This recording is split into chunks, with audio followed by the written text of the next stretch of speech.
Good morning, Kim. Good morning.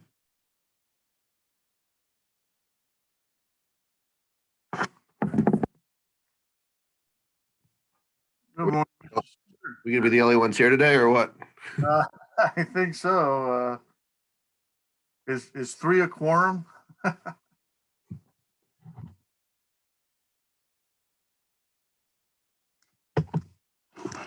Well, we'll wait for a quorum and then get moving. Marjorie and Betty are both coming. I don't know where they are. Putting that last bit of sugar and milk in their coffee. Maybe, yeah. Good morning, Valerie. Good morning, Don. Good morning.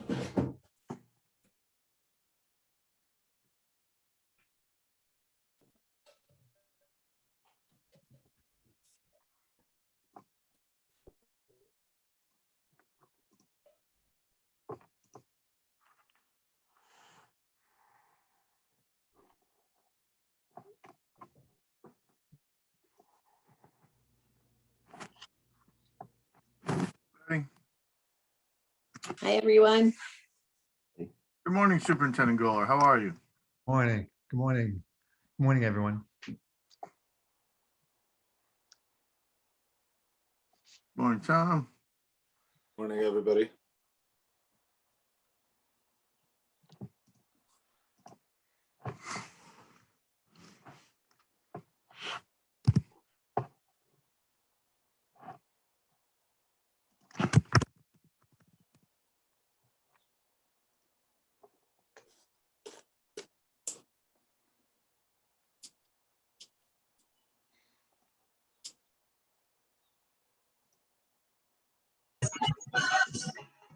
And a forecast of the fabulous fashion. Our very own web.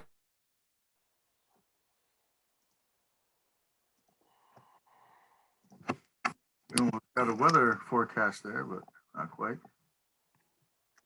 Good morning, Arturo. Good morning, Kristen Dolan. Good morning, everyone. Good morning, Mr. McGarry, Austin, Valerie, Jody, and Rose. Now, 6, 7. Are you taking attendance, Mr. Yes, Board? I am. Looking for a quorum here. oh, there's that. I think the board chair was just trying to help you out there, man. Have you guys? Accountant. Did Zoom change something? Because I find that now I see you all on top, and then I see a big picture of like the host. You just do gallery. Go to gallery. Oh, Yeah, I think that's on your end. You can change it as you will. Yeah, all right. So let me just. upper right hand corner view. Got it. Oh yeah. Oh, Because you don't want a big picture of Mick. That's scary. No, Yeah, no, really. Try to avoid that at all costs. if we have no unanimous votes on anything, there'll be a unanimous vote on that. okay. Well, here we are. Good morning. Good morning. All right, so we will need just another. You do have 8, it looks like. Well, we have a, yeah. Let's Councilor just give Austin, it, we'll give it 2 more minutes. I'm sorry, Ms. Shoemaker? Councilman Austin just joined us. Good morning. Good morning, all. Hello, John, how are you? Morning. Jeff Morning. Farmer Farmer. just made 9. 1, 2, We have 1 more minute, so all the folks 4, can. 5, 6, 7, 8, 9. I count. Yeah, we're almost, we're there. Let's give it a second for some other folks.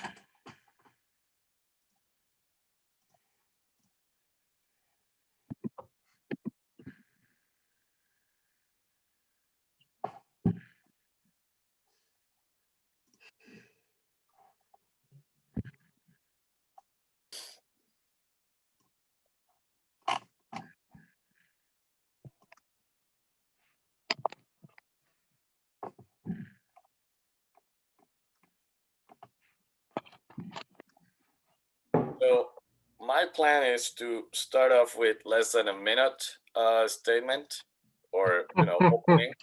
That's a good So- plan, Arturo. I We're say, gonna run a timer, Arturo. well, I say that because I just wanna see you place bets on that. Okay, back room is ready. You don't have money to lose. We can't place any bets.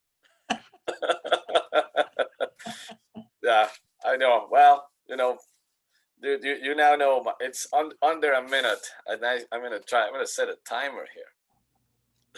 Arturo, I think you have a reputation.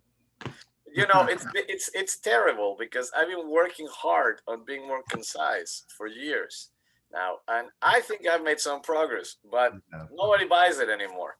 So It's all about progress, not perfection, Mr. Arturo. All right, why don't we get started? I think we've got a good amount of people here. We definitely have a quorum. And so why don't we get going? I will call this session of our budget deliberations out of recess at 9:06. We do have a robust schedule today: Board of Ed, Registrar, Town Clerk, Library, lunch, purchasing, tax office, QVHD, and mental health. So we'll try to stick to our guidelines and times as closely as possible, so that we can move efficiently and make sure that we don't have our department heads here for an indefinite amount of time.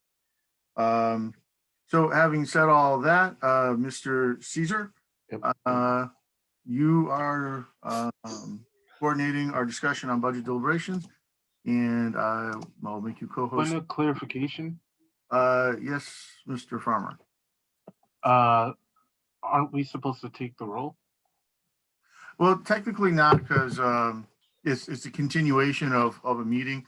Ms. Renta is making note of those who are here. Yes, I have the notes.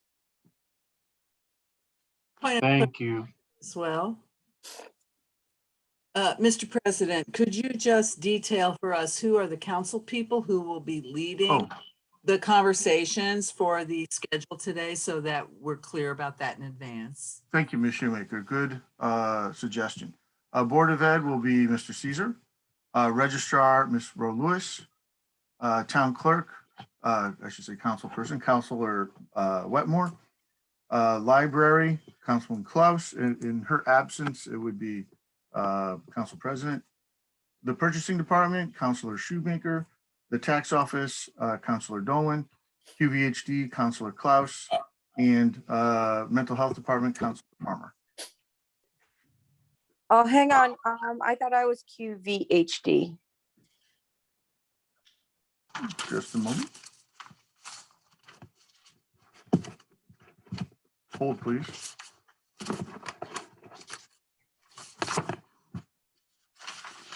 It is.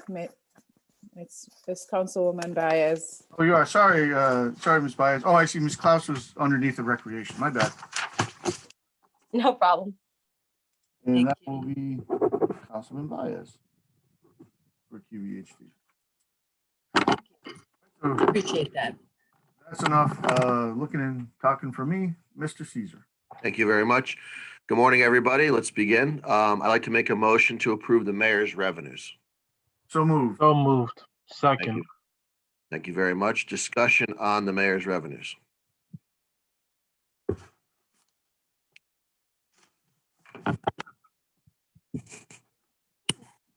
Any discussion on the mayor's revenues? I'll give you a chance to look at it and find it in your book.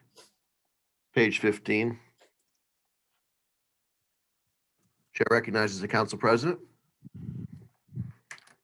Thank you, sir. I would just ask the superintendent and the chair if those numbers, you mentioned this, but just for clarification, you mentioned your original thing. Are you comfortable with those revenue lines? The revenue lines that I was originally involved with include $1,750,000 and the $300,000 for Medicaid. Are those the two lines you're speaking of? Yes, there's also a term life insurance revenue line. That's $25,000. Yeah, and that comes out of the employees' withholding, so that's fine. The Medicaid is obviously based on our submittals. We have hired an outside agency that actually does that, and it has picked up from where we were on the revenue side, so that should be in that area pretty good. And then the 1.7 is going to represent our share of benefits. And what I've done is just to show that our benefits, I've gone through, we have 84 individuals charged to grants. Of that, 33 of them are on CMERS and Medicaid, 4 are still on city pension and benefits, and 47 are paid through the TRB, which is the Teacher Retirement Board, or have no benefits at all. Using the calculation I've talked to the town with of 20% for without just with CMERS, and then 35% with CMERS and benefits, we came out with a calculation for all our grants this year. We would owe $1,200,536 in benefits. But we agreed to that number. We've agreed to that at the beginning of the year, but just to show where we've taken everybody's advice, and we've gone and we've calculated our share of the benefits, gone through it with the town. And again, the 1.7 versus the 1.2, you could just look at it as a makeup from the previous year. But going forward, this will be an exercise that we'll implement, and we'll go forward with that. Thank you. Thank you, Council President. The chair recognizes the councilperson from the 4th District. I just want to say thank you for addressing the fringe benefits with this line. I had brought this up at prior meetings of the council, and I just want to acknowledge that I appreciate your attention to that. Thank you. Thank you, Councilperson. Further discussion on revenues from the mayor's recommended revenues line?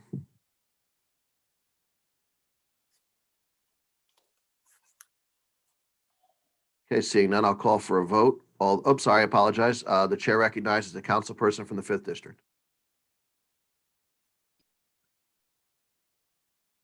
You're muted, councilperson. Thank you, Chairman. Through you, thank all of you joining us this morning. In terms of the revenues, it's always a contentious debate with administration and the Board of Ed. So through you, Chair, is there any other expectations about revenue? I see the $100,000 line is $200,000 in the mayor's budget. Is there expectation that we're going to get all these revenues back? Or are there potential shortfalls? Are these numbers going to change depending on how much money we allocate for the operating budget? Through you, Chairman. That's an excellent question, councilperson. Thank you. Would someone from administration like to answer that from the Board of Ed? That's a great question. And right now, that's in the beginning of our budget. We started this early. We've allocated these towards our grants. Now, if the grant should not get approved for these kind of line items for benefits, then there could be an issue.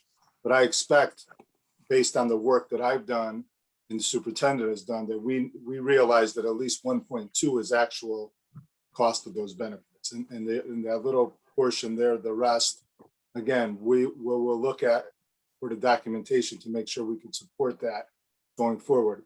The only caveat I have on all this, and the town knows this, is that if something out of the norm happens, we can't predict the future, Mr. Farmer, and that's the hard part about this. Our goal today is to go forward, allocating this to the town and do everything we can. Like in every other year, we've managed to give what that revenue line said, and we'll do our best to manage it going forward.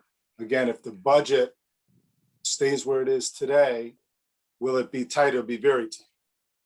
And that's why we're here today, looking at a small increase on this to fund some items that we'll talk about later.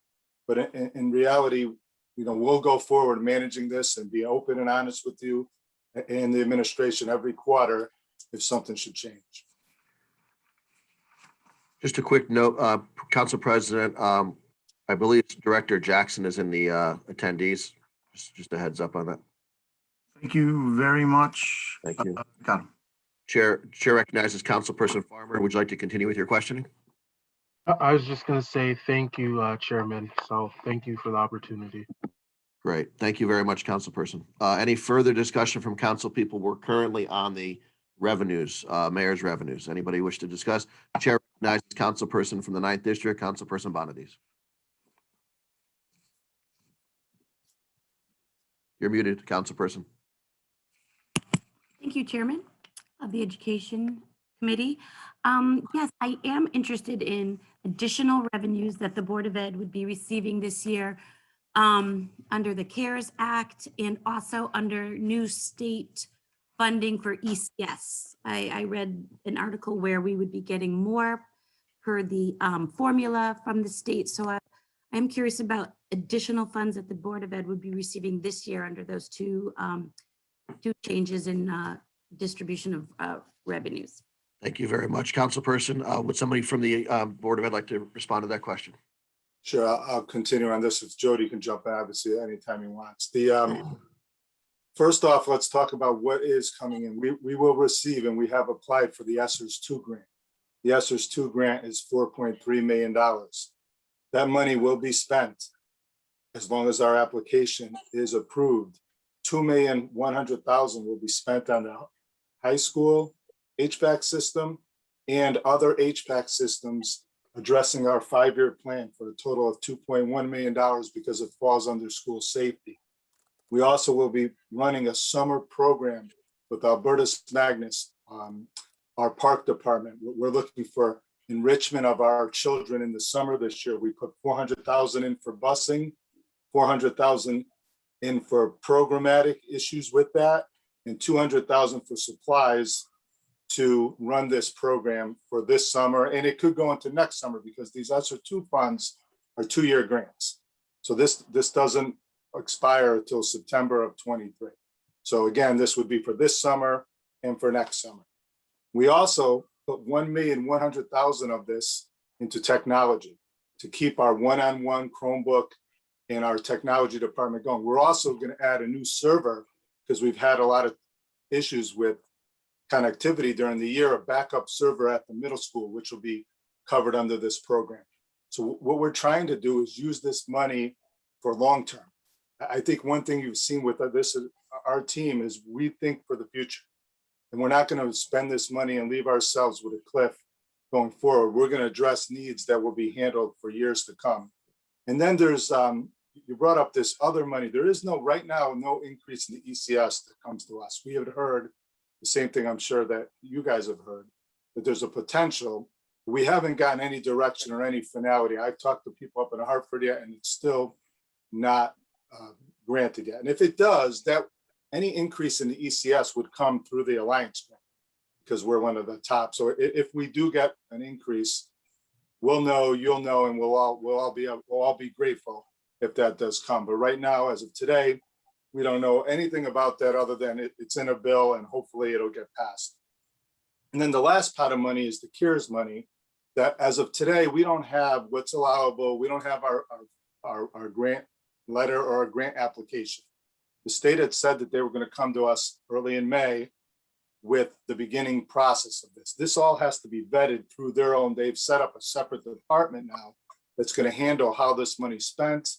And if you're meeting your goals and attaching this money towards certain portions of your population based on assessing who has these needs. So again, we're welcoming that money. We can't wait. But again, our plan on that is to think for the future.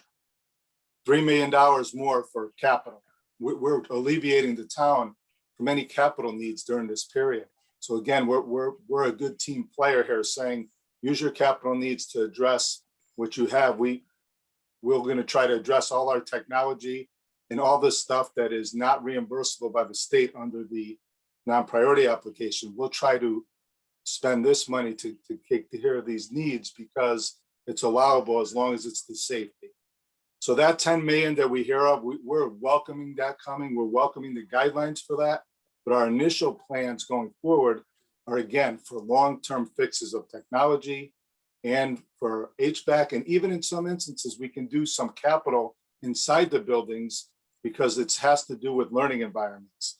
And these are the kind of things we're planning for the future with. So when that comes available, we'll send you guys as much as we get. And like I said, the ESSERS 2 budget has already been submitted, and the biggest portions were for technology HVAC repairs, and then a summer program with busing and food for everybody throughout Hamden. We want to make this open for every student, and we want to have a robust program from the day school ends to the day we get back. Do you know how many students that summer enrichment program is going to serve or can serve, what the, a maximum amount of students will be? I think at this point, with all our programs, we've already talked to the park department. They have a big number already that they're committing to. I don't have that exact number because we're giving everybody to May 15th because we have to set up busing as of that point. And that's why it's getting to the crunch time now where we're going to need the bodies. We know what schools we're going to use and we know where our construction is going to be going on. So, and we know the timeline of all the stuff you guys helped approve last week with the HVAC repairs. So I'll be able to get back to you by May 15th, hopefully with a good number. We're hoping for the sky. Jody's right there. He can tell you what his hope Yeah, is. and again, I think, thank you, Tom, for explaining that so well. From my perspective, we wanted to make sure that we had programs this summer that address the needs of our families and the various interests of our students. So we look at Right at School as our before after school program partner, and they're providing services from 7:30 in the morning to 4:30 in the afternoon for our families. And the board has subsidized and will continue to subsidize for families that can't afford it. And also the partnership we have with Albertus Magnus, a STEM program, a STEAM program that will provide opportunities for our elementary kids. And we're looking to use even Quinnipiac interns to help support those programs that we have in our schools and district-wide. But is there a maximum? I mean, how, do you know how many students you can serve in this program? I mean, there's got to be a number that you have in mind. You said open to all students, but there's got to be a number that you're going to be able to serve given the resources and space. Yeah, honestly, I'm looking at Right at School. They can expand their program as the needs. So if all of our elementary families wanted that program, we would expand Right at School to provide it. The Albertus Magnus program will I think they have the capacity for about 120 students, 4th grade through 6th grade. There are also individual school programs that are going to provide interventions and mental health supports. Those programs, again, I think that there's capacity to increase as the need increases with students increasing. So we're using our staff, paying stipends for our staff for the individual school programs. The ones that really have capacity at this point, limits, would be like the Albertus Magnus program. Yeah, and I agree. We're going to we want this open to all. And again, we have the buildings open. We're able to handle every student now. So not that we would get all, but our goal is if we could get 1,200 students, we'd be ecstatic if we can get. The other thing I know Tom could add to this as well, but we expect to feed our kids over the summer through the summer meals program from the first day of vacation to the last day of vacation. So there's no gap, which is really unprecedented for summer meals programs. Typically, there's a gap of a week before we get started and two weeks between the summer vacation period and the beginning of the school year. But we've closed that gap, so there will be no period of time where our community won't and our students won't have access to food this summer. And could I just go into one thing on that too, just so you know? This year we have 5 CEP schools, which are free for all. We're trending towards 7, which is good. But this summer, just so you can have an idea, the Hamden High School will have a summer school sports training music camp at the high school. Then these will all be fed. The park department will be running its program at the middle school for 300 to 500 kids. We'll be feeding them. The Alice Peck will be running the early learning program. We'll be feeding all children. Bear Path will be running their summer school program. Church Street will be running an early learning program in a summer school. Dunbar, same. Helen, same. Ridge will be running a summer school. Shepherd Glen will be running a summer school with school park and rec at that school. Spring Glen will be running a summer program with the park and rec component camp. Westwoods will be running a summer school. The YMCA at Camp Laurel Mount will be running a camp, which we will be feeding. The Board of Ed's summer camp for the youth center camp, we will be feeding. The Village Youth Center, we will be feeding. Rhyme Time Learning, we will be feeding. Charter, and then the Learning Curve Daycare will be feeding. We will be feeding 60,000 meals this summer. 2 years ago, we did 8,000. So that's how our food service program and how we partnered with the community on that. But you have great questions, Ms. Bonadies, and we'll get you those numbers as they start to come in, the actuals. We can send out an email and get you something. And that will be breakfast and lunch, correct? Yes.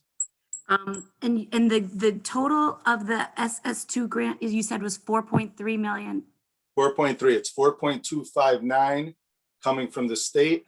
And then there's a set aside $100,000 because the state made a mistake on their original computation and they don't want to make anybody go down. So 4.359. Okay, thank you. Thanks for your answers. It's quite a jump from 6,000 meals to 60,000 meals. Amazing. It's great work. Thank you. Thank you very much, Councilperson. The chair recognizes the councilperson from the 5th District, Councilman Farmer. Thank you, Chairman. Through you, I guess my question to the Board of Ed, in terms of these programs, will we be doing these programs before we get the money, right? The free summer meals program, the money will come in for the most part, and our Congresswoman is chair of appropriations, but is it possible for us to overextend ourselves also through you, Chair? I understand a couple of years ago, we were partnering with New Haven to share costs. Is that something that we're still doing? So if you could speak to those questions, I'd appreciate it. Well, the good news is the ESSERS, once that's approved, we will draw that down. We'll draw half of the cash. We'll have the cash prior to the expenditures. They let you draw out a month in advance. So what we'll do is the summer program, $1 million, we'll draw that $1 million immediately. We'll hold the HVAC and the technology as we go through purchasing and through our requirements, and then we'll draw that down. So we're really good, in great shape with that 4.3. We have a schedule, just like with the Alliance. Mr. Jackson helps us as soon as that comes in. It's always turned over and we cover our bills. And then the issue with the food, the government has just extended the summer school program. So that's great for us because now it leaves every child in Hamden under 18. We're able to feed them at any location. In the past, we would have to pick locations and try to stay within the census. But now with another year of this is great. And we'll learn from this for next year, if it ever goes back, where our targeted areas should be going forward. But for your concern, we feel 100% secure that this money will be, and we don't partner with anybody. This is a Hamden project. Thank you, Chairman. Thank you very much. I'm just checking to see. I thought Councilperson Weber had his hand up. Councilperson Weber, do you have a question? I don't see your hand up. I thought you had your Thank hand. you, Chairperson.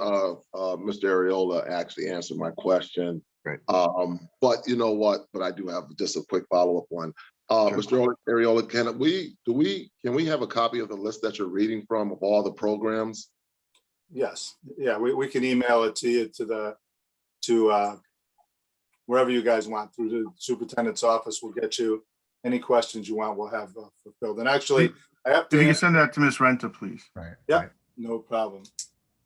Councilperson Weber, any follow-up questions or is that it? No, thank you, Chair. Thank you very much.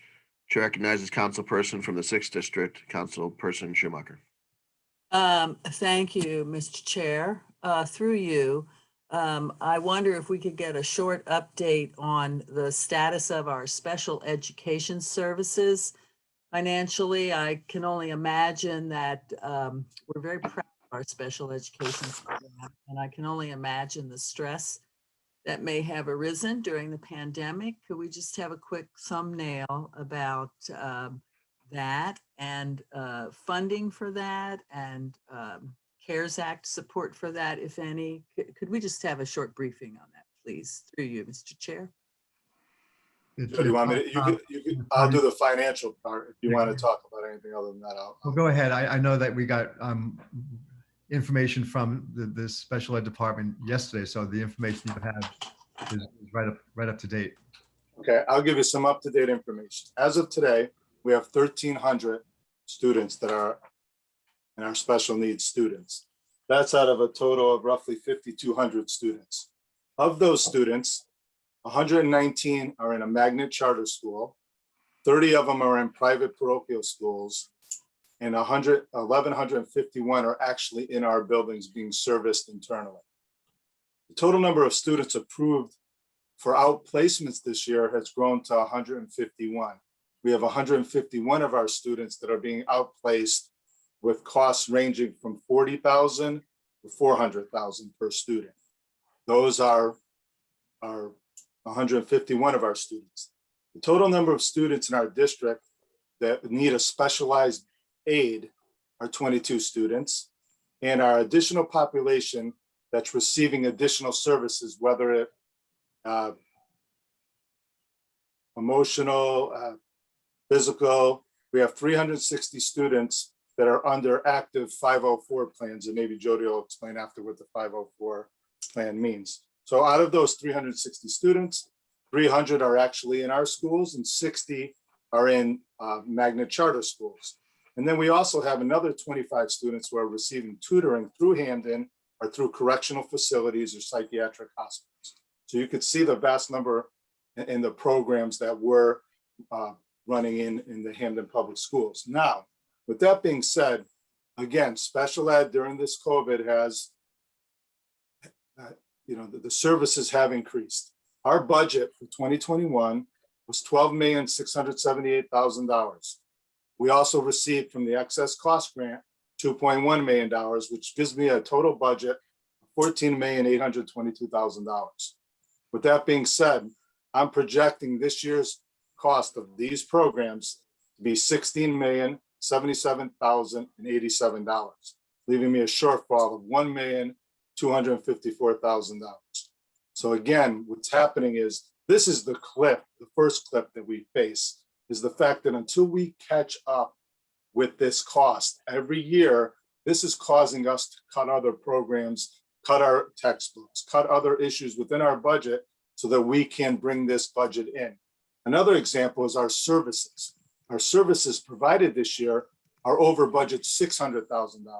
And the superintendent has stopped spending in the professional service line, which helped lower that expenditure to keep the deficit in check where we can get through. So again, what happens is that it flows. The fact that this deficit doesn't get covered, it eats into other programs, both LEA programs and grant programs, meaning that these grant equity and other items that we want to do out of the Alliance, we can't do because we have to fund other items in the budget and then ultimately transfer the money to cover these special ed costs. So Ms. Schumacher, that's the issues with that we have. And I don't mean it like chronic. We provide a great service here. It's getting this as the CFO here, trying to get this to where we don't have to look at $1 million increase every year. And that's why we try to get this funded. This year, when we put our original budget together, we're going to get increases this year too. Just to think, every agency out there that we negotiated lower cost deals, that we were hard on them, they're all looking for increases this year of 3 to 5%. And that has to be absorbed through our budget too. So that's an overview of all our students that are covered with the services we provide, and then how this shortfall every year, we've managed this down from, it was 2 million. During COVID now it's up to 1.4. It was really 2, but we were able to make cuts in professional services to offset this. That's probably the best I can give you on special ed. Mr. Chair, just a quick bottom line question, if I may, through you.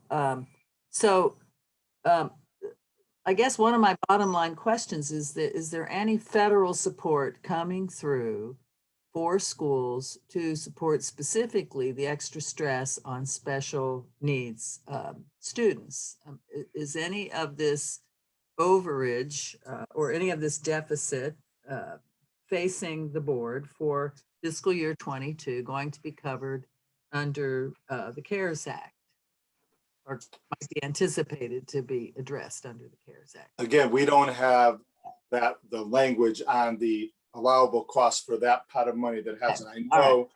So once we get that, again, that's something that could be, and I know we're going to talk about this later when we get into the numbers, but that's where this cliff really concerns me in the future. Thank you. You're welcome. Chair. Thank you very much. The chair recognizes the councilperson from the 5th District. Thank you, Chairperson. Just a point of clarification, we're still on expenses, or we're still on revenue? We're still on revenues. I've moved the revenue line. It's been seconded, and we're having a discussion on the revenue line. Okay, thank you. Thank you. So let's keep track of that, please. That's a very good point by Councilperson Farmer. We should make sure we're discussing revenues as well. So let's stay on revenues right now. Anybody have any other further comments on the revenue line?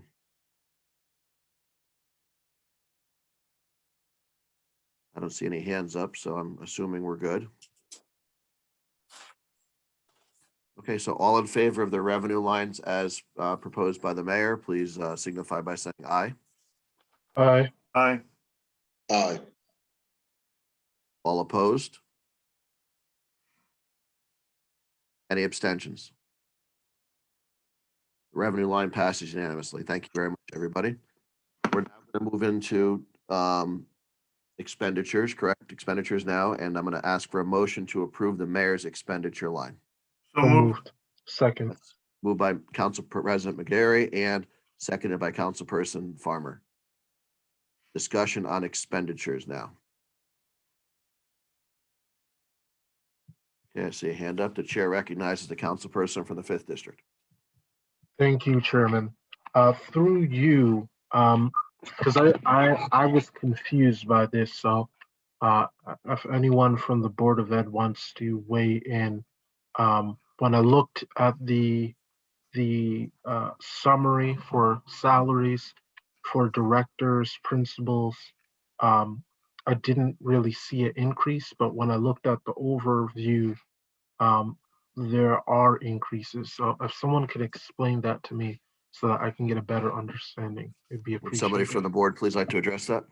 Yeah, that again, the increases for directors and principals, and that's contractual for this year. They have they're under a contract with, I believe, a 2% and a step.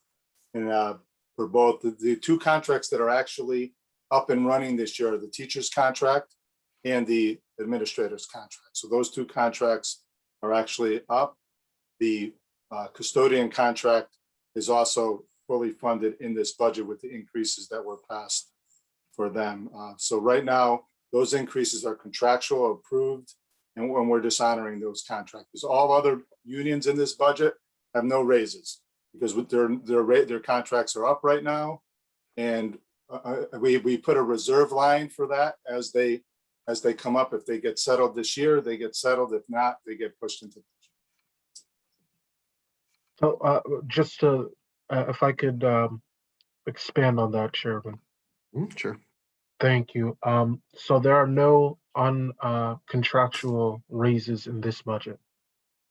No, they're not in their budget. There's a line for reserve for negotiations that if they come through, if the board or the council approves anything during the course of the year, the money will be set aside for things. And just to clarify, is that line object 45, the reserve for contractual obligations? Yes, it is. Okay. I'm gonna let other conversation go around before I ask other questions. Thank you, Chairman. Thank you, councilperson. The chair recognizes the councilperson from the 2nd District. Thank you, Mr. Chair. I just wanted to ask a question about protocol and what was the intent. Are we going to proceed through the detailed budget by line or by grouping? That's all. We sort of go by councilperson questions on different lines, and I think we go that route. I'm not sure if anything's changed, but I think we're gonna go that route where we sort of go line by line. If you want to bring up something, you can bring up something for discussion purposes, and we can make the modifications as we go along. Is that okay? Yep, thank you. Thank you, Councilman. Mr. Caesar, could I ask a clarifying question? Sure. Mr. Austin, were you referring to, I should say, the councilman from the second, were you referring to the Board of Ed budget or the council budget? That exactly. I'm thinking about the Board of Ed detailed budget because the book budget is just one line item at 9 million. I can answer that, Council President, if you'd like. We have one line in this item, councilperson from the second. It's to approve that line for the Board of Education. I don't think we get to set their particular lines in terms of expenditures. That's on them. Okay, so as in, like Councilman Farmer did, we can just ask inquiries about the detail. Yes, correct. I apologize. I should have clarified that with you. I apologize. They get one line from us and we approve it or not. The board sets those lines All right. by state statute. Thank you. Okay, thank you very much, Councilperson. I'm going to move on to Councilperson from the 4th District, Councilperson Horsley. Thank you, Chair. So I have a comment. I just want to thank the Board of Education for not taking non-contractual raises this year. Last year, that was concerning to me, given that we were going into a pandemic and given that our citizens are struggling with pandemic-related job loss, et cetera. I think it speaks to the leaders of the town that they're willing to forego any raises this year. I want to ask a question about the difference between what was requested by the board and what the mayor's proposed funding is, and what impact that will have on the Board of Education's programs, et cetera, for the next year. Would somebody like to answer that from the board, please?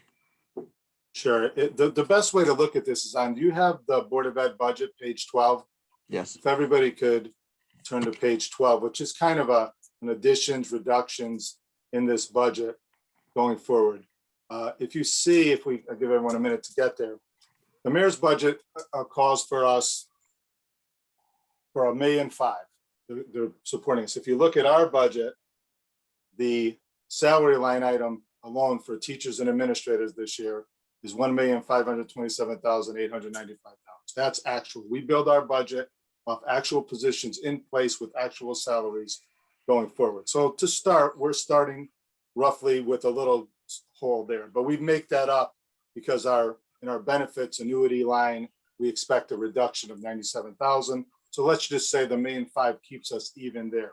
What the $1.5 million doesn't do is it addresses the next bubble, the increase of the 5% of the transportation cost, the increase in the tuition for public, our kids being placed in magnet schools and charters that they elect to under state law. It also has an increase for tuition. This is what we're talking about, making up that gap of the $1.4 million, which now we estimated going to $1.6 million for this year. And then the staff mileage was given up last year in new negotiations. We had to put that back. Small increase in gas, decrease in gas, small increase in electricity, and so we put back in some library books. So if you look at it, our budget was built on a $4.2 million ask. However, what we do is we reduce that $4.2 million by portions of this that we can make programmatic through the Alliance grant. So we're going to take another $800,000 of the Alliance grant and fund it towards these increases. So that's where we end up coming down to our number of 3.8 million to 3.some% and get it down to the 92 million, 92,820. So your question, the simplest answer is we're going to be held here with a shortfall to make up from transportation and special services based on the number of kids we have. And that's what's going to affect us. We're going to have to look at other grant revenues. We're going to have to do things that are programmatically going to hurt our programs, and they're going to hurt portions of this budget that we start off with and approve. The board will have to go back and look at some items in this budget and get this number down to where it's manageable. Right now, we can't manage a shortfall of this without cuts and programmatic and other cuts in the grants, of moving grants over to certain areas. But again, by doing that, we're taking away from the grants itself. The grant has an award that says you're supposed to do A, B, C, D, and E, and we might only get A, B, and C done. And that's where, until this number is made up, this is our gap. This is our cliff. Until we get this number properly funded, every year we start off with this, with a spending freeze in September in the superintendents. And again, thank you, Tom, for that. And that's why strategically, from a high level strategic perspective, we want to use the grants to maintain our schools because that's fiscally responsible. We also want to use the grants for immediate COVID relief initiatives around getting our students back to school, re-engaged in our schools and learning again, and fill in the gaps that exist as a result of the pandemic. So those are our two major goals, to use the grant funding to support operational costs. That's where we get to the cliff that Tom is referring to. So it impacts our ability to target those funds to support the COVID relief efforts. And it also impacts our ability to use those funds to maintain our schools' ventilation systems and all the kinds of things that we know we are going to need, that so we can provide relief on the capital needs using grant funds that will help us for the next 20 years, rather than take the grant money, pay for operational costs. So when the grant money disappears, like we know it will, then we'll be forced with, now how are we going to pay for special education services? Now how are we going to be able to pay for programs that the Board of Education has supporting in our budget? Thank you very much for the answers. For any further questions from councilperson from the 4th? Yes, I guess I really want to understand what specifically next year will not be done if we pass the budget at the level that the mayor is proposing. We are in very dire fiscal times here in Hamden, as we all know, and we cannot spend a dime on things that we don't need. And our taxpayers are already paying too much for taxes here in town. And so, as you know, my responsibility, I want to make sure that we're educating our children to the best that we can, because that is important for the future of our town. But I also want to make sure that, you know, we're not raising taxes again on our citizens. So we have to balance that. And so I really want to know specifically what is not going to be done next year if you don't have this extra $2 million. Well, that ultimately will be the decision of the board, but I can tell you, based on this year, from the things that happen, textbooks don't get ordered, and supplies don't get ordered. You know, things that are some of our equity components, some of our professional development, some of the stuff that we just can't cover have to be put on hold, and that's just a portion of this. Then we start at that level at the beginning of the year. We don't fill obviously any positions, that we do our best managing that.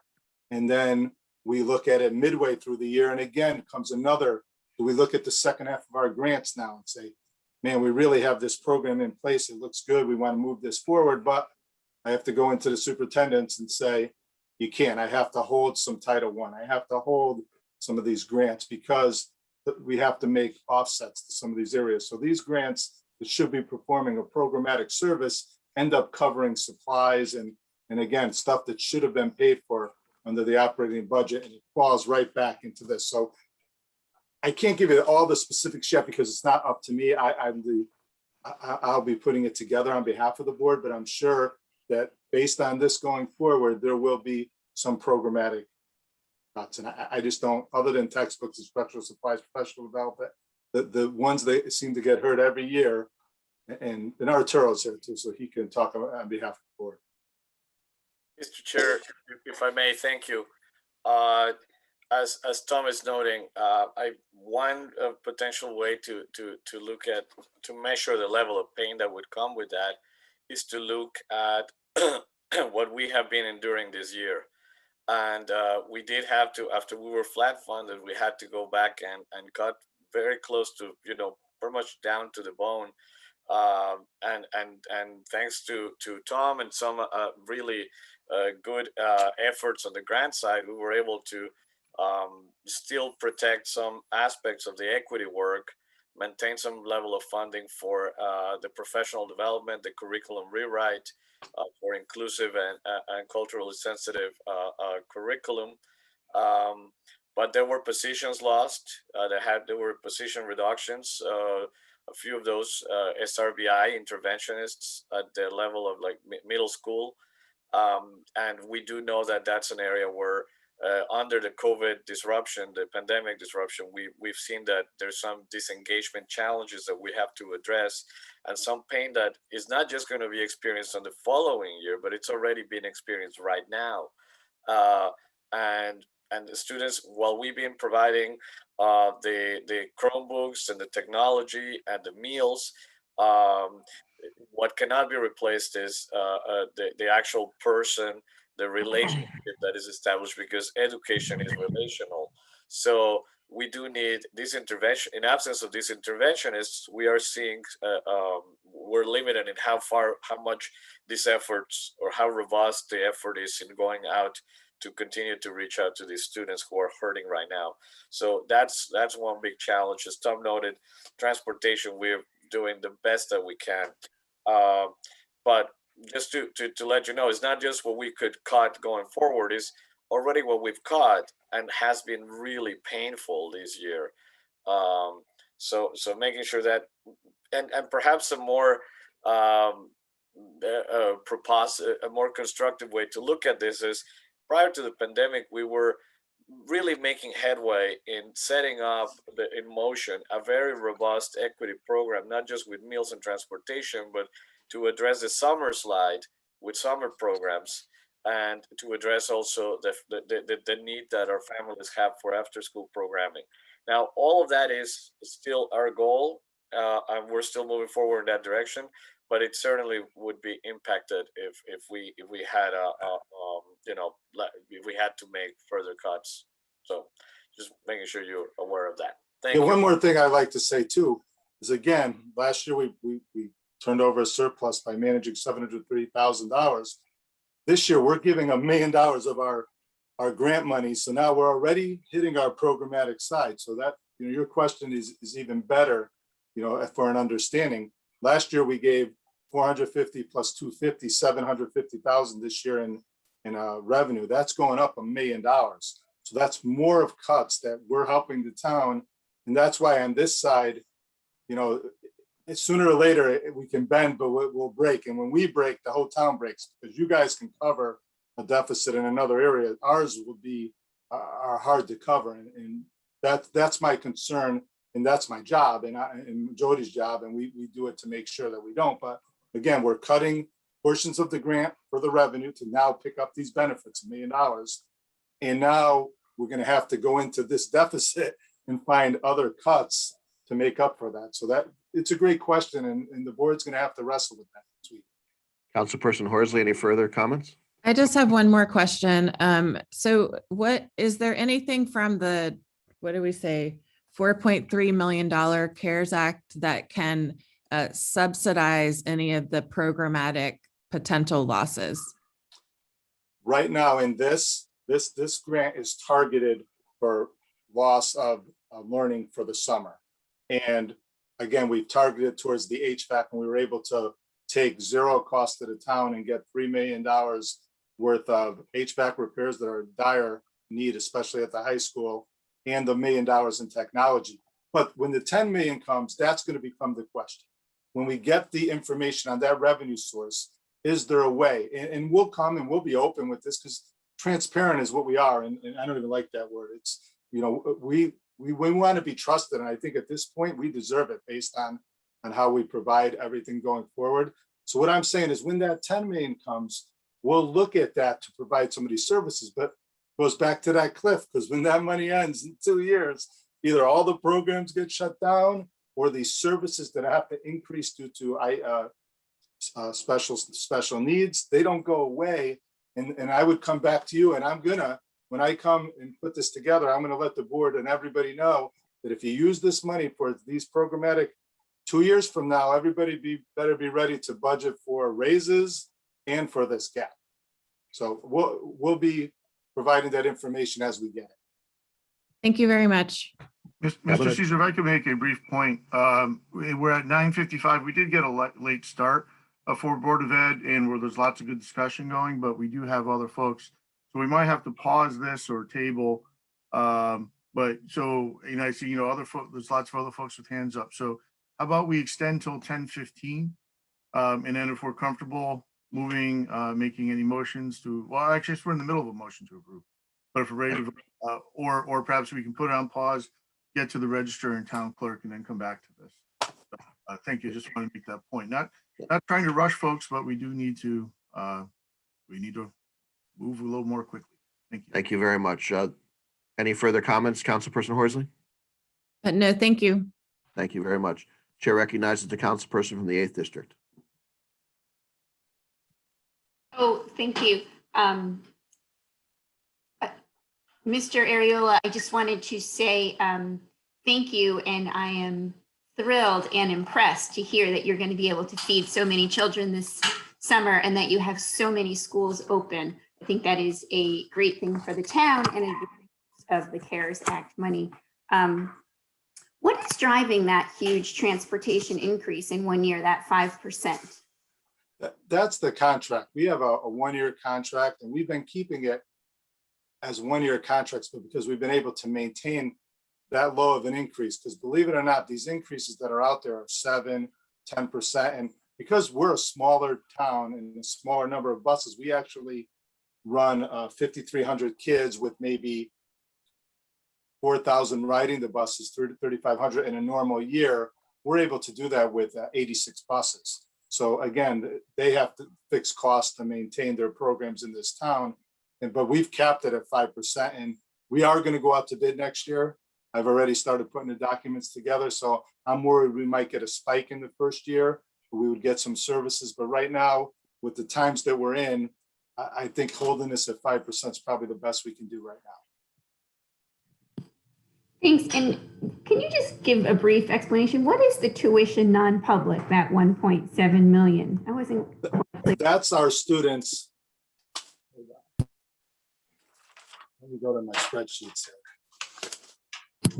At page 12. Non-public, yeah. Well, I can go through. Those are our students that are placed at other than public schools. Like they're not in the New Haven public schools. They're not in the charter school through ACES. But these are outplaced children, and they're at, I'll give you some of the sites, like they're at Adapt and Learn, at Attlebrook, at Ben Bronze, Ben Haven, Boys and Girls Village. Some are being treated through the Bridgeport Board of Ed, Gateway Community College, Grove School, Hamden Transition. Because they require like specialized services. Yeah, and that's our biggest deficit going forward right now. We're already projecting that $1.2 million shortfall that we have to cover. And that's the 151 students. Yeah. Thank you. Appreciate it.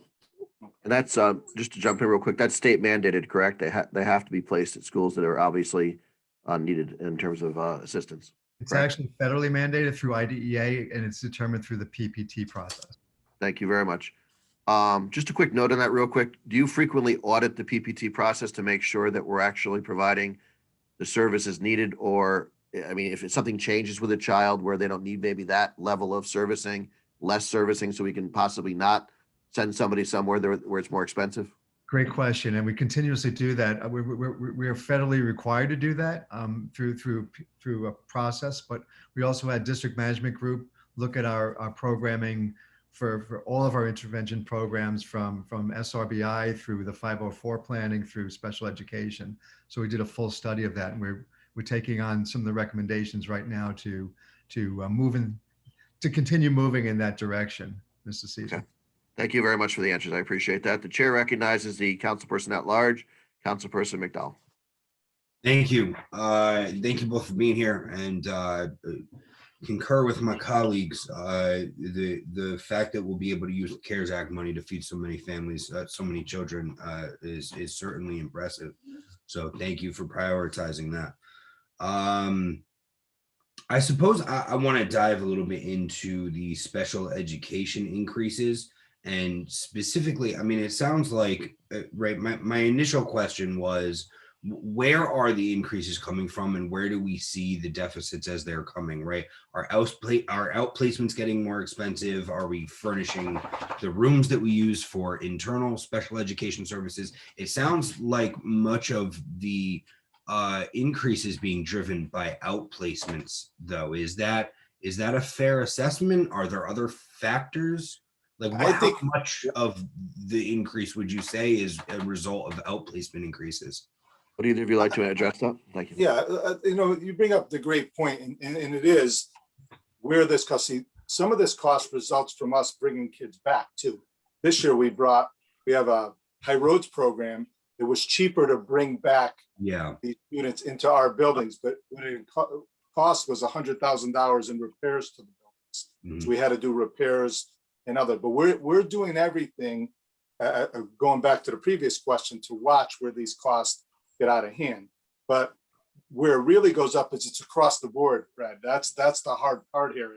It's coming from the increase from 108 to 151 and outplacements. It's coming from the whole COVID crisis, the social, emotional needs. And it's also coming from the fact that we shut school down last year.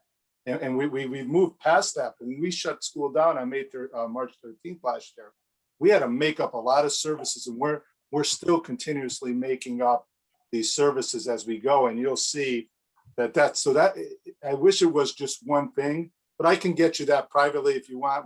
I can get into breaking that down for you. But the issue is it's really across the board. Yeah, sure. I mean, I would love to see a breakdown. If you could provide that to Miss Renta, perhaps she can provide it to the council. And then if there's a conversation that you'd like to have offline, so we can be more, so we can be sensitive of everybody's time this morning, I'd be happy to pick that up as well. I guess I'll wrap it up here for now in terms of public remarks. Excuse me.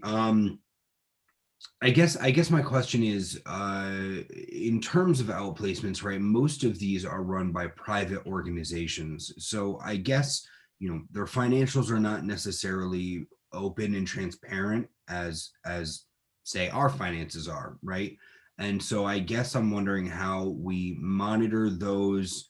It sounds like they're kind of just set, but is there a transparent process by which those tuitions or expenses are set? Is there a lot of transparency offered to the board about where that money's going and how they get to the per student cost that they get to? Jody, you want to start on that? The real quick answer is no, but let Jody go into the. I think that's an outstanding question. I can just say that from a legislative point of view, that I've worked with my superintendent group, Connecticut Association of Public School Superintendents. This is a huge issue for superintendents and for local districts, and they are not transparent. We do monitor students in those facilities for their progress, and we have people who go out and have the PPTs. We have representatives go out, make sure that what children need, they're being provided. We do try to work directly with ACES because that is transparent, and we have a great relationship with ACES, and they provide a much more reasonable service for I think a more greater return on investment for much of our students. But I think for the privates, again, when it's determined that ACES and the district can't provide the kind of services that specialized services that are needed for children, we have no choice but to go to the privates through the PPT process, even and to make sure that that we do our job to make sure that we're monitoring student progress and growth, and we have a hand in the development of the IEP. But it's a real issue. Yeah, I'm sorry, Mr. Arioli, you said you wanted Superintendent Goller to start. Did you have something to add to that, or?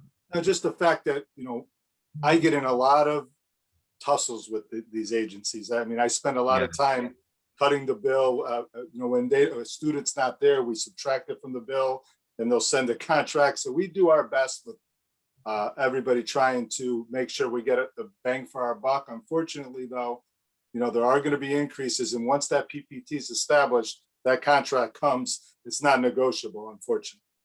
I think in some ways we had a greater leverage to manage those expenses during the pandemic, but we also anticipate that these, all of these outside agencies are going to hike up their prices to make up what they may have lost through the pandemic. That's, another issue for us. Right. Yeah. I mean, as you said, Superintendent, this is a bigger issue, the lack of transparency here in terms. So I'm not gonna belabor the point here. I don't think it's something we're gonna accomplish through our local budget deliberations, but there's certainly some issues there in terms of where that's coming from. I appreciate you both diving into that with me. Thank you. Thank you very much, councilperson from at large, councilperson from the second district, to councilperson Alston.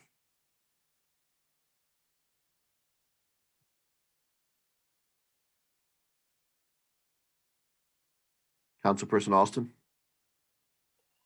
You're muted, sir. I thought you called the council person at large first. Oh, I'm sorry. I apologize. I called councilperson McDowell first, but he was done, so I'm going to councilperson Alston now. Okay, thank you. Appreciate the conversation, Mr. Ariola and board chair. Somewhat similar to what Councilman Horsley said, when she wanted to know what wasn't going to get done by the decrease from the request for the budget. It's $1.9 million. Was that tied to anything specific or just a management challenge? Management challenge at this point. Okay. Thank you very much, councilperson Alston.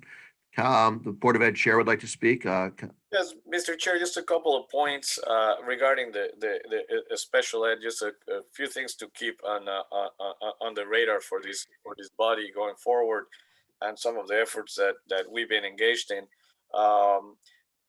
As the superintendent noted, this is a challenge that is faced by many districts, and there's always an ongoing effort to try to adjust the formula, which is 4.5 times the average expenditure per student, and to bring that in terms of the excess cost, bringing it down to a lower threshold, so districts could start getting a reimbursement at a lower amount of expenditure.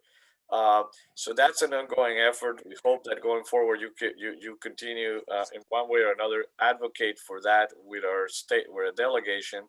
The other point is that's the front in which our town and other towns are underfunded by the state. Not only are we underfunded on the ECS front by north of $50 million, we're also underfunded in the amount of the excess cost reimbursement. The state is not reimbursing us at 100% of what their obligation or their formula prescribes. So I wanted to point that out to you, and it's a point well taken that the state could do a lot more in getting involved in regulating increases for specific services. Otherwise, it's become something where there's no real control there, and sometimes these increases come in double-digit percentage figures. So I want to put that out there. Thank you. Thank you very much for clarifying that. It's excellent points. We appreciate that. Thank you very much. The chair recognizes the councilperson from the 5th district. Thank you, Chairman. Through you, I won't try to belabor. I'll just ask budget questions. But I would love to know what we as a town are doing when we're spending 5 times the amount of money on special ed students. So if the Board of Ed can send over to us what auxiliary services and wraparound services they provide at 5 times the cost of the average student, I think that would help us understand greatly. Moving forward, I'd like to talk about I first want to commend the Board of Ed for bringing down their natural gas costs. So I did notice that. Good job. I know y'all have been working with energy contractors, so I do appreciate that being a savings. I did, however, want to touch on staff mileage reimbursement. That line is at 184% increase. So I was wondering if that was a typo or if someone could explain that. And then the last two things I want to touch is the water line for the schools. Those numbers, they're only a couple thousand between them, but the numbers, what we budget what they actually are differ by thousands of dollars. So I wanted to get an understanding how we can conserve more of our water, or what's going on at these different buildings that we're losing so much water. Very last thing is nurses. I've heard that we have less school nurses. I want to better understand if we're providing nurses in our schools, and if we have the adequate amount of money to do so. So through you, Chairman, and thank y'all in advance. Okay, good questions. Good way of looking at it, because you were able to go through and see some of this. Well, the first one's an easy question. Nobody would know it but us. Last year, the administrators union gave back their mileage. So as part of as their give back, that's why it's up so much, because it's being reinstated and brought to action. So under their contract, it went to zero and now it's going back. So thank God it wasn't a typo, but that's unfortunately, or fortunately, we have to account for that. We are doing a good job in the gas. We are doing a good job in the electric, and we will do a better job in the electricity line item because of what you guys passed through the grants with UI last week. You know, we're looking at saving $100,000, and we'll probably during part of this re-budget have to move that money and get down. Water, same thing about water this year. There was a lot of the numbers that you're seeing from the actual up to a certain point is we did have a lot of use of the water at the schools, because even though we still had pool issues, we still had sprinklers, we still had issues. So we have our crew monitoring that all the time. And I think we do a decent job at watching the spikes. What we've implemented this year is actually my operations committee gets a monthly report of usage by buildings. Chris Dower goes through it. So we actually have board representation looking at the actual expenses. And actually, Mr. Dower we were charged an electric bill at Alice Peck when we technically didn't own the building under construction, and he's getting that reimbursed for us. So it's a good process of doing this by month, by usage. The board's looking at it, we're looking at it. So we're taking those numbers, and you're conservative. And I know one thing that we're looking at, and we want to go solar. We're doing roofing projects right now. And the next thing is to line up, even if it's just, it can't be a town-wide project. We're going to look at even if it can be an education-wide project. So we're actually talking with, the purchasing about looking in that. The nurse question. This year, we were short a couple nurses. So Mr. Highsmith did a great job contracting with an outside company that actually we ended up hiring 2 of their people that brought our staff up to where it should be now. So we're in a good position right now. And we've also paid for monitoring. We have an outside agency that provides a nurse that stays in our monitoring room for COVID, or if there's an isolation room. So we pay an outside firm to handle our isolation room so we can keep our nurses isolated from that. So during the COVID money, we were able to, and we continue to be able to provide that. So you might see a little reduction in that number, but it's really being spent over in a substitute line because we're treating them as non-hires, they're subs. So to answer your question fully, I believe we're in good shape right now. I think during the course of this year, we were down 1 or 2. Mr. Highsmith did a great job, got them all full. And we have a company, Affordable Services, that provides these other here. Thank you very much, Councilperson Farmer. Any further questions? One question and just a follow-up. If y'all could let us know if there's any capital things that we need to look about in terms of water usage, I think that'd be helpful. I did quick math. Remind you, I was educated by our system, so if it's bad, you can't get down on me too much. But I think it was about $10,000. So not crazy, but something that could definitely do some good. We'll take a look at it. The last question that I do have is just in terms of like climate coaches and things like that, positions that are really in person. Do we have the anticipation that we are going to be fully back into our buildings next year and need those auxiliary staff that really have jobs where they're in person to deal with our students? And if not, how are we calculating for that cost? Through you, Chairman. I look forward to answering this question. Yes, we will be back and we will be better. We're bouncing back better. So we are looking 5 days, full days, before after school programming for our families, feeding our kids, all the intervention programming that we need to fill in those gaps that exist. We'll be back. Thank you very much, Council. Thank you, Chairman. Thank you very much. The chair recognizes the councilperson from the 4th District. I would like to make a motion to increase the Board of Education budget by $500,000. Second. Is there any discussion on that? Can I speak to that? Oh, I'm as sorry. I the maker of the apologize. Yeah, motion? yes, you may. You're the maker of the motion. You may speak to a councilperson. I apologize. Thank you. So I understand that we had to really make a lot of cuts last year, and we really impacted the Board of Education in this very hard pandemic year. It's also my understanding that the school that feeds from my district and some other districts in town really had an impact on school supplies and other things that could be driven to educate our children. And I'm sure it impacted all of the schools, what we did last year. I don't feel comfortable going all the way back to what was asked for by the board because I want to balance what we're doing for our taxpayers.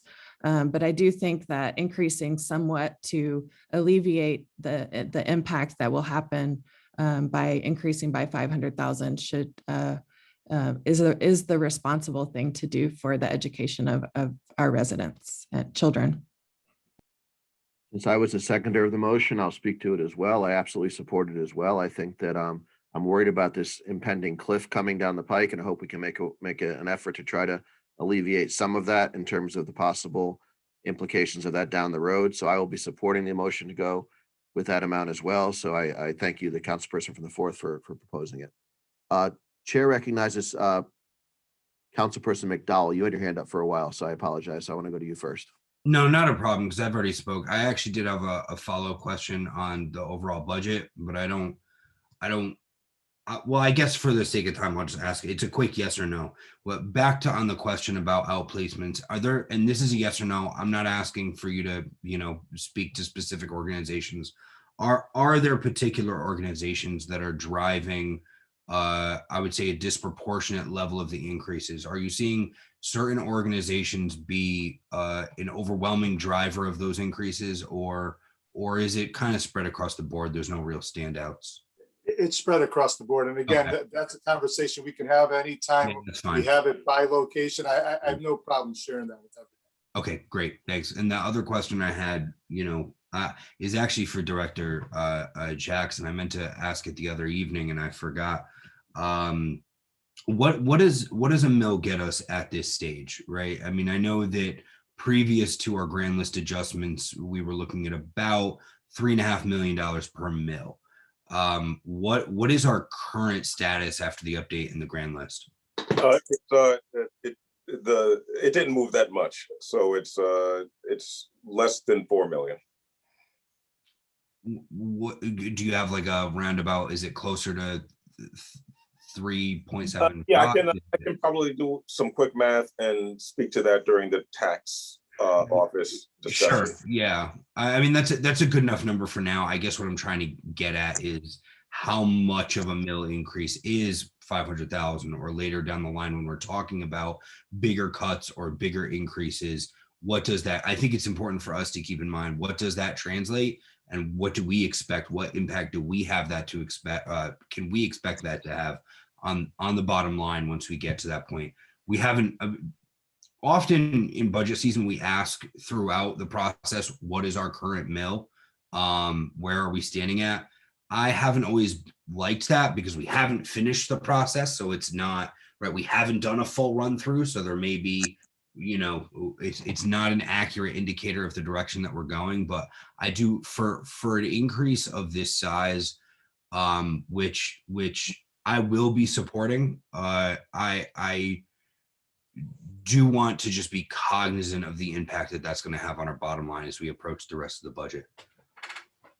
Thank you, Director. Simple math, it's about 0.13 mils. So it would be if you're going Yeah, down. that's In but that, if we're between 3.5 and 4, I'd like to have a little bit more exact number, but I recognize that the director needs some more time for that. Thank you. Right, and I mean, it'll be easy, but the number will be based upon the presented budget, not without changes that you've made through the process. Is that a fair number? No, I'm not asking for what our current mill rate would be in the budget as it stands. That's not what I'm asking for. We haven't done a full run through. It's not an accurate indicator of where we're headed. What I'm asking for is, what does 1 mil generate, right? If we send out everybody a tax bill for 1 mil right now, what does that generate with our current grand list? What does 1 mil generate in revenue for the town? Gotcha. I will open my calculator app and shoot it in the chat if that's appropriate. Yeah, thank you. That works. Thank you. All right. Councilperson McDowell, any further questions? Or are you good? I'm all set, Mr. Chair. Thank you. Thank you very much. I'm going to defer to the council president. I see his hand up. So Council President McGarry, do you have a comment or question? You're muted, sir. There we go. I'm going to speak in favor of the motion and also just after we vote on this, we'll move to registrar. But I think, well, I guess if we can go to a quick motion for the entire approval, maybe we can finish up right here. But I'm just going to speak in favor of the motion. I've said, I think this budget is a budget that we have to balance, and we also have to fix problems. And we know that these sped costs on the Board of Ed side are a problem. So, I'm about, let's solve our problems. This is a clear problem. Let's not leave it for the council 2 years, 3 years down the line. Let's fix it now. Okay, thank you very much. I appreciate that. We're going to move to councilperson from the 6th District, Councilperson Schumacher. Thank you. I concur with the favorable comments on the motion, the amendment on the floor, and I will be voting for it. And I would appreciate if we can move this along. I'm going to refrain from calling the question at this point. Thank you very much. Councilperson from the 2nd District, Councilperson Alston. Just, do we have a running tab in deliberations for increases already? Speaking specifically to the motion that's on the floor for the $500,000 increase, do we have a running tab for increases already? Increases overall for the budget, you mean, sir? Yes. Council Jackson, I'm sorry, Director Jackson, are we keeping a tab in terms of the amount of increases? We are. It is being recorded by the clerk and distributed to us after the sessions. I apologize. Any Councilperson Austin, do you want to do follow-up on that? No. The council clerk is keeping track of the increases. Thank you very much. Councilperson Baez. I believe you're. I'm making a motion to fully fund the Board of Ed at their requested number of $92,820,405. Okay, so we currently have a motion on the floor for $500,000. Council President, do I entertain this additional? I'm not sure of the process here. Ms. Baez, is your intent to alter this motion like as a friendly amendment or as a separate, you're looking to amend the amendment? I don't know if this is going to be a friendly amendment. I'm asking for $2 million extra dollars. For a friendly amendment to this amount, Council. Well, I guess this would be then an unfriendly amendment to the suggested amendment. So should we vote on Councilperson? I'm assuming no. Point of clarification, if that is the case, we would vote on the motion as is and then go back if there's another.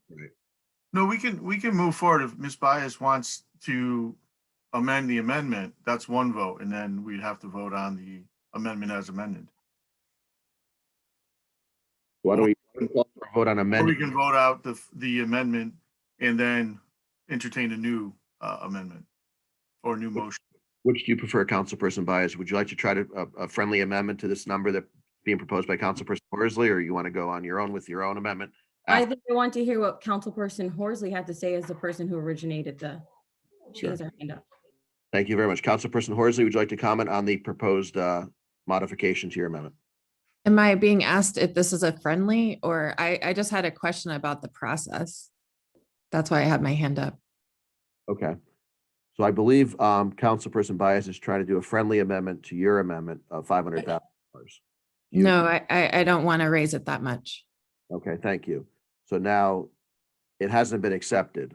Do we then go to a vote on Councilperson Byers' amendment, or do we go to a vote on For Councilperson? the clarification, I don't believe there was a second, so there has to be a second. Exactly. Has there been a second to Ms. Byers? No. For discussion purposes, I'll second Councilperson Byers' proposal. Okay. So we are now discussing the amendment to the amendment. Correct. So I mean, what's on the floor is the full funding of $92,820,000 for the Board of Education line item. Councilperson Byers. Point of order. Yes. The amendment wasn't approved, so the amendment cannot be amended unless it was voted on and approved. So this is a new motion, and the former motion has not been voted on. Okay, so now I'll withdraw my second. Okay, then I would withdraw my. Yeah, why don't we just go ahead, vote the amendment out, and then we'll go to Ms. Byers. We'll go to the original amendment proposed by Councilperson Horsley. Any further discussion on Councilperson Horsley's amendment before we go to Councilperson Byers afterward? Chair recognizes Councilperson Farmer. Thank you, Chair. That's why I said what I said the first time, because I assumed we'd get to where we just got.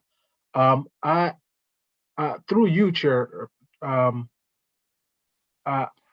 every year the mayor puts us in a situation of underfunding the Board of Ed, and then for us to do cleanup.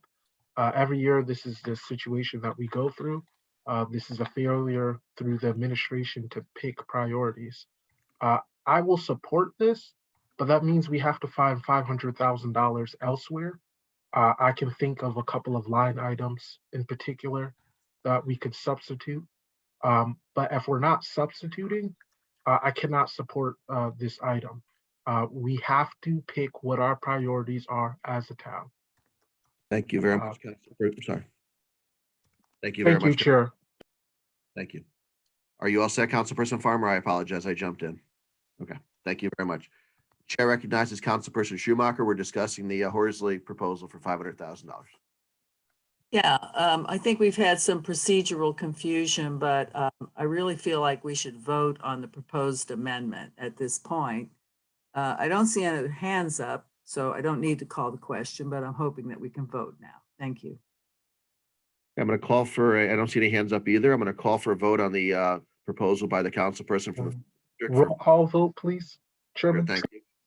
I'm going to call for a vote on the councilperson's proposal for $500,000 increase to the Board of Education budget. Roll call vote is Kim, are you with us? I'm here. Councilmember Alston, Yay. Councilmember Baez, Yes. Councilmember Bonadies, Yes. Councilmember Caesar, Yes. Councilmember Klaus is absent. Councilmember Dolan, I apologize, my audio cut out. This is for the $500,000 amendment, correct? Correct. Yes, it is. Yes. I'm a yes, thank you. Councilmember Farmer, Yes. Councilmember Gary is absent. Councilmember Horsley, Yes. Councilmember McDowell, Yes. President McGarry, Yes. Councilmember Roe Lewis, Yes. Councilmember Shoemaker, Yes. Councilmember Weber, Yes. Councilmember Wetmore, Yes. Councilmember Farmer. Yes. Passes unanimously. Thank you very much for that vote. We're going to move on now. Would Councilperson Baez like to propose an amendment or Yes, please. I would like to amend the budget line as fully, as a number fully requested by the Board of Ed. Thank you very much. I'll second that for discussion purposes. Any discussion on the item being proposed by Councilperson Baez? As a person who made the motion, I'd like to speak. Thank you so much. I'm sorry for the procedural mix-up before, but I definitely didn't want to not be able to speak to this item. So I really truly believe that the Board of Ed should be getting their full pot of money that they're asking for.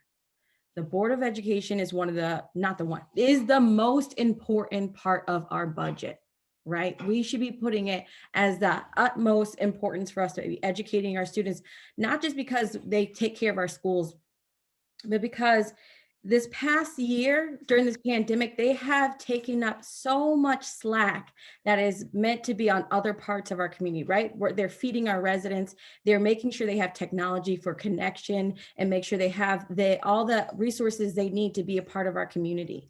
This is something that is unprecedented, and our Board of Ed has picked up the slack like no one would have ever imagined them having to do and being able to do. We heard some amazing statistics at the beginning of this presentation, at the beginning of this conversation, going from 8,000 students to 60,000 people, to 60,000 meals. That's an amazing number, and it's something to be revered.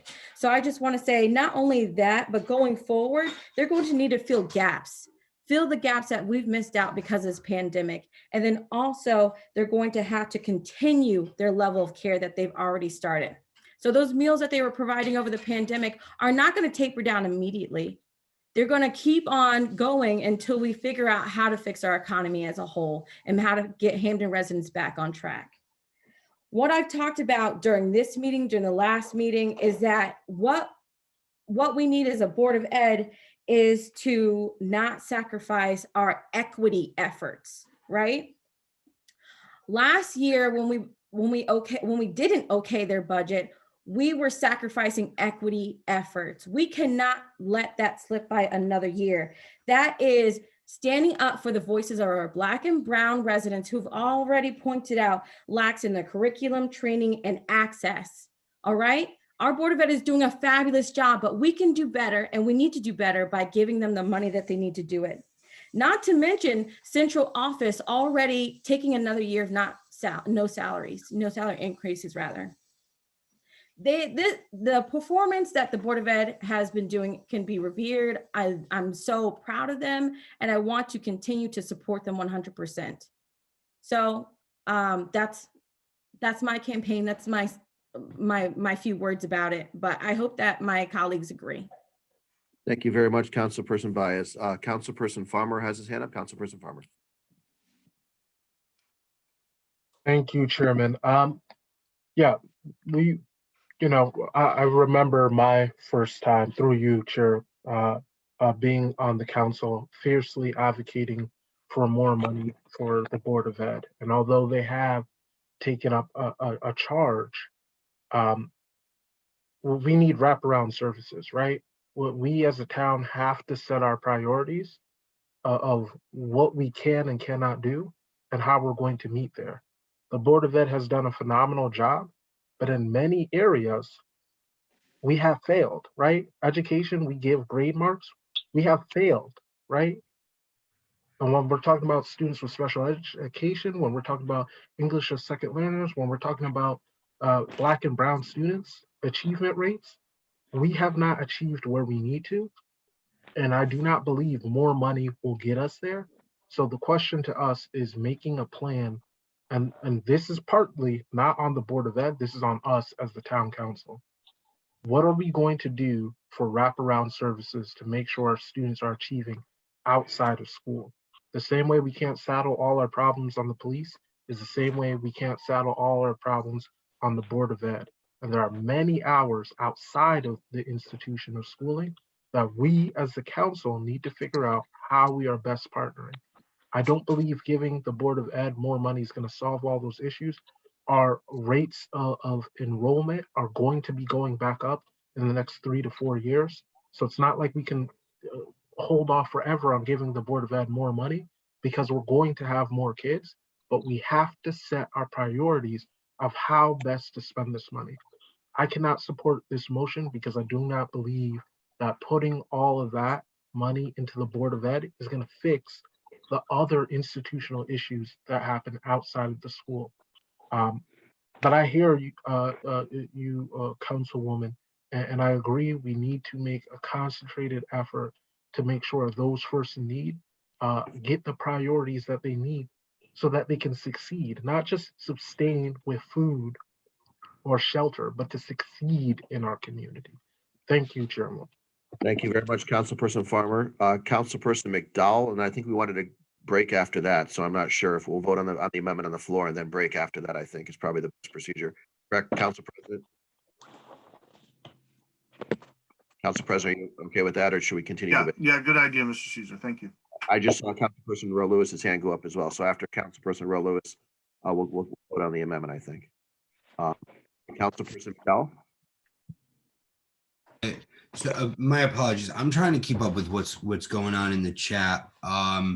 As an update, just for the public record, 1 mil is equal to $3.8 million of revenue generation for the town. I want to make sure that that statement makes it onto the public record. Thank you, Director Jackson, for that. However, my colleague from the 2nd District made a request earlier about a running list of budget alterations. I think the request was specifically for our increases. It seems as though there's I'm trying to keep up with the chat. I know there was just another addition in there.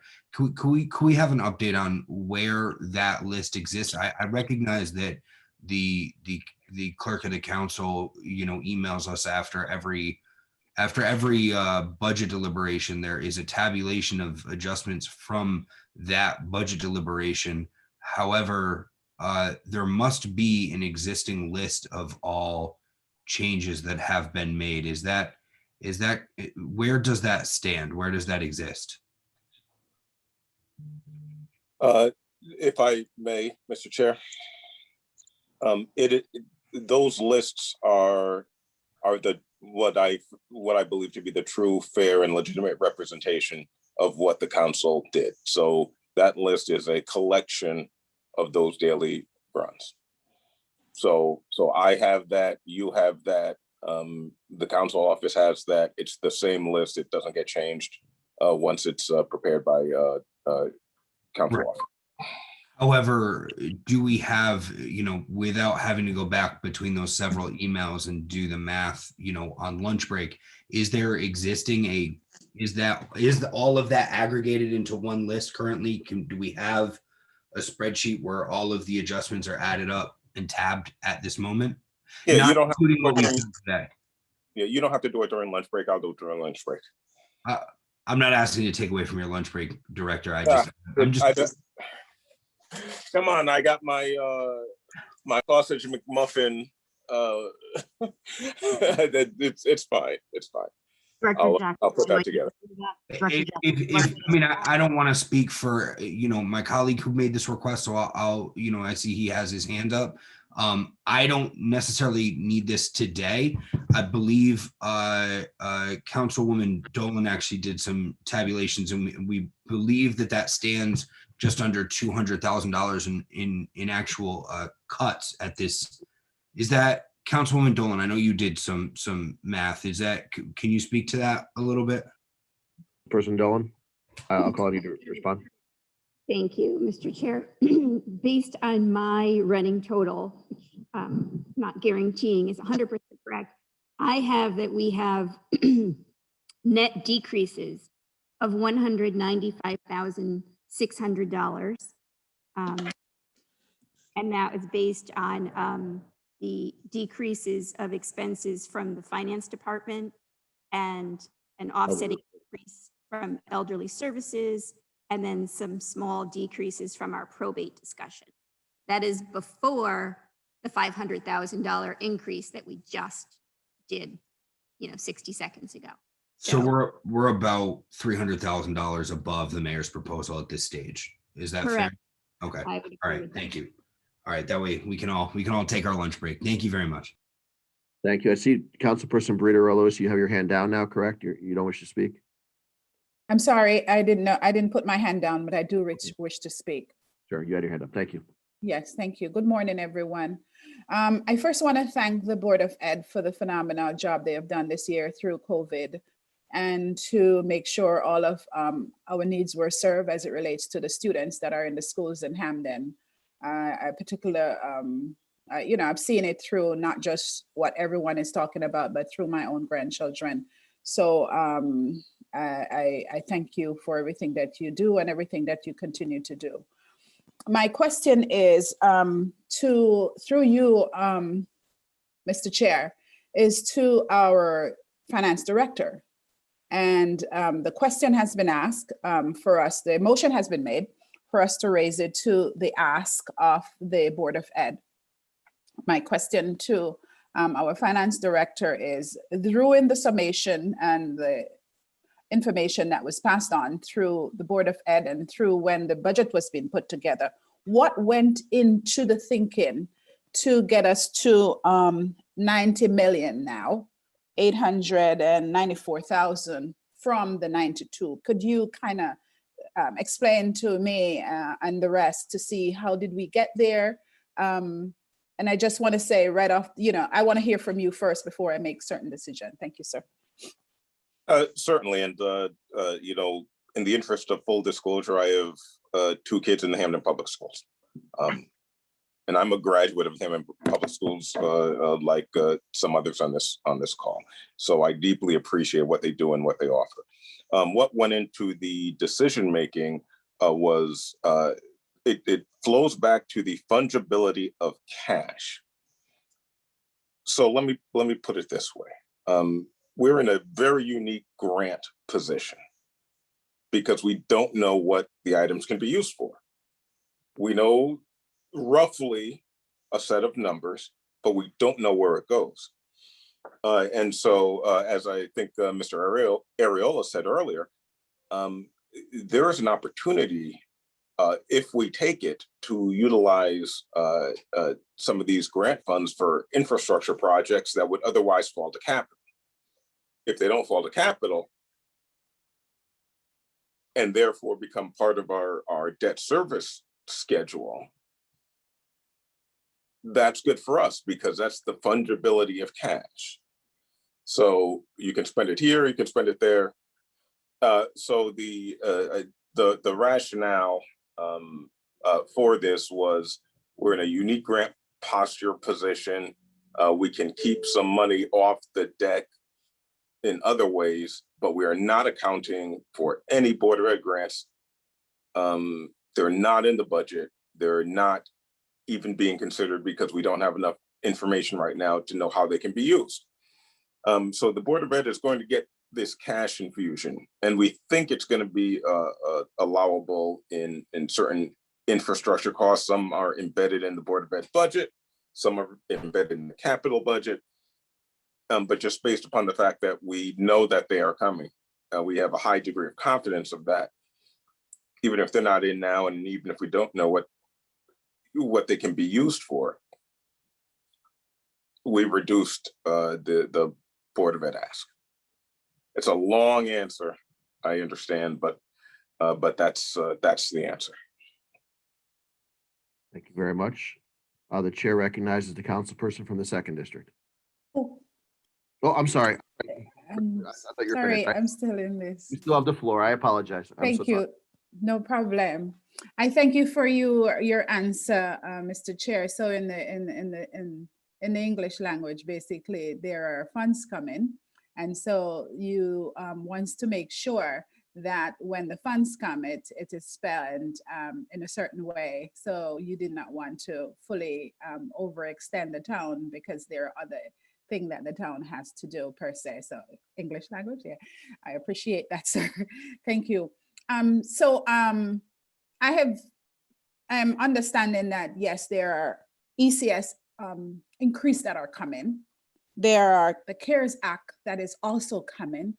And there's a possibility that this school system will be able to use that in any way possible. I've seen other districts said, we have so much money, we don't know what to do with it. I'm not saying Hamden is going to be in that position necessarily, but I will not support the increase to go to the 90.92 million, but I will stay with the 500,000. The school system is aware that anything they need, they can always come back and ask, and they will be granted that through the town.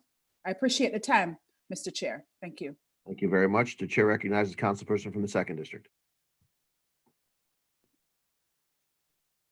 Thank you, Chair. Mr. Chair, 2 questions just on procedure. I'd ask that we be able to have that running list. Thank you, Councilwoman Dolan, for your records, but I'd ask that either the clerk or Director Jackson keep a running list of alterations that we make from committee to committee, so we'll know if we're still balanced or not by the decisions that we're making.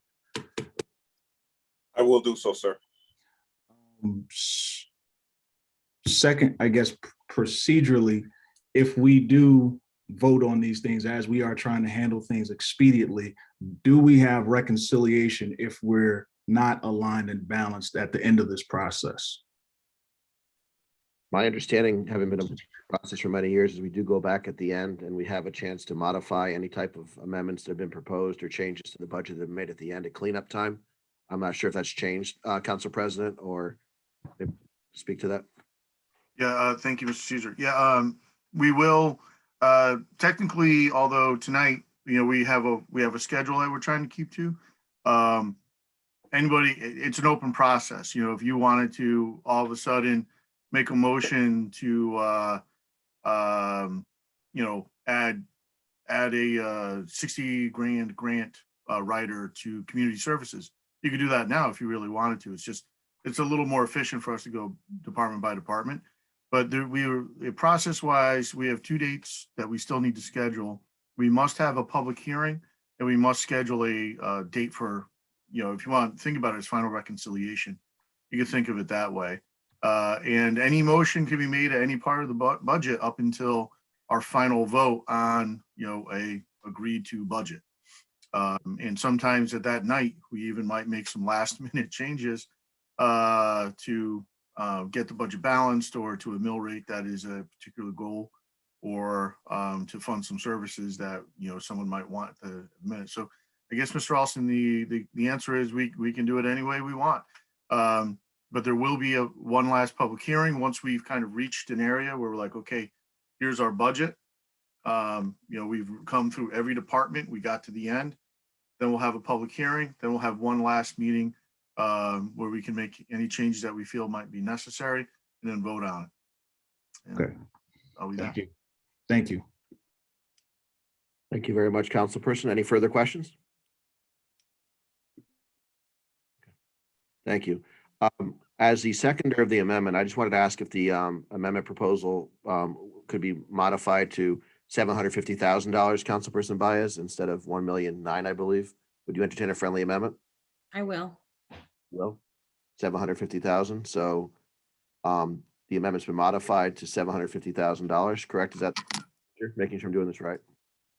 Correct? Okay, thank you very much. The amendment's been amended to $750,000. Any discussion on that? I'll speak to it as the proposer of it. I would. Point of clarification, does that mean that you're reducing the Ms. Baez's request? Or are you is that in addition, and that's in addition to the 500 that's already been unanimously passed? It'd be a reduction in Ms. Baez's request. Right, to $750,000 increase instead of the 1.9. That's what I'm proposing. As a speaker of the of the proposal, I would love to give the Board of Ed the top amount of money they need for this budget to be perfect for them and to make it work. I mean, we live by our school system in this town as well, too, in terms of selling houses and getting people to move to Hamden. You want to have an attractive school system for people to move to and to take advantage of and to utilize. And we want to offer the services we want to offer. We want to offer the diversity programs as well as equity and everything that goes along with that as well. So I totally support the idea of the 1.9 million. I just don't know if it'll pass. I'm just concerned about that. I would support it if it was going to able to be, to make it happen. So I'm proposing $750,000 is more of a more possible number to pass. I do applaud Councilperson Baez for her stance there. I really do. But that's why I'm proposing the $750,000 instead. Chair recognizes Council President McGarry. I concur with everything that Councilwoman Baez and Councilor Caesar said. Yes. Any further discussion on the proposed $750,000? Chair recognizes Councilperson from the 5th District, Councilman Farmer.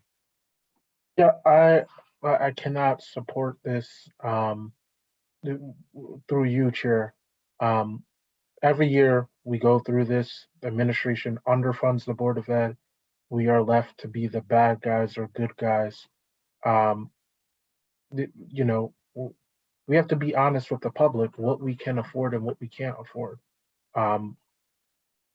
This year is one of those years we can't afford it. And if we can, I want to know what other cuts we're willing to make.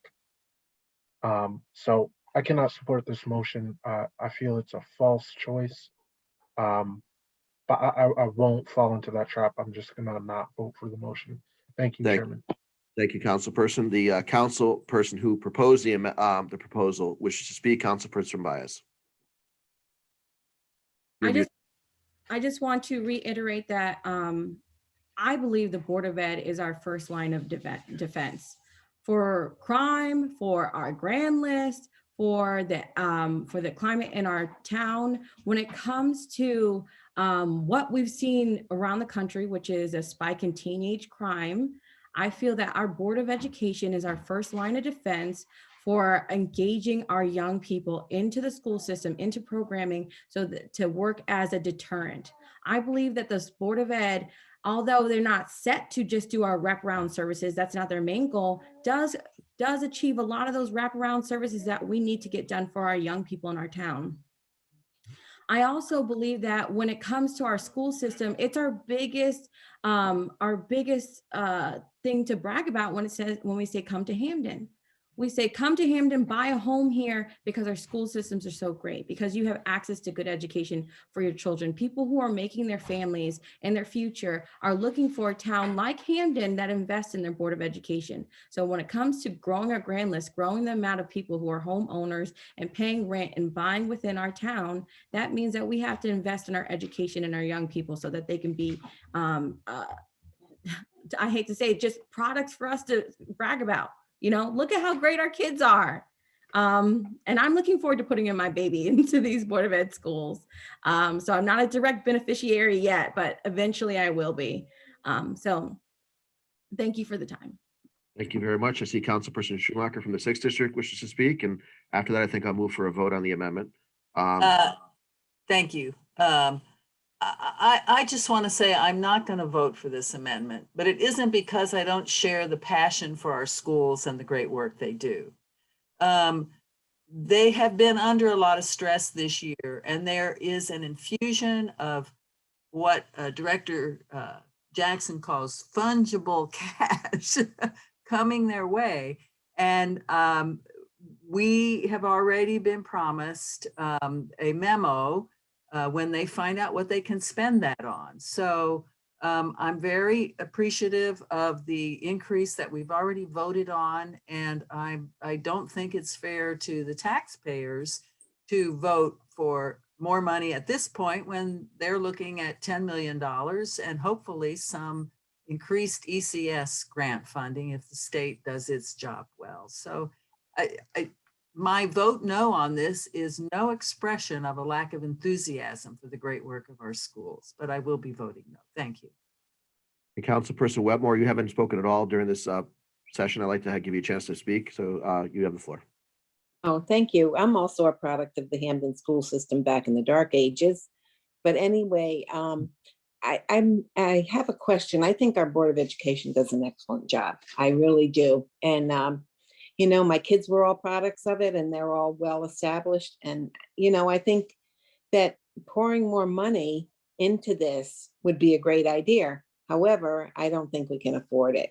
So my question is this 750,000 above the 500? So it would make it, that's my question. I mean, what is the total you're asking for? 750 on top of the 500 or just Ye- 750? We approve 500,000. This is the 250 on top of that. I believe that's the number. It would be 750 total for the increase. Okay, all right, I will support that, but I didn't want to have it, piggybacked on the 500,000. Thank you. Thank you very much, Councilperson. I'm going to call for a vote on the amendments. I know we wanted to move this along. So the amendment on the floor is a increase of $250,000 above the $500,000, correct? So I want to make sure I word this properly. So it's a proposal for a $750,000 restoration to the Board of Education budget. All in favor of this proposal, please signify by saying aye.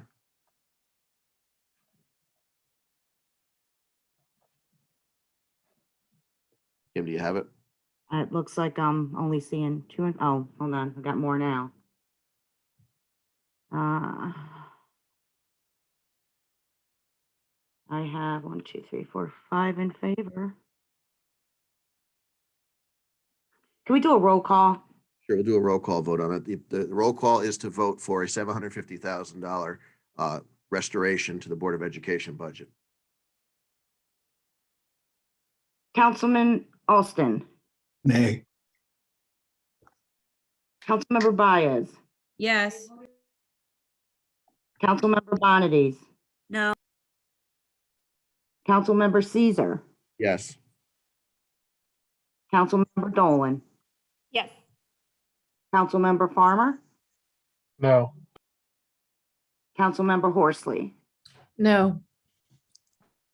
Councilmember McDowell, No. Councilmember McGarry,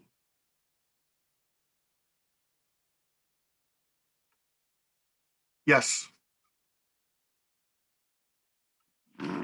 Councilmember Rowe Lewis, No.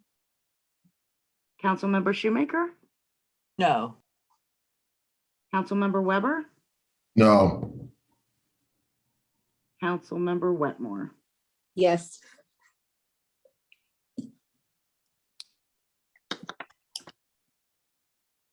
Five in favor, 8 opposed, it fails. Okay, thank you very much. I believe we can move on now to any further expenditures, or am I going to go for a break now, Council President? What do you think? Why don't we just continue on? Our lunch break is actually scheduled for noon. Hopefully we can attend to the registrar and maybe the town clerk prior to that. So any further discussion on expenditures for the Board of Education? Trying to keep track of hands is very difficult here as chair of a committee, so I'm just making sure I don't miss anybody. I do apologize if I missed anybody. It's not on purpose. Any other discussion on expenditures for the Board of Education? Mr. Chair, if I could step in for one moment, I'm just putting together the list of changes. And so I missed the finality on that one. What did we decide to do with BOE? BOE is a $500,000 restoration of funds. So Plus 500. Okay, got it. Thank you. thank you very much, Director Jackson. I'd like to say one more thing if I could. Thank you guys for your time today. And I did have to answer a couple questions from the vote the other night on the grant.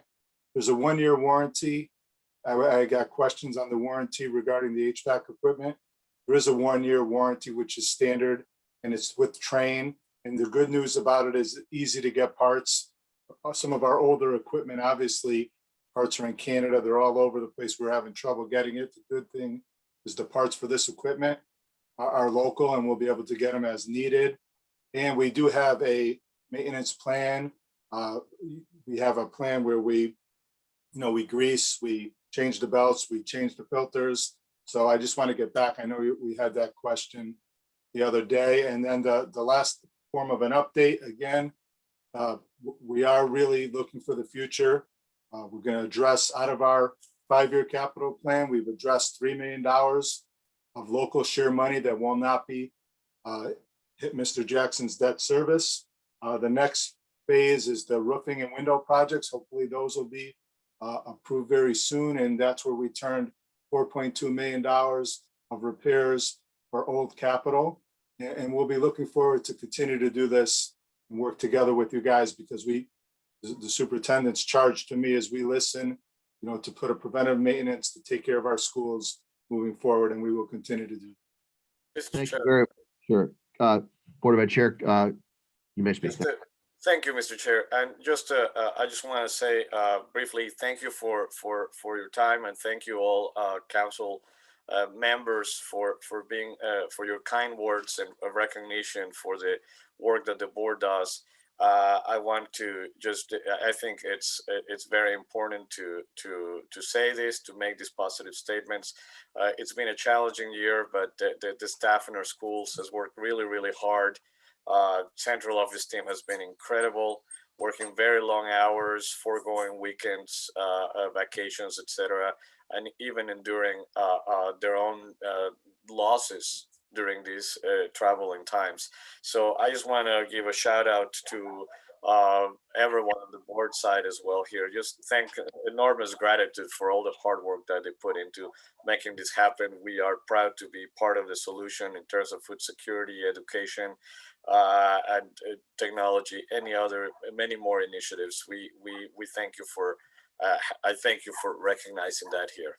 Thanks. Thank you. Thank you very much for those very, very kind words. We really appreciate it as well. And thank you to the administration for coming today and being able to propose all these different, or answer our questions and listen to our concerns. I see Councilperson Farmer has his hand up. Councilperson Farmer. Thank you, Chairman. This is probably the most I'll talk today.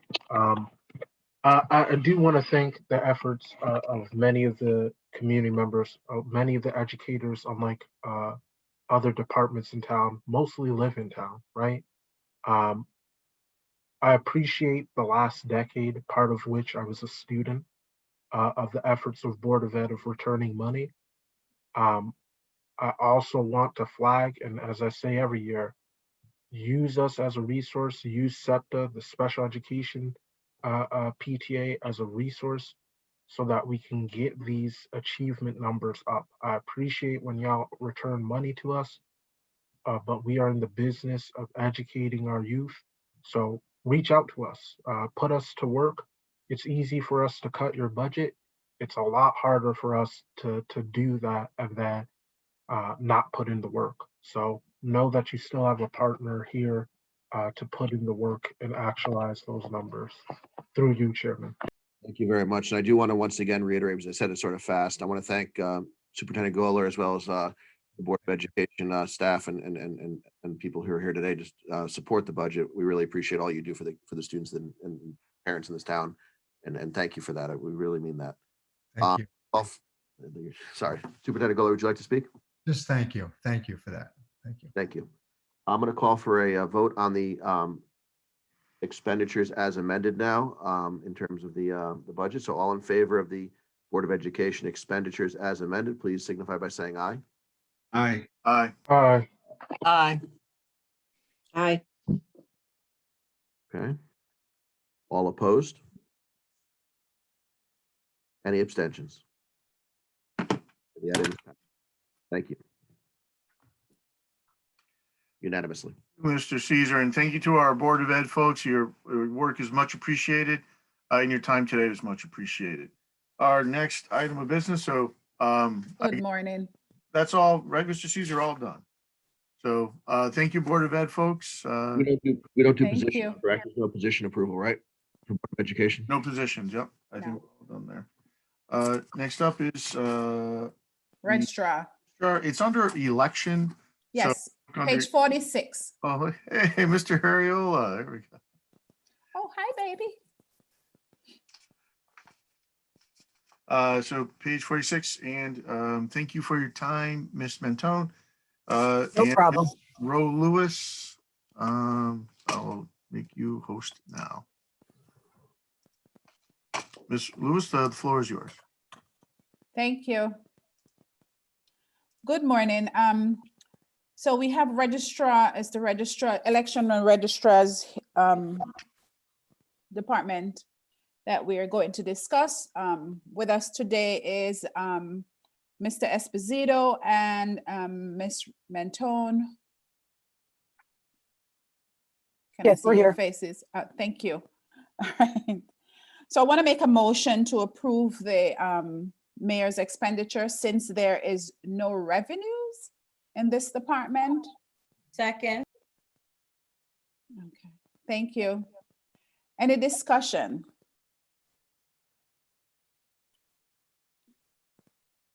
Council Member at Large Byers, do you have any discussion? No. All right. So I'm gonna ask Registrar Mentone and Esposito if they wanted to bring anything to our attention as it relates to their expenditures. Yes, I'll begin. If you take a look at our budget, what we do is we expect 3 election cycles this year.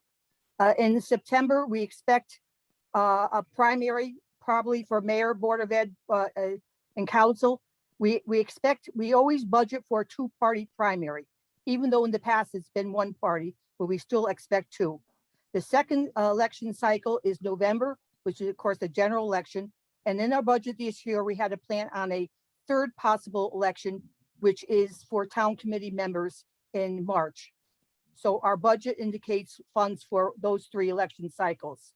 In addition, we did take a look at our budgets for our salaries for assistant registrars, and we decided that their salary was higher than their duties. So what we did was we took a look, we lowered their salary and added the money to the money that we would spend for moderators, because the moderator is the most important person that runs the election. And we find that our salary, which was in November, $300, is really not competitive with area towns who many of them pay over $400. So in this cycle, we decided to cut the assistant registrars and increase the moderators to $350, which should make us a little bit more competitive.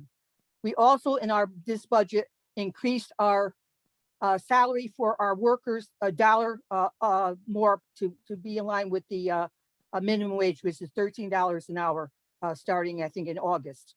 The other increase we made was we added $1 to our food allotment. Normally, we allow $11 per person. We've increased it to $12. Now, for a 14-hour day, that's not a lot of money. But what we found is that most of our registrars spend money out of their own pockets to increase money for food. So those are the 3 changes that we made this year. So our payroll section is a little bit lower than normal, but we think that this is a fair budget, and the money is spent for the elections and the expenses we have. Thank you, Mrs. Mentone. Mr. Esposito, is there any?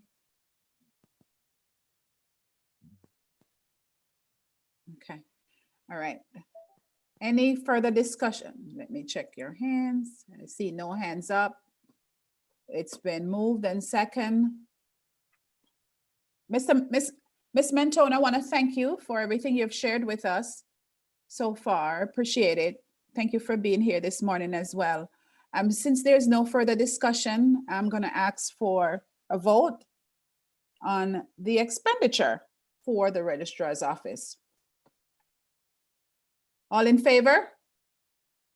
Aye. Aye. Aye. Any opposed? Motion carries unanimously. Thank you. So we're going to talk about the positions now. I want to make a motion to accept the mayor's positions. Second. So moved. I didn't hear. Oh, Ms. Horsley, you second? And Mr. Farmer, you moved? Councilman Farmer, you moved? I can't see you. Okay. Yes, Okay. Chairwoman. Thank you. So, any discussion on the position? Let's see. Councilman from the 5th, Thank you, Chairwoman. you're recognized. Thank you. Through you, I did not get to ask this question as I was slow on the button, but I think it's pertinent nonetheless. When the registrars came before us before, I asked if they anticipated any new costs that we should reflect because of any changes to legislation up in Hartford. So I just wanted to get their perspective if they thought that there might be costs, and if so, what did they guesstimate that might be so that we could flag that for E&C. Through you, Chairwoman. Thank you. Registrar Mentone, could you please answer the gentleman from the 5th District, Mr. Farmer's question, please? Thank Well, you. I'm not sure what changes you're referring to in Hartford. Through you, Chairwoman, I'm referring to parolee voting as well as the potentiality of no excuse absentee ballots. Through your Chairwoman. Thanks. Did you get that? Okay. Yes, as far as parolee voting has nothing to do with any expenses because they would just be an added voter on our list. And we take care of that through our office. As far as absentee ballot, again, that depends on what changes. The governor is going to allow the same changes last year. But we work very well with Vera, as she will explain, but there's no expenses to us except that we hire, depending on the volume of number of absentees that come in, we depend on our teams we have to hire people to count the votes. And that will be only, and that's usually included our budget pretty well. Thank you, through you, Chairwoman. Thank you, Registrar Mentone and Registrar Esposito. Thank you, Chairwoman. Thank you, Registrar Mentone. Mr. Alston, you're recognized. The gentleman from the 2nd District, you're recognized, sir. Thank you, Chairwoman. Another procedure question for me. We've already voted on the budget here, and now we're going to look at the positions. So do we by accepting the position, by accepting the budget that's built from these positions, do we thereby accept these, or do we have this out of order? Should we have looked at positions first and then accepted budget? no, so procedurally, we normally look at the expenditure with the exception of the positions. So the positions are looked at separately. And then, yeah, it's a little bit different, but that's how we do look at it first. We look at the expenditures, and if there are revenues, we look at the revenues, and then we look at the positions separately, because sometimes there are changes within those positions that we need to make changes on. But we've already approved the budget for the cost, so we've essentially set up a pot of money that they have that we can thereby change the value that that pot may go to. The expenditure with the expenditure with the exception of the positions. Point of personal privilege, if I may, Chairwoman. You may just give me 2 more seconds. Let me get Mr. Alston point all clarified to us, and then I'll make sure you get a chance to speak. Gentlemen from the 2nd, you still have the floor. I think I understand what you're saying. We've approved the budget as it was, so it's 112,000. So we've approved a pot of money, but if we disapprove of one of these salaries, then the process is what? And I'm not speaking not speaking that I don't agree with any of these. This is purely a procedure matter. Yes, sir. It's a procedural matter.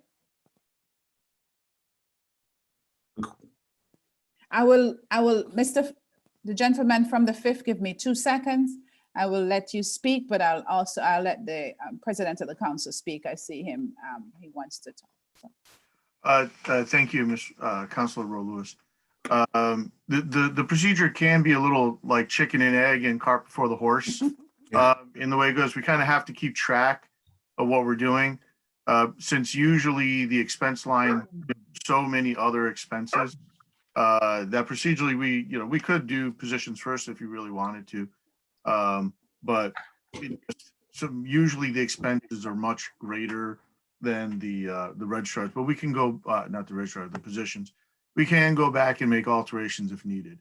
And obviously, if let's say we just decided, well, we'd have to be careful. About, we decided to make a change in the personnel. We could go back and make a change in the salary line as well.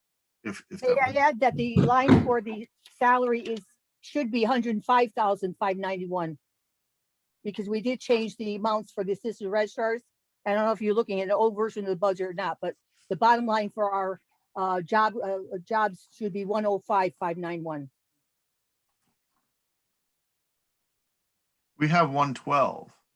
No, that's wrong. We had sent a revision on that along with our cover memo, but we had changed the salary of the assistant registrars to $900, 18 people, 900. So that should be $9,000 for our request. So that changed the amount from 16 to 10 to, I think, 9,000. So the bottom line should be 105. Okay, so I'd like to, Mr. Farmer, you all right if I make a motion here first before we get to, okay, I'll second it just to speed things Yeah. up. just speak, thank you. Ms. Mentone, could you say that number one more time, please? Yes, It's our bottom line- 105,591. I'd like to make a 750, motion yeah. to change line 104010110 regular salaries from 112,592 to 105,591. Right. Seconded by Mr. Farmer. Can we have some discussion on that? The chair will recognize Mr. Farmer. Mr. Farmer, you had your hand up. No, I'm sorry. 1 minute, Mr. Farmer, because Mr. Alston still had the floor before I asked Mr. McGarry to speak. Mr. Alston, are you okay with that? I am fine. conversation? My point of clarity has been answered and case in point here. So thank you. Okay. Mr. Farmer, you have the floor. Thank you, Chairwoman. So yeah, my point of personal privilege was to just clarify for the councilman from the second. If we continue to do it the way that we're doing, then we would have to do an amendment to the general budget. So that's usually what we've done in past practice. But you are correct that if we are not diligent, it is possible to create a pot of extra money. So I just wanted to share that, and the motion that I wanted to make was already made. So after that, I'd say if we can make another motion to make sure we reflect that in the general budget. Through you, Chairwoman. Thank you, the gentleman from the fifth. Councilwoman from the ninth, Mrs. Bonadies, you have the floor. Councilwoman, you muted yourself. I should do that more often. Thank you. Thank you, Chairwoman Rowe Lewis. I did want to agree with the representative from the second district, Mr. Alston.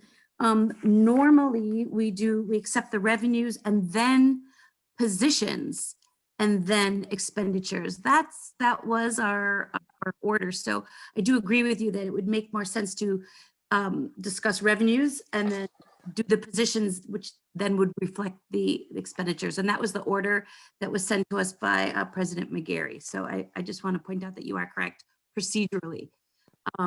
Second thing was, and this is just 75 cents, but the motion that was voted on to decrease the regular salaries to 105,591 needs to have 75 cents added to it, as that's. Thank you. Is that a friendly amendment, Ms. Bonadies? Please, would you accept the 75 cents? I will happily accept a friendly amendment for 75 cents. Perfect. Thank you, Councilwoman. Okay, so it's 105,591.75. That is the friendly amendment. And it has been accepted. Mr. Farmer, you second it? Do you accept? Yes, I do, Chairwoman. Seeing no hands. Seeing no other hands up for any discussion about the positions that there is. I want to have all in favor of the positions. Now they have been changed to 105,591 with some lowering of salaries. Let me see. All in favor? Aye. Aye. Any opposed? None. It's It unanimous. was on line 104010110, right? Yes. Okay. So now Yes. I think we would need to vote on the expenditures as amended, As amended, yes, sir. and then we'll fix the personnel. All right. I want to make a motion. I'll move it to the expenditure as amended. Do I have a Second. Any discussion on that? Seeing none, I'll call for the votes. All in favor? As amended. Any opposed? It's unanimous. So we're gonna go back in now and fix the positions. I'd like to make a motion, and I'm gonna ask Ms. Rento for the, Ms. Mentone, Ms. Rentone. Okay. Exist, but I'll ask Ms. Mentone. Ms. Mentone, what should the numbers reflect then in, the deputy registrar positions? Hold on, let me-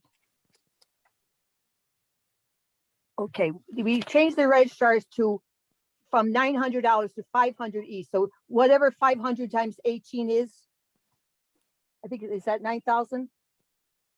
Yes. Okay, that's what the request for should be in whatever line item you have. We have it as assistant registrars, The assistant registrar is under the deputy. right? Okay. So in the positions, I'd like to make a motion to change the assistant registrar from 16,000 to 9,000. Is that correct, Ms. Mentone? Yes. Yes. Second. So it's moved and second. Any discussion on that? Seeing none, I'll call for the vote. All those in favor? Aye. Aye. Any opposed? Motion carries. Okay.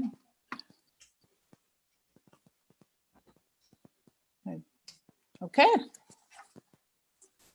I think we are done.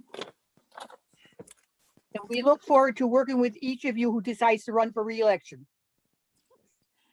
Thank you, Ms. Mentone. Thank you, Mr. Esposito, for coming, and appreciate your cooperation and working with us. I'm sorry, there's still a couple of hands up. Are we done with the positions now? Yes. I believe so, Ms. Mentone. We made the necessary adjustments. Yes, we did make the necessary adjustment. Yep. From the assistant registrar from $16,200 to $9,000. From Right. $16,000 to $9,000. And then we passed the registrar's positions as amended. Okay, cool. Thank you. That's fine. I had a quick question, but it can wait till later. Anyway, thank you. Okay, thank you. Was there another hand up? I didn't see any more. Okay, sorry. Thanks. I think that's it. Thank you, Ms. Rowe Lewis. Our next department is town clerk. Ms. Wetmore has stepped away for a little bit, so I will facilitate our discussion for the town clerk. May I have a motion to accept the mayor's recommendations for the town clerk revenues? So moved. By Ms. Horsley, seconded by I'll second. McDowell. Discussion on the town clerk revenues.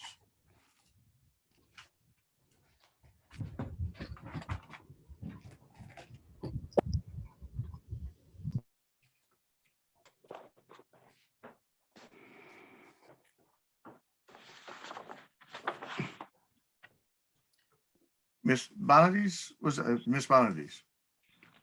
Councilwoman Bonadies. Thank you. I do have a question of line item 103-10009, the conveyance fees. Just historically, they've been 1.67, 1.45, 1.7, 1.3, and we're asking for the department request was 1.3, the mayor has 1.4 down. I think with this market, real estate market, there's a lot of things moving. I think this is a conservative estimate. I'm wondering if the town clerk thinks that this is perhaps conservative. Do you think you could do better than this, given the real estate market is really hot. There's a lot of things moving, houses on the market. And the prices are quite a bit, increased over previous years. So I just want to get your sense on that. So the deal with the conveyance taxes is that in the past, when we had those huge increases, there were several large commercial transfers that happened. And what happened with the market last year is, if you look at the backup I've given you, the historical backup going back sometimes 10, 15 years, you'll see that the huge transfers are the commercial transfers. Most of the transfers we saw last year are the mom and pop sales.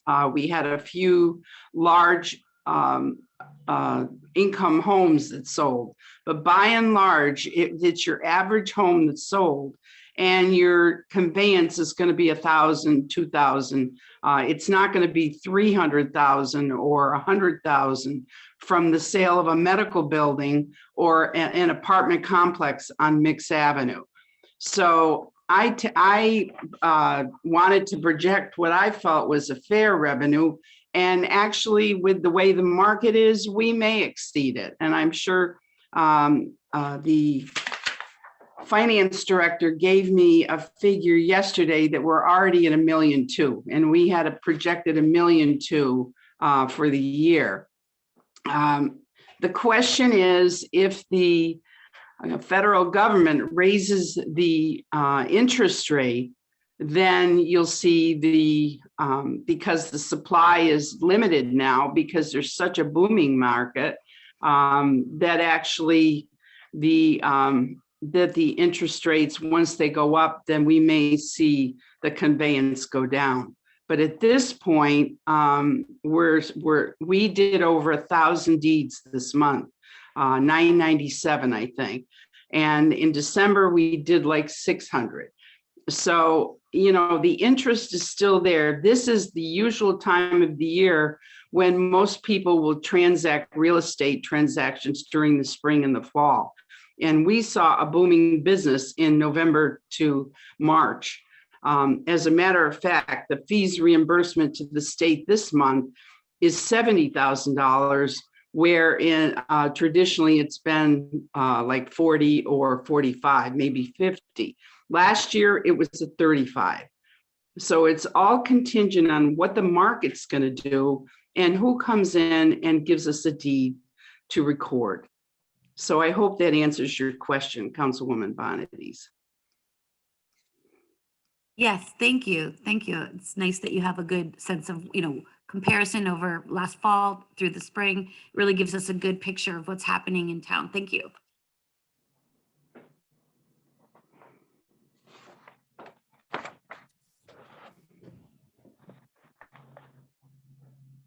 All set, Mr. Thank you very much. And Ms. Horsley, Councilwoman Horsley. Yes, so I also had questions on, so the every revenue line is increased over the department request in this department. And so I'd just like to understand maybe from Director Jackson what the thinking was behind increasing those revenue lines and if that is realistic. Thank you, Councilwoman. Mr. Jackson. Let me open up that page.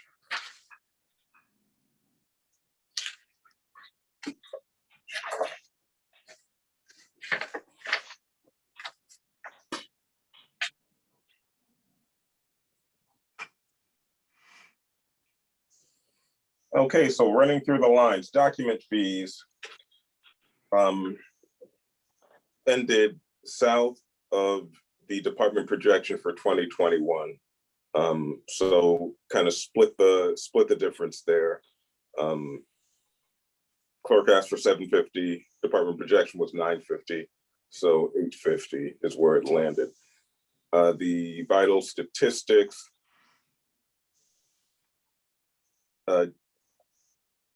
stayed with the revised budget from 21 at 72,000. So that's a $2,000 differential.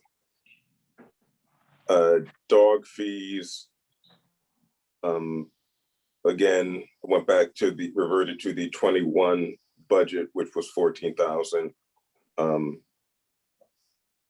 Actual 2020 was 13,117. And as we all know, a lot of people got dogs during the pandemic. So that was increased by 1,000 to 14,000. Wow.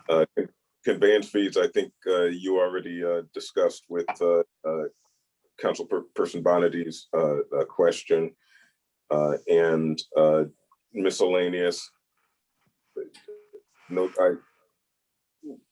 We think there's probably some pent-up demand that will emerge to take it to 60,000. Could I address that? Is that okay? Yes, please, Ms. Morrison. We did go online in March of 20. We put our land records online, and with that, we found that our revenue increased significantly in copy costs because people could not come in the office, and they had to pay a $2 fee for the maintenance of the online system, $1 going to the town clerk's office, which is a statutory fee, and $1 going to the vendor that maintains the website. So with that, we did see a significant increase in copy fees for land records, and we very possibly could meet the 60,000. Normally it's about 40, 45, but we're getting almost $5,000 a month from the online vendor just for the copy fees. Also, our notarizations are down because of COVID. And as businesses open up and the town hall is opening to the public, I'm sure it's $5 a notarization, but that will bring an increased fee there as well. So it's something that's achievable. Wonderful. Thank you. Thank you, Ms. Horsley. Any further discussion on the town clerk revenue lines? Seeing none, I'll call for the vote. All in favor, please indicate by saying or showing aye. Aye. Aye. Opposed? Abstentions? All right, revenues pass. And why don't we do, we'll go to positions and then we'll do expenditures. I have a motion to approve the positions for the town clerk the mayor's recommended budget. So moved. Moves, I think Mr. Farmer was first and then Ms. Shoemaker. Discussion.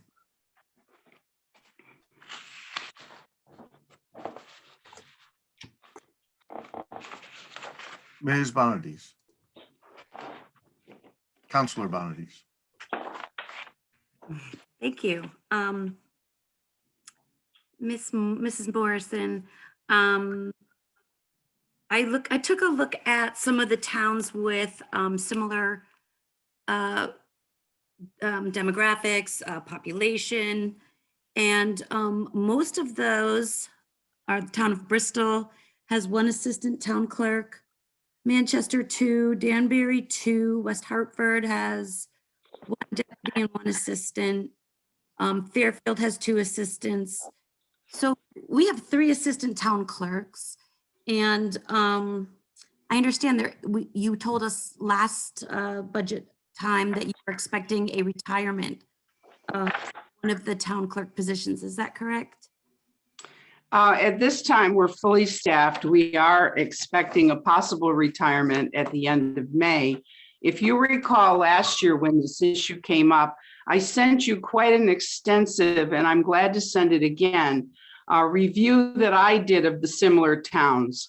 And because of our population and because of the statutory requirements, with what just happened with COVID and the elections, and the amount of land records that we're statutorily supposed to record, our time restrictions, if you looked at the other towns, you see they also have a bigger staff.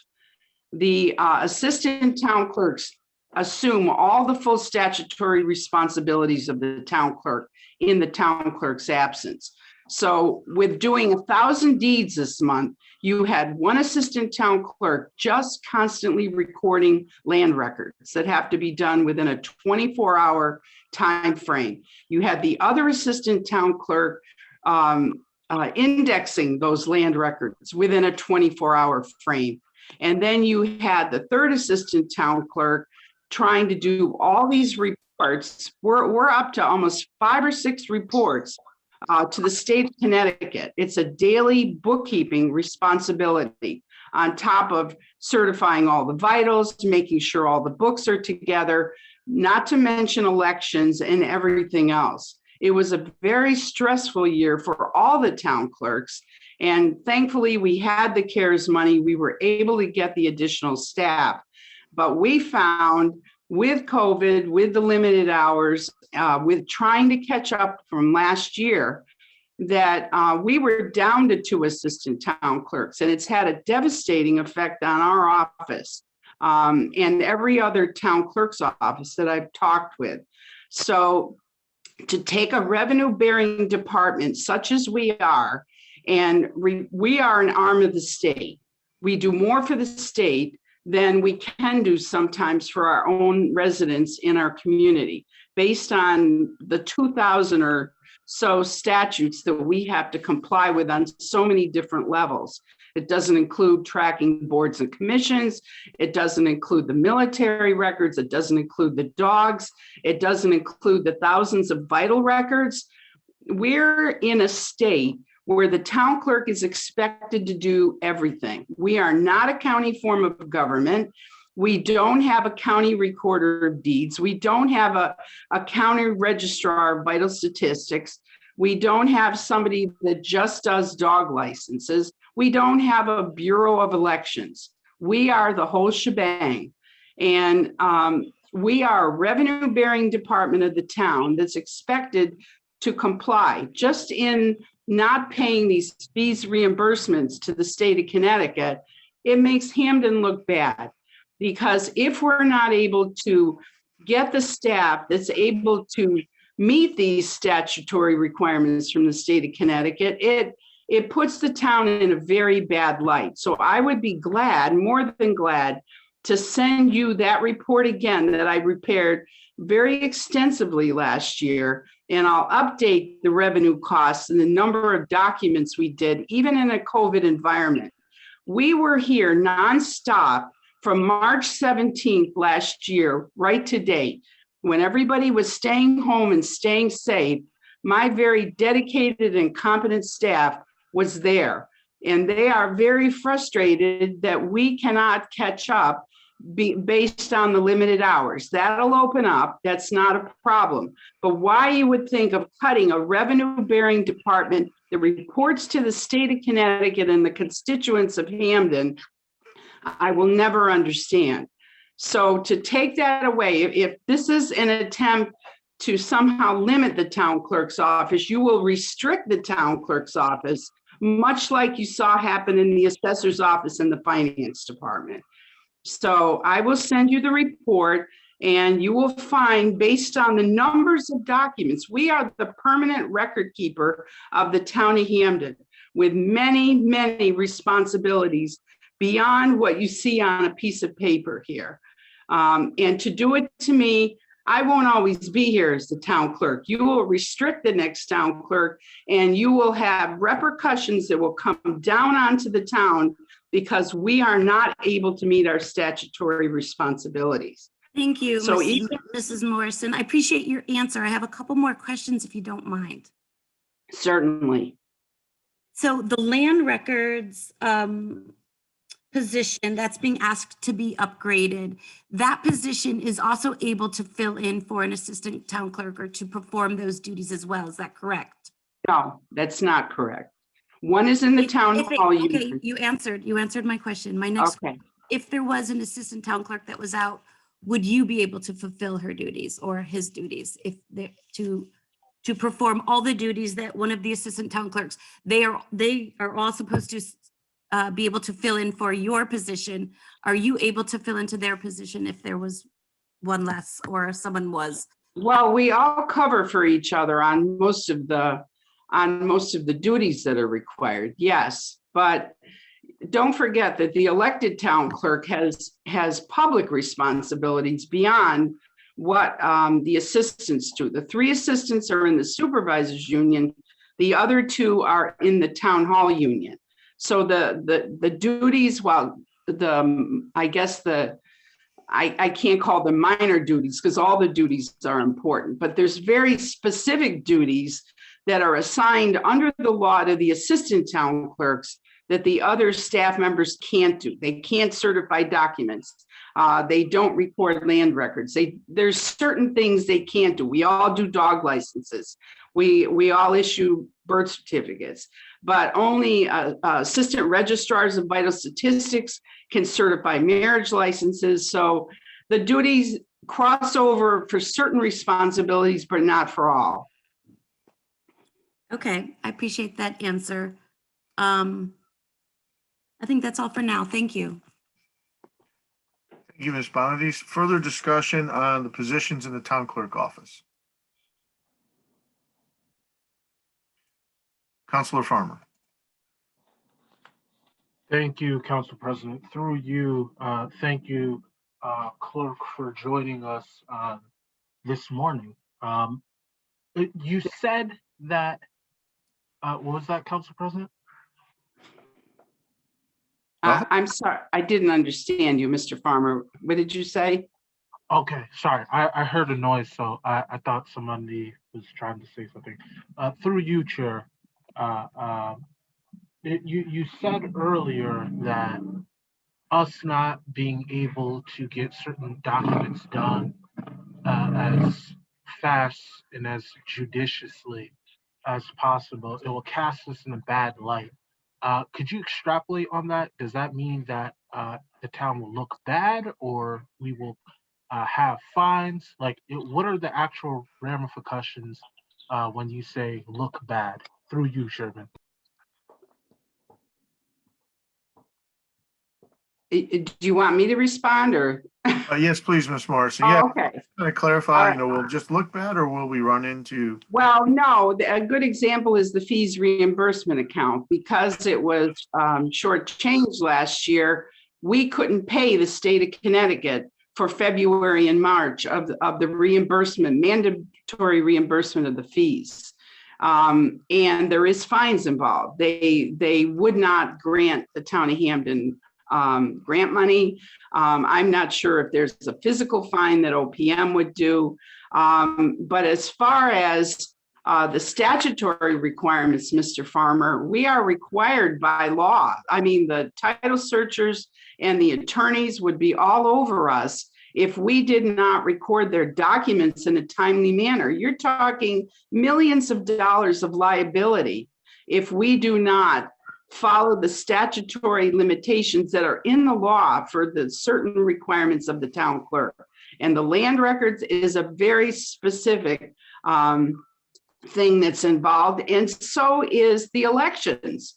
If we don't do something within the 24-hour window to issue an absentee ballot, we could get an elections enforcement complaint. So yes, there are ramifications for when town clerks can't fulfill what the statutes insist that we shall do, not may do, shall do.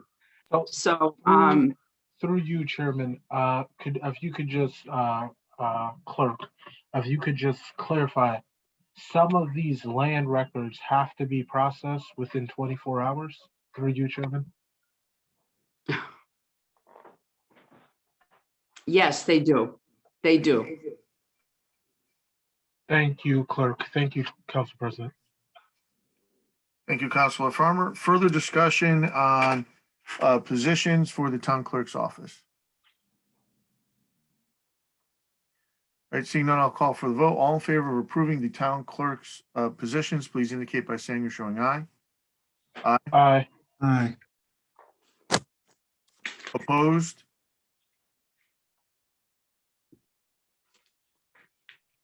You get that, Ms. Renta? Looks unanimous to me. Ms. Bonady's in opposition, one in opposition. Abstentions? All right, town clerk's positions have been approved. We will move on to the expense lines. May I have a motion to approve the town clerk expenses as proposed in the mayor's budget? So moved. Moved by Shoemaker Second. with a second from Ms. Lewis. Discussion on the expense lines.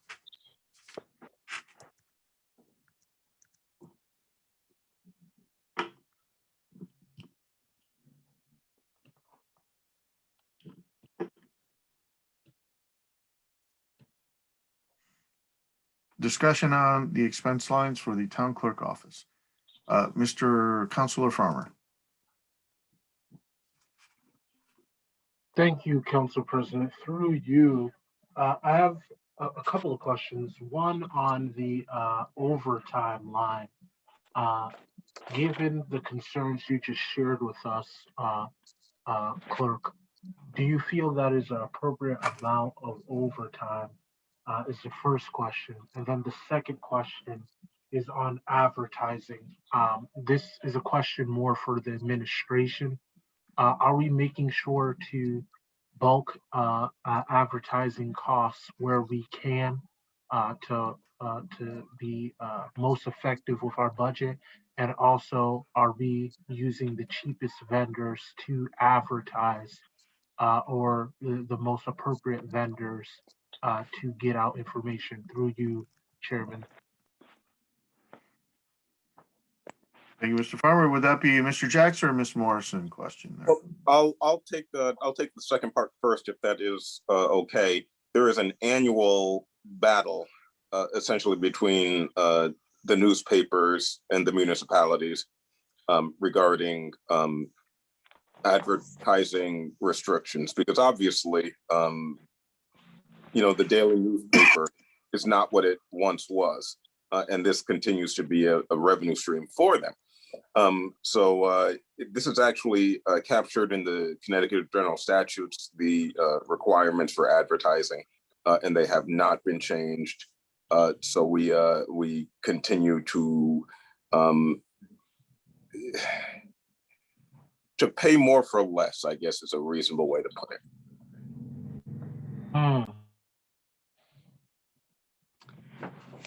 Mr. Farmer, may I comment on that?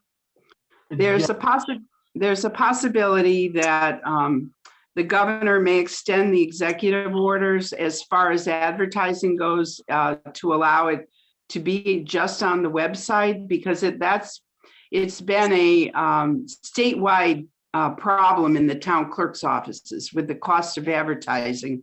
And I'm sure you're seeing it in the legislative council office as you do your legal ads in the newspaper that you're required to do, that I'm required to do. So the Town Clerks Association is lobbying for us to be able to only do online website kind of advertising to try to save the municipalities a great deal of money. As far as the overtime account, I would say yes. With a potential primary in the offing in September, I would say that would be too low and it would force me to have to go for another transfer. We were very lucky last year with the two presidential elections that we were able to use the CARES money. So that carried us through last year. But in any money, just know that my staff only does overtime primarily for the elections. And then at the end of the year, when we have to do accounting and reconciliation with the state of Connecticut. So $3,000 is a shy low. It would force me right from the get-go, because that would probably cover the primary and not the general election. So I hope that answers your question. Just some points of clarification, if you don't mind, Clerk. Sure. I believe the line is at 4. So is it at 3 in your budget, or? The department request for the overtime line was 5,000 for the. I requested 5, figuring 2 elections. And 3,000 in the mayor's request. Yeah, so it's shy. Okay, that's not reflected in my budget, so I'll have to sort that out with Director Jackson. But I guess the other clarification, if you don't mind, Clerk, are Sure. you saying that the proposal that the Clerks Association is pushing is that advertisements need to be online, or they need to be online through a vendor? So is that saying that the owners Oh, would be? no, through their own website. And they're hoping that that'll meet the legal requirement rather than a paper of mass circulation within each town, which certain ads can cost us up to $1,000, depending on how many names are involved or how many candidates have to be listed. So the Town Clerks Association felt that if we posted it on our municipality's website, that would help meet the costs within each municipality for these legal ad requirements that we have to do under the law. Thank you for that clarification. Thank you. Through you, Chairman. Thank you, Mr. Farmer. Discussion on the town clerk expenses. Seeing no hands, I'm going to make a motion. I would like to make a motion to increase the overtime line 11001-030 from 3,000 to recommendation of 5,000. Is there a Second. seconded, I believe, by Ms. Byers? Mr. Austin, was your hand up in relation to this motion or for another question? I was trying to get it in prior to your motion. Sorry, I'm just gonna put your hand down then and we'll come back to it once we deal with this. Mhm. Discussion on the motion to increase the overtime line. Respondees. Thank you. I was just wondering, does the department hire temporary workers to help with those busy times, elections and so forth, to increase some of this, help decrease some of this overtime? We do not. We do it totally in-house. We do not have a temporary line in our budget. And I know there's probably a very limited time line in the town's budget. So we do this all in-house. It was only last year with the volume of the tens of thousands of ballots that we did that we were allowed to hire additional help with the CARES money. But otherwise, we do it all in-house. Okay, thanks. Thank you, Respondees. Further discussion? As the maker, I just want to have the numbers be as accurate as possible. And it certainly seems like from the past, from the actuals and from what the projection is, it seems like you're going to just need a little bit more there. Any other questions or discussion? Seeing none, I'll call for the vote. All in favor of the motion for the overtime line increase, please indicate by saying or showing aye. Aye. Aye. Aye. Opposed? We have 2 in opposition that I can see. Yep. Abstentions? Motion passes. Further discussion on the town clerk expenditures. So I'll call for the, I'm sorry, Ms. Lewis, Councilor Lewis. I'm sorry, Mr. Alston. Yes. Ms. Lewis, were you just reminding me about Mr. Councilor Alston? Yes. Thank you. Councilor Austin. Thank you, Councilor Lewis. Mr. Chair, I'd like to ask, is the line 103, 110, the document fees, is that solely made up of recording fees? Are you speaking of the document line for revenues? Yes. Yes, that is recording fees, and the state of Connecticut keeps 73% of everything we collect. Of the $60 fee initially for the recording, the state of Connecticut gets $44 and the town of Hamden gets, it gets what, 16? Yeah, we are an arm of the state of Connecticut. We are a big revenue driver for the state of Connecticut because So- we reimburse them for the dogs, we reimburse them for the vital records, we reimburse them for the document fees. Yes, I understand that, but I don't want to hold everything up. My point is that the math and the expenditures doesn't add up. If that's 73%. Right.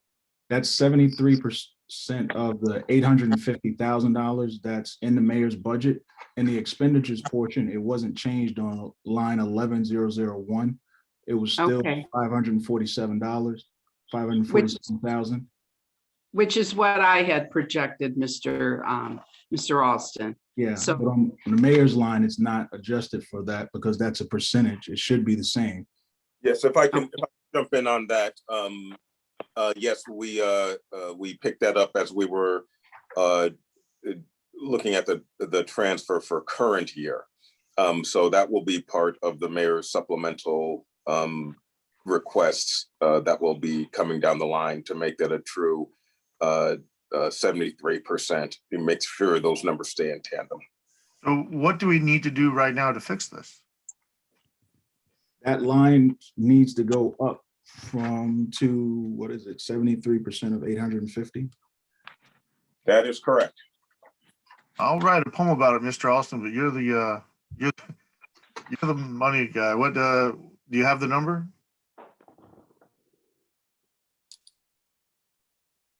It should be 623.333. I'm sorry, can you say that one more time, sir? 623.333 and 33 cents. Mr. Alston, are you suggesting a motion at this time? I make a motion that the line item 11-001-0940 be increased to 623.333 and 33 cents. Second. Thank you. Seconded by Ms. Shoemaker. Discussion. Would you like to speak to it as the maker of the motion, Mr. Alston? No, just referencing that the line item is in tandem to the document fees, that it should be increased based on the same percentage. Thank you, Mr. Alston. Very sensible. Discussion on the motion, Ms. Councilor Bonadies? No, I had my hand up from before. It's a separate question. Okay, thank you. Mr. Caesar, is this on the motion? Yes, it is. I just wanted to know the impact this has on the overall budget, if there's any change to our numbers or the projected budget in terms of what we're having here. It would be an increase of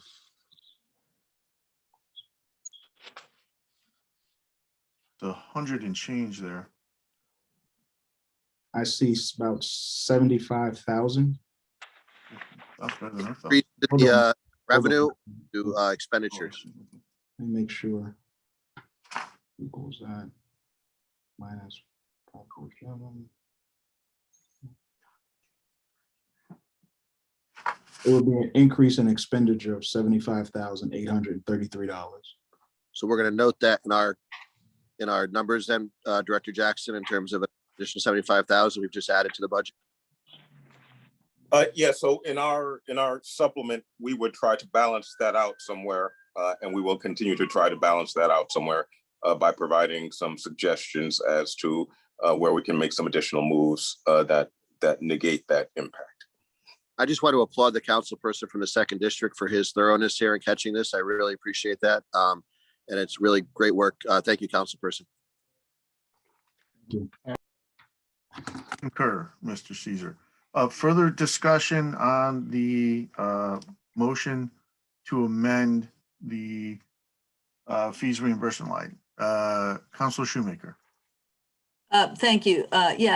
Through you, Mr. President, I'd just like to request that the administration make a note in their supplemental that we've already made this change and that they just notate that so that we don't, get confused when we get the supplemental. Thank you. Thank you. Further discussion on the motion to amend line 0940. Okay, seeing none, I'll call for the vote. All in favor, please indicate by saying or showing aye. Aye. Aye. Aye. Opposed? Abstentions? The item passes. Line 0940 has been amended. Further discussion, Councilor Bonadies. Thank you, Council President.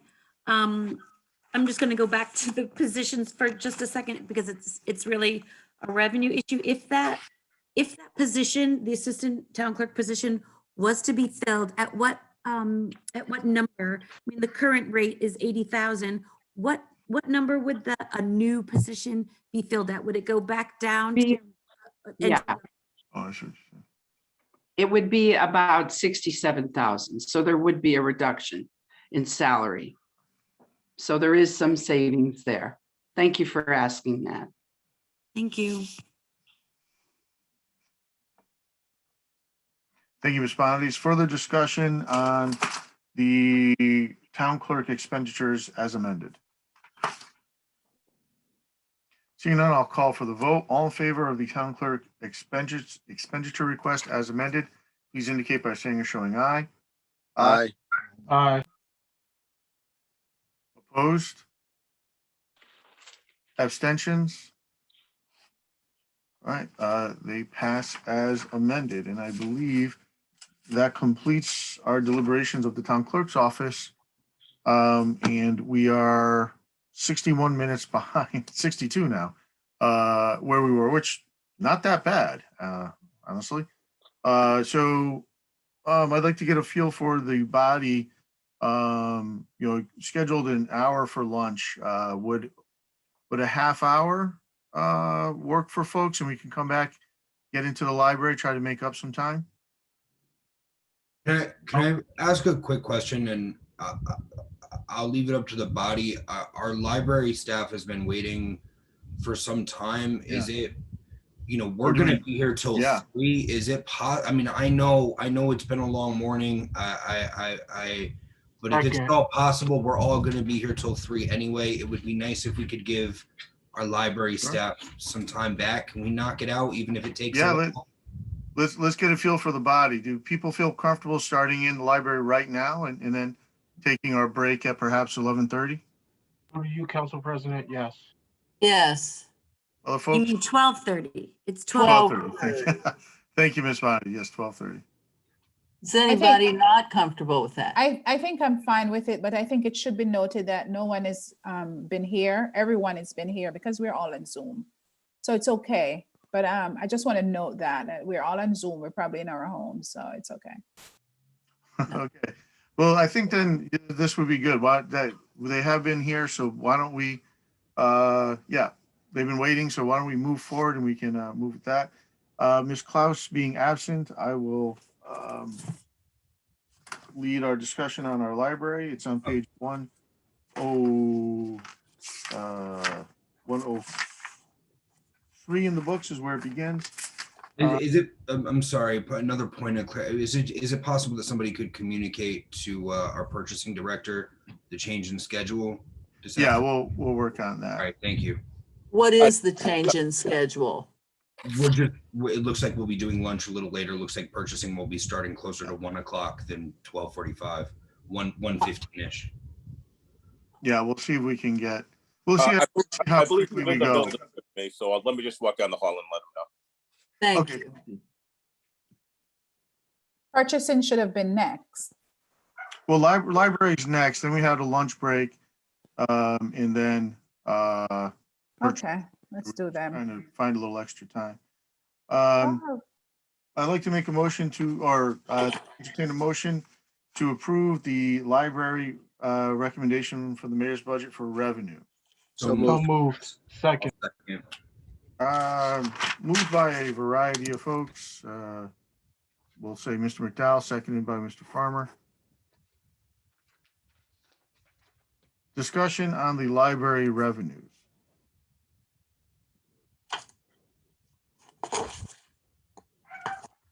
Counselor McDowell. Actually, I have no questions here. I'm sorry. I'm all set. I answered my own question. Other discussion on the library revenue line.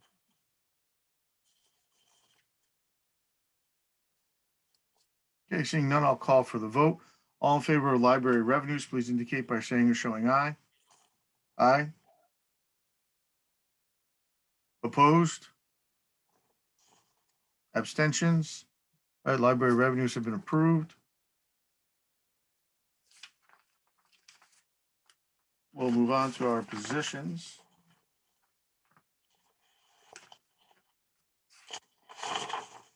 May I have a motion to approve the mayor's recommendations for positions in the library department? So moved. Second. Moved by Mr. McDowell, seconded by Ms. Shoemaker. Discussion.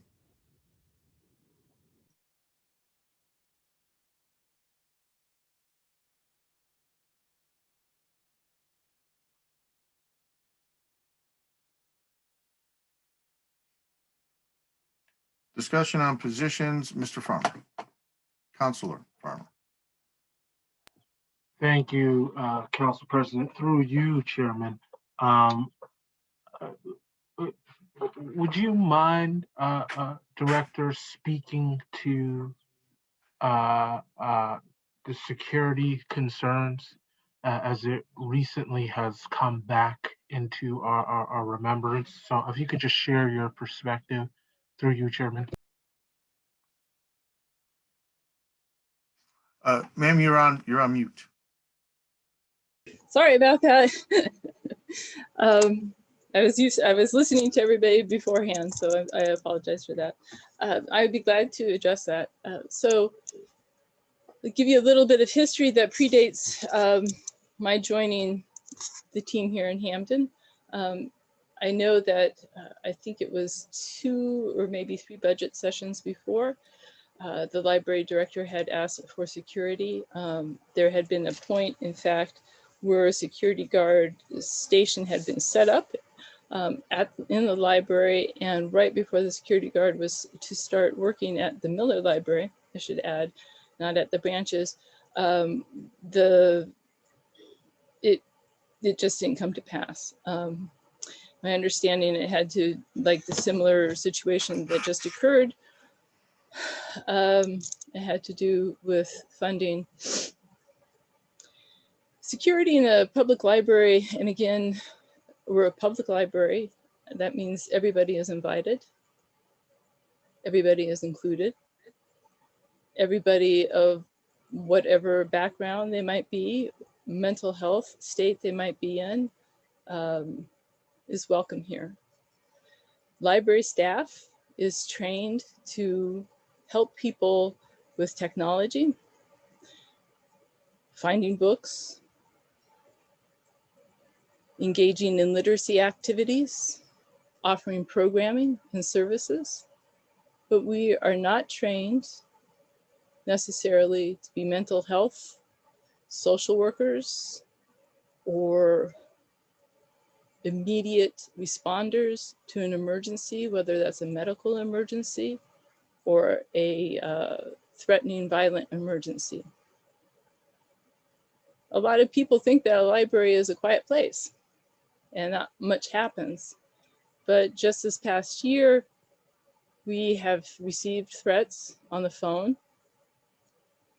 And some of the threats, in my mind, you know, I don't want to take any threat lightly because it's public property, it's a public institution, and humans work here. I've reported it to the police department. I've reported it to risk management. The threats have included somebody who wanted to come to the library and anally rape us and beat us with fish. Another threat indicated that As the Capitol had been attacked on January 6th, the library should plan, just as other town buildings should plan, to be stormed. The day of reckoning was coming. These do happen. Yeah, obviously, these are not mentally stable people, but we have to take these threats seriously. As far as reopening and security, a pandemic is something we haven't experienced before, and at the time, the requirements for people entering was seen as possibly being antagonistic. And so I can understand the town's feeling that having a security guard as a buffer to help with what might be antagonistic moments was required. I will state here that the library has opened. We're now open on the afternoons, Monday through Friday at the Miller branch. We are doing it with greeters or library ambassadors who are supervisors in the library. So all managers, myself, and anybody else who's a supervisor is taking a turn at welcoming the public back into the building. Not so much, in my view, as a security, but more as a reorientation to what it means to use a library, because we've changed things around here quite a bit since people left. I have not asked for a security guard in this budget. I was asked last year why I didn't. I was asked again this year, last month, why I didn't. And I will state very clearly, this is a discussion the town needs to have. It's a discussion that's worth being out in the public about how we protect our public servants and how we engage with those who truly need help. Me asking for a security guard to cover the library does not cause that discussion. It's a bigger discussion because it also is wrapped up in the town's discussion about equity and justice. And so that needs to happen in a much broader place than just at the library. Thank you, Chairman. If I could ask a follow-up question, I'll try to be bold yet brief. Yes, of course, Mr. Councilor Farmer. Thank you. In helping us in that discussion, what hours are most pertinent if we are thinking of this? And you know, maybe we don't do for this budget. I'm just thinking out loud a little bit. But maybe we zero fund and come back to this after this year with COVID, as the library won't necessarily be at 100%. But I'm just thinking out loud. So through you, Chairman, the first question, what hours are most pertinent? And the second is to my distinguished colleagues. Through you, Chairman. Thank you, Mr. Farmer. I believe the hours most pertinent probably begin in the mid-afternoon and go into the evening. And I do hope that we'll be restoring evening hours soon. I want to say that that doesn't include just Miller, but I would love to see the branches open at least one evening a week. Why? Because branches are specifically placed in the communities that they are placed to serve people right there in the neighborhood. And so many people, as we know, work really long hours in many difficult ways and are not able to get to their branch library at 5:30. But if they could at one night a week get there, let's say by 8 o'clock, that would be great. So I would like to see a security guard also offered for the branches on those nights. I'm done with questioning, and thank you, Director, for joining us. Thank you, Chairman. Thank you, Councilor Farmer. Councilor Dolan. Thank you. Thank you for joining us today. I was hoping that you could shed some light on the number of positions in town. The reason I'm asking is I very much value the libraries, as do many of our residents and as do much of council. But it seems to me that the real value of the library is as a place for people to go to use the internet, to read periodicals, to read books. And my question is, why do we have 20 full-time professional librarians on staff? I did compare the number to Bristol and Meriden, and those two towns similar in size to us have, between 14 and 16 full-time professional librarians. So I very much would like to see the extended hours, and I would like to see us be able to maintain our branches. But to me, I think the importance of the library is, as a place of refuge and somewhere we can offer those services. I don't understand why we have to have any full-time professional librarians. I'd rather see some of those positions be part-time pages and part-time people who can be greeters and can, or be custodians if that's what we need. But no one goes to the library anymore and says, I need a professional librarian to help me research this topic. Perhaps they should pay for that service as opposed to it being free and part of a town thing. So if you could shed some light on that, I would appreciate it. Oh, I would be glad to. So I just want to point out that the positions that you're addressing are not all necessarily professional librarian positions. So right now, the library is staffed at 22 full-time positions.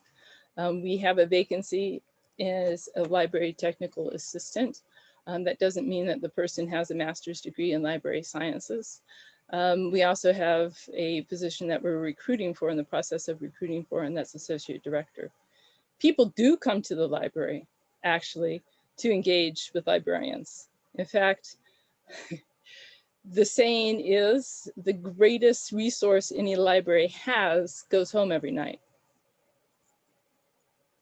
What that means for the public is that we're here to answer reference questions, to teach technology, because yes, people want to use the internet and people want to make the most use of technology. And a great deal of the people who come in the library to do that are looking for assistance on learning how to do that. And it's librarians who are teaching them that. We also do lots of reference questions and help. I want to give you a story, for example. Even though our on-site services have been shuttered until this week, we were still providing reference work live on LibChat and also through Facebook. We had one person who called up quite desperate just recently.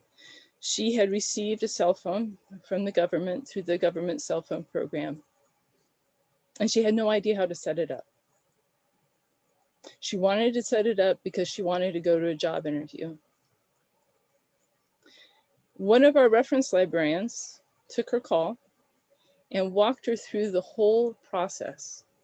Now, it took about 2 hours to do that. And it took a lot of work on his part also to help her understand the documentation and certification that was needed for her to do this. It also took a lot of trust on her part that the library was not going to violate her personal information. And that's part of what you also get with a professional library staff, is that trust, that no matter who you are, no matter what your question, no matter what your need is, you can trust the library is here to work with you to find the answer and the solution. We might not always get it right. Okay, thank you for the We might not always get it right, but we do try. Thank you for the heartwarming story, but I don't think the library is to all people. And yeah, I do, perhaps I misspoke when I said professional. I did mean full-time staff compared to full-time staff at other facilities. I see that the salaries are increasing. They've gone up 11% over the past couple of years, and I'm sure it's due to contractual raises and such. But I think it's time for the town to take a harder look at how we spend our library dollars so that we can preserve all the buildings and all the libraries we have in town for as many residents as possible. But I will let further discussion continue before I propose an amendment. Thank you. Thank you, Councilor Dolan. And thank you, Director, for those stories. It's always good to hear we can provide that kind of service for our citizens. Thank you. Councilor McDowell. Thank you. I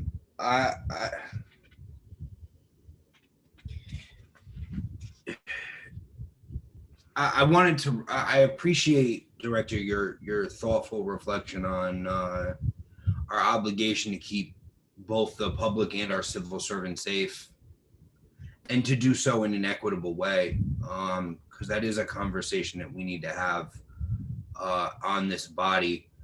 I wanted to ask briefly if you feel as though the threats or the moments of hostility, if those have been handled in a way that you feel keeps yourself and your staff and your patrons safe.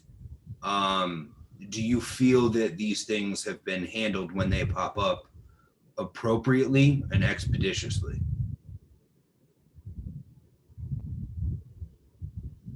That's a tough one to answer. And if maybe that's a conversation you'd rather, like, if that's a longer conversation, I don't want to, we are on a time crunch here, so maybe I don't want to put you on the spot on the public in the moment when you haven't had time to think about it. So that's not my intention either. No, you're not putting me on the spot, but it goes back to Councilperson Dolan's observation about staffing as well. So the Connecticut State Library has a program that's called the Best Practices for Running a Public Library. Yeah. And we're not like the Board of Ed, where we have certain standards that we're required to follow by law, but we do have requirements or standards that are recommended for us to follow. And one of the standards for that is to have enough staffing in place so that you can actually have at least 2 staff members on each floor and at each public desk. And as I'm sure each one of you has visited the Miller Library quite often and frequently, you know that this is a very large space, very strange space with lots of odd angles and corners. We've worked with the town's risk management, with the safety committee, and with Hamden's police department to identify how to keep ourselves safe. So we have cameras in place. We don't have access to actually see what's on the cameras though, and that's problematic. Yeah. It would help if we could do that. Because I feel that it's so important for staff to know how to engage with any member of the public and to do it in a safe manner that protects both the staff member and the person coming in or using the library, I have actively had the staff go through de-escalation training. We've already been through 2 formal trainings on de-escalation. We've practiced quite a bit. I think right now the Hamden Public Library staff feels confident that together, not just alone, one staff member, but together that we can handle situations from spiraling out of control. We also know that we can call on the Hamden Police Department, but we view that as a last resort because we know about their resources, as well as the fact that that sometimes can escalate a problem way beyond anybody's desire. Okay. That's an important observation. De-escalation has to be a priority, and that is an important observation. I appreciate your time. I don't want to belabor this, but obviously something we have to, as a council, revisit and be thoughtful about, and appreciate your composure and your vulnerability with us today. I know that that's, difficult stuff to communicate in a public forum, so I appreciate your willingness to do that today. Thank you. Thank you, Councilor McDowell. Councilor Dolan. Thank you. If I could please, one more question about staffing. Director Jackson, I'm surprised to hear that we are currently recruiting for this position. I thought that there was a hiring freeze in town. And I further thought, and please correct me if I'm wrong, Fiscal Stability Committee members, that the Fiscal Stability Committee approving any staffing positions, Ms. Dolan, you faded out there for a moment or had to two. run through them and be voted on. Is all that? Ms. Dolan, you kind of faded away there for a moment. Could you repeat the question, please? Oh, I did. I'm sorry. So my initial question was for Director Jackson. I was surprised to hear that we were actively recruiting and hiring for this position because I thought we were under a hiring freeze. And then I was hoping to hear from the Fiscal Stability Committee to confirm this. I know that you guys had specific recommendations about this, and I thought that they were accepted. And before I make a motion to not fill that position, I just wanted some feedback. Thank you. Director Jackson, do you want to start up? Certainly, although I may not actually be the best person to speak to this, as I was not here when any hiring freeze was initiated. That being said, hiring freezes are a tool that is used to manage the money, obviously, not stating the obvious here.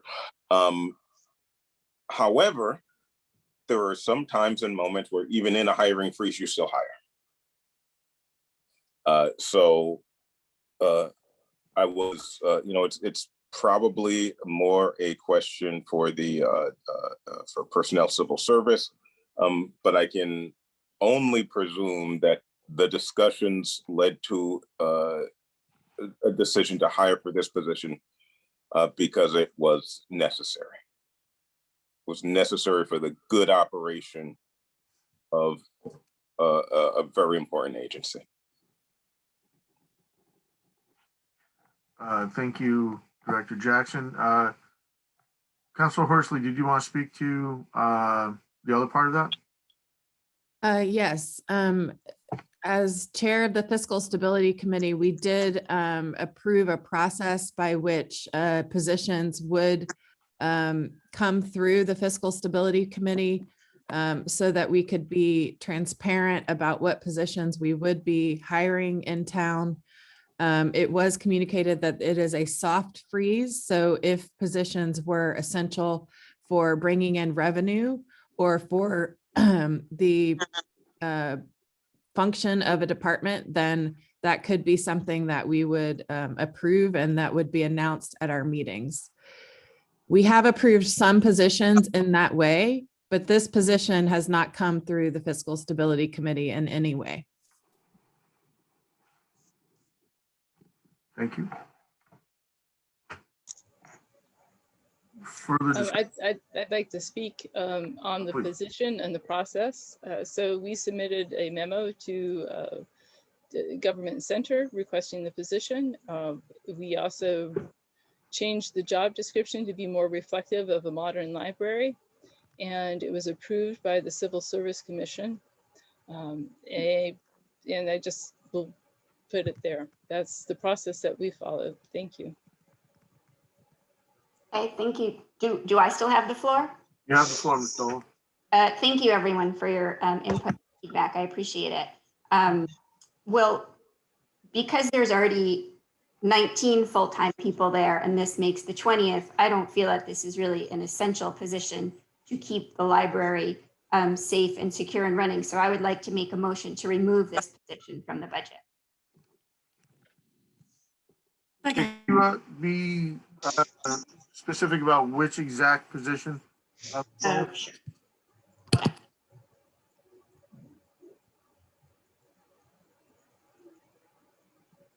Point of clarification, Councilor Caesar? we specify exactly what this position line is and what it entails. Yeah, I agree. That's yeah. Sure. So I will tell you the line item, and then perhaps the library director can give us more information. It's called Library Tech Assistant.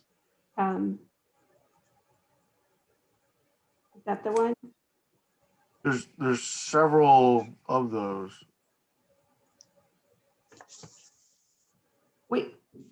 Perhaps the library director can tell us which one is open that she's actively recruiting for and we can For reference. the associate director, it's administration, it's in the supervisors union. The second line item at $75,000 a year.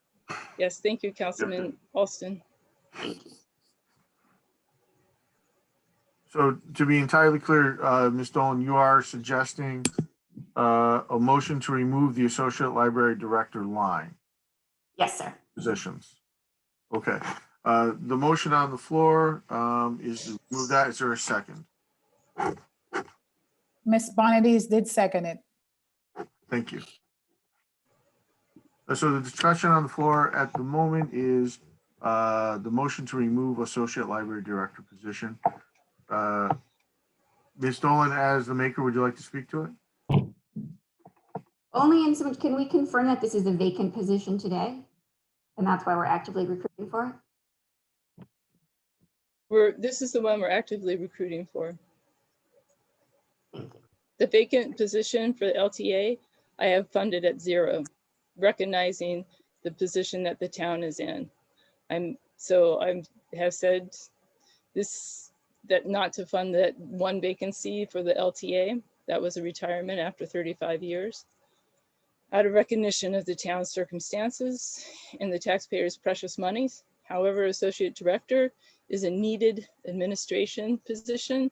Again, we're an institution that's open 6 days a week, 105 hours a week, with a staff of 20, right now, 22 full-time people, 14 part-time, serving the public in many different ways, not just physically in person, but also digitally and virtually. It takes a lot of people to do that. It takes a lot of skills, and it takes the management of making sure all the different layers that go into the different services that the town has come to expect are provided. The associate director's position is that as an operational person, very much so like an assistant superintendent would be in a school system. This person's job is to make sure that all the places are adequately staffed, that resources are being used responsibly and in a way that reflects the mission of the library. They do that in concert with myself and with the library board. Thank you. The discussion is on the motion to remove the associate library position. Just going to go in order that the hands are up. Councilor Baez. My hand was up before this motion was made, and I was going to make my own motion, so I have to wait till after. Thank you, Councilor Baez. Councilor Farmer. Thank you, Council President. Through you, first, just a point of clarification. How long have we been doing a hiring freeze? Mr. Sandroff, Mr. Jackson, I think such a freeze actually predates both of us. Okay, thank you.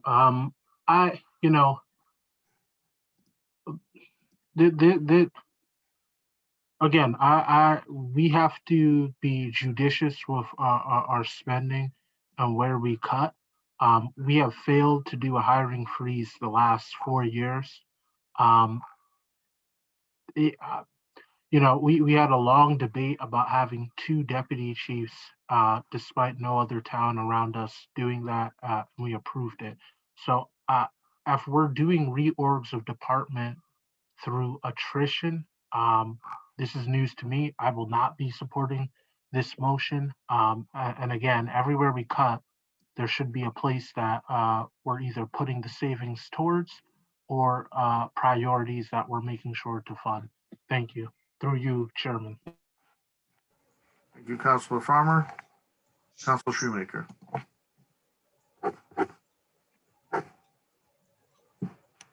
Thank you.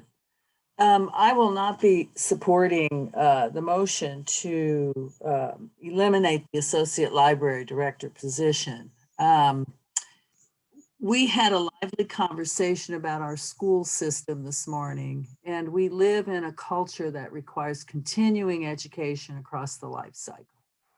And our libraries are the location for the focus of that continuing education. They provide personal informational services for people who need to bridge the digital divide, and I've seen that very actively done. They provide personal and informational services for people who need to do research on various aspects of everyday life, from consumer matters to political matters to life stage matters and family education. They provide an active small business services education program for entrepreneurs. And I have seen those sessions staffed with people who are trying to launch businesses. My understanding is that our Hamden library system is open to people from other municipalities who need these services. While it's not our job necessarily to finance services to people from other municipalities, we do a great service being welcoming to all kinds of people who need to access library services and materials. So that to me is something to be very proud of and to support and to sustain. And I feel strongly that the as robust as our library system is, with a main and 2 branches, that is a crown jewel for us. And I have seen the activity at our libraries and the range of services provided, and it really is ongoing education and service across the life cycle. People of all ages, of all backgrounds, races, creeds, you name it. The library is a place of welcome and information and support, and we need to support our library. So I will not be voting to cut the Associate Library Director position, and I would request that my colleagues think seriously about not cutting this. Thank you. Thank you, Councilor Shoemaker. Councilor Alston. Thank you, Chair. Can I ask, Ms. Director, how long has the position been open? It's been open. The person who was in the position retired October 31st. Of 20? Yeah, 2020. Sorry about that.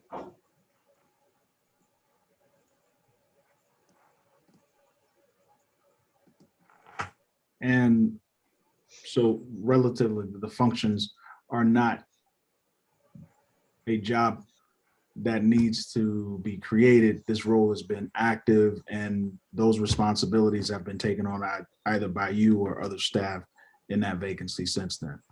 Yes, mainly they've been taken on by myself in addition to my duties.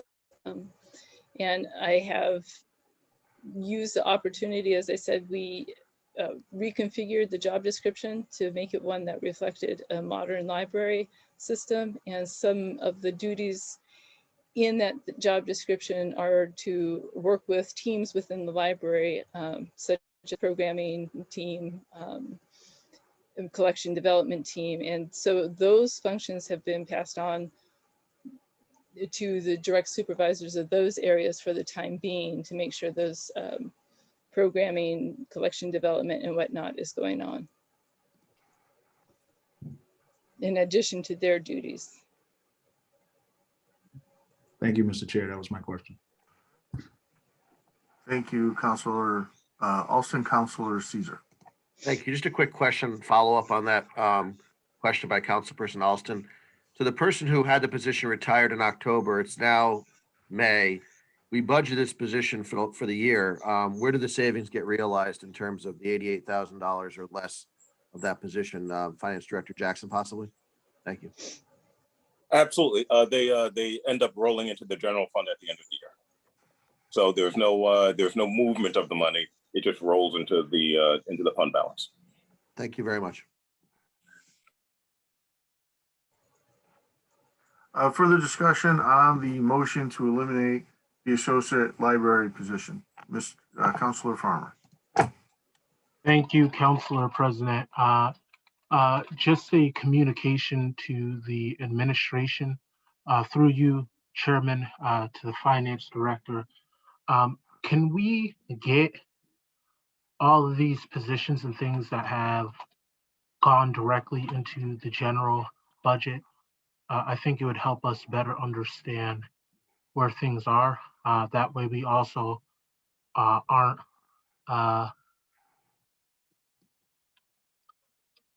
as stern with department heads, so that we get a better understanding where those things are being reflected. So through you, if that can be a communication to the administration. Thank you, Chairman. But one way that we could resolve that question, because it's actually a really complicated maneuver, is salaries are captured in 0110 accounts. We can probably do an 011 account run for the last couple of years to show you where or how much ended up moving from 0110 accounts to fund balance. That would be sufficient, Director. So thank you. Don't want to create too much work for your department. Through you, Chairman. Thank you. Further discussion on the motion to eliminate the position of Associate Library Director. Councilor Lewis. Thank you.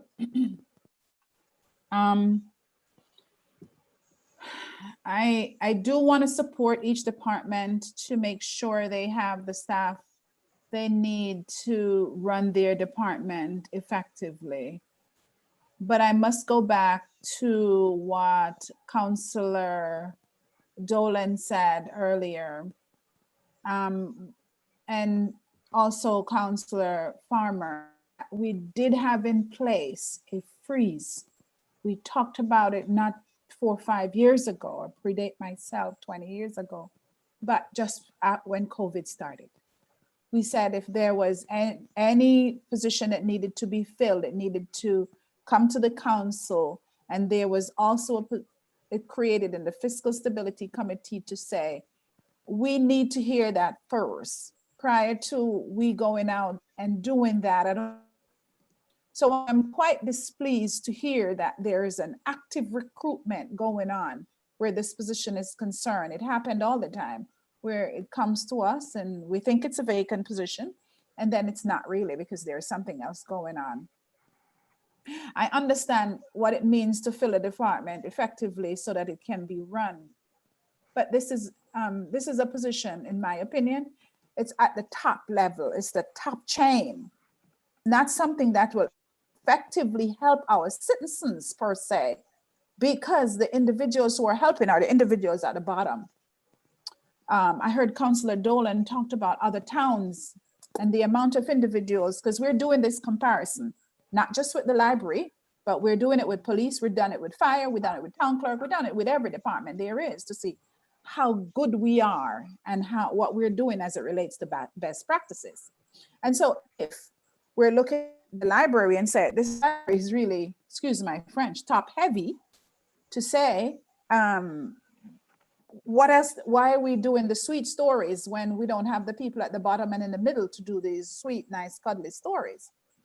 I don't mind filling the department and making sure that department run effectively, as I said prior, but the town, the administration should be coming to us and say, this is something that we need prior to us getting here today. This is something that we do need, and we do need to fill this position. And here is the why. Not just fill the position and say, we're actively recruiting, doesn't matter what the council says, but we're still going to actively recruit. I don't want to hold anybody hand, tie anybody legs for them not to run the department and do what the town needs. But at the same time, let's do this correctly. We have asked each and every time we're here to say, don't do this, because we need to make sure everything is, all the I's are dotted and the T's are crossed and the 20 cents goes into the exact space that it needs to be in. And I know some people, this is close to a lot of people's heart. It's close to my heart as well. But let's be careful how we do things so we don't get everyone who are on the council just kind of going crazy about what we support, what we don't support, and what we need to support, and what we need to talk up more on, and just keep this meeting going all the time. Thank you, Don. Thank you, Councilor Lewis. Councilor Reyes. Hello, I just want to say that I will not be voting to get rid of this position. I think that in this past, this budget that we have here, we already have 2 positions that are leaving. That is one of the LTAs and also the social media coordinator. So I appreciate you being able to cut those folks out of your budget. I do believe the associate library director is an important and vital position for the running of the library. If you're saying that you're taking on their responsibilities and unable to delegate it to other people, that's not you working 35, 37 hours a week. That's you working 80 hours a week. I really don't think that's fair to our residents to have that kind of strain on our supervisors who are running not just one branch, but multiple branches. And I don't believe the library is top heavy. We have 2 positions that are running all the libraries that we have. I think that we need to be able to delegate work and run the library and also understand what the responsibilities are of our folks and not put the weight on the people that we have. A lot of folks depend on our library services. And I appreciate our head librarian doing the due diligence of sending the administration the information about hiring for this vacancy. I do not place the blame on this director to put that information in our hands. It should be the administration to put that information in our hands. So with that being said, I will be not voting to delete this position from our budget. Thank you, Councilor Baez. Councilor Shoemaker. Thank you. I want to concur completely with my colleague, the councilwoman at large, Baez, because I was going to point out the other 2 positions that are not being requested to be funded that are important. But yeah, the administration needs to be fulfilled so that our director doesn't have to burn out working 80-hour weeks. Thank you. Thank you, Councilor Shoemaker. Councilor Caesar. Thank you. I'm going to oppose the removal of this item. I don't support it. I think that if you look over the budget overall, there's many new positions that are funded in this budget that obviously, you have to question as well too. This is about maintaining a current department and what they currently have versus adding new positions.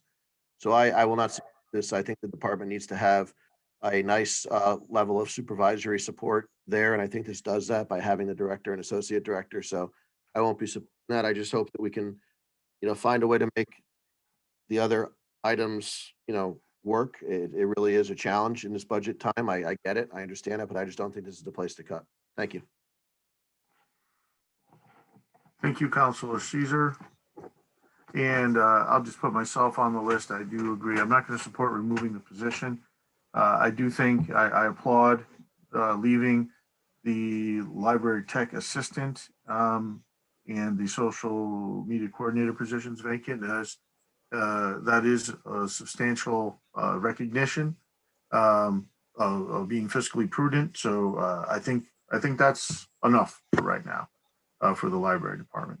Further discussion on the motion to remove the associate library director position. Mr. Chair, I can't raise my hand since I'm still co-host, so I would like to speak again. Yes, go right ahead. Thank you. So I'm looking at the budget, and the only position that's in there that has been left vacant, right, is the LTA.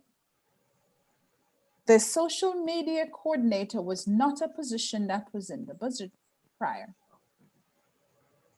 That was a position that Thank you for that. zero. Just a point of correction. Thank you. Further discussion? Seeing none, I'll call for the vote. All in favor of eliminating the associate library director position, please indicate by saying or showing aye.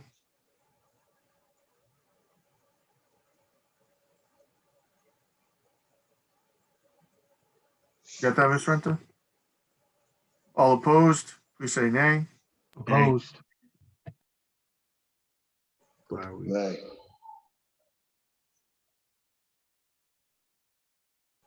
Thank you. Abstentions? Motion fails. We're back to discussion of the library positions. Mr. Alston. Council. Before we continue deliberations, I just wanted to ask a question of the standing, I guess, agreement or order of the Fiscal Stability Committee that there is a hiring freeze. And what positions would that affect? I'm new, so I'm not aware of that agreement or what's going on with that. Does anyone can tell me briefly what that would affect? Councilor Horsley? Yes, we have requested of the administration that any positions that will be filled, that there is a format for indicating the rationale for that. There's a form I can send to you that is supposed to be filled out and sent to us. And it is my intention as chair to discuss those at our meetings going forward. We have received 2 positions so far that have been filled in Public Works and I believe some in the police department. But those are the only positions so far that have come through the process that we recommended. We are an advisory body, so we just request that it happens, and we were told by personnel that it would be followed in this manner. And there is a form that is supposed to be filled out, which, I'm not saying that anyone hasn't followed the process as described to them. I'm just describing what it's my understanding is going on. So to that point, when I look at this budget, I see other departments that have vacancies. When we approve these budgets that they have vacancies, are we thereby giving them the authority to hire against the request that we've given them to say, no, you can't hire, it has to come through us first? Well, I think, Mr. Alston, what we're doing, we're setting the money aside, and that would be an administrative function to think about. But yes, we would be approving the position and the funded. Councilor Horsley? Yeah, I just want to also, so it was our understanding when we set up this process that we were looking at about a $10 million deficit in this current fiscal year's budget. And so that's why we requested this soft hiring freeze. But we wanted to make sure that the positions that were filled were essential for the services of the town, contractual agreements, or bringing in revenue. So I just want to make sure that's clear why we set that up in this fiscal year. And so whether we want to extend it for next fiscal year is something that the committee and the council should discuss.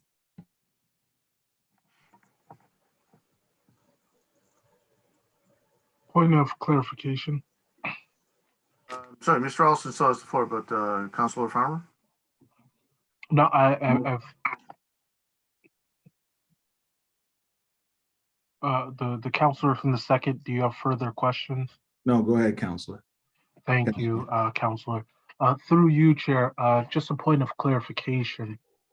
I'm not sure if I fully understood, but I believe the counselor from the second's question was, if there's vacancies in a department, does that department have to fill out that paperwork and return it? I know there was an answer. I'm just not sure if I understood what the response was. So are we requiring departments to fill in that form and send it to us if they are filling a vacancy? Is that a yes or is that a no? Through you, Chairman. That's a good question. So, I mean, we're starting up this process and, it's been in a couple places. Councilor Horsley, or do you want to speak to that more comprehensively or? So it is the request that any positions that were to be filled this fiscal year would go through this process. Not sure if that clarifies the answer. Through you, Chairman. Thank you, Counselor from the fourth. Thank you. Further discussion on the library positions. Seeing none, I'll call for the vote. All in favor of approving the library positions, please indicate by saying showing aye. Aye. Aye. Opposed?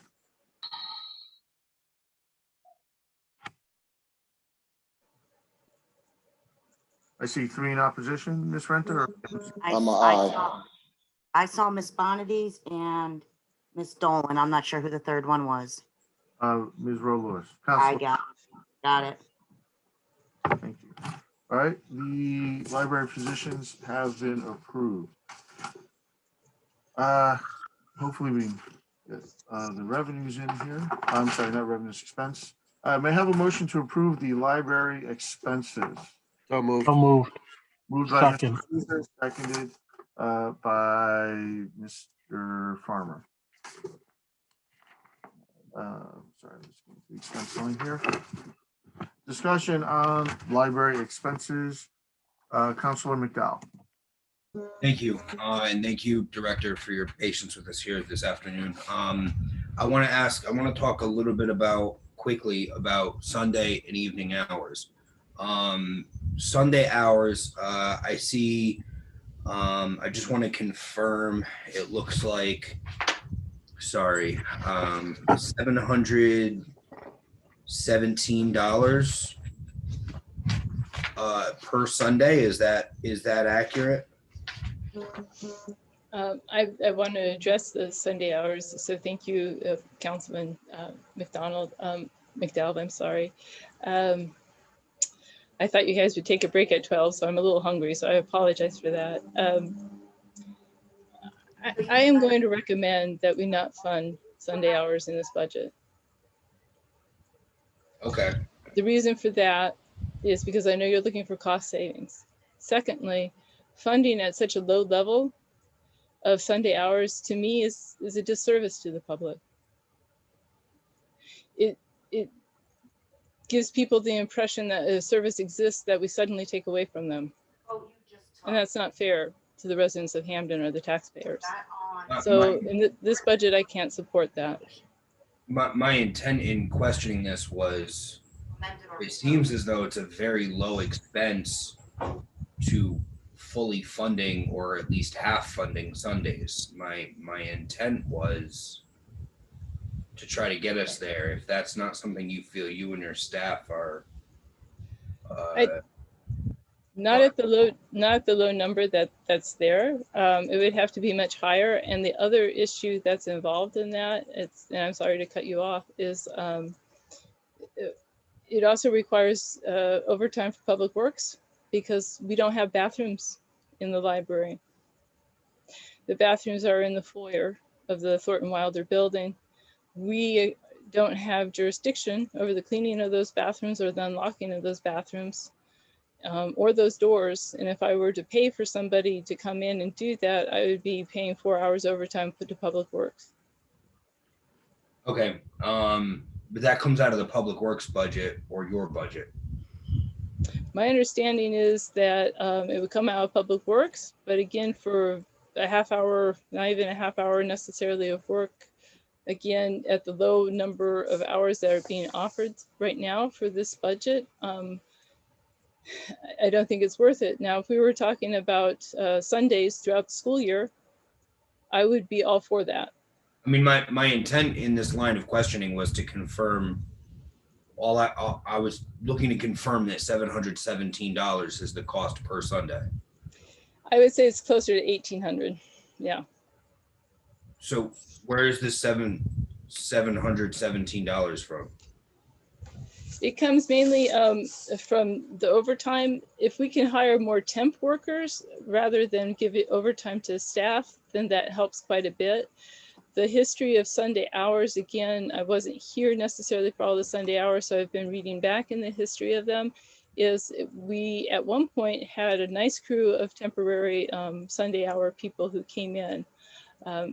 Eventually, because they were such talented people, they got hired elsewhere, or they left the library system on their own for different reasons.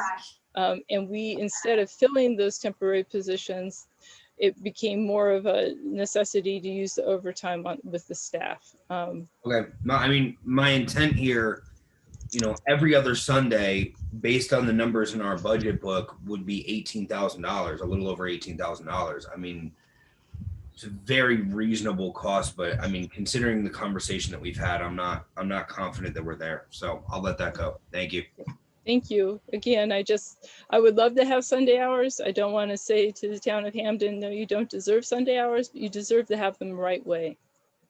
And right now, the configuration of that, if it were to be the right way, it would really blow this budget beyond what has been asked of departments to provide this year. Right, but I guess my comment on that then would be in future budgets to make sure that I guess these calculations are a little bit more accurate. And I don't know if that comes from you or the finance department or the administration. I don't know where the department comments and justification comes from in our budget book, but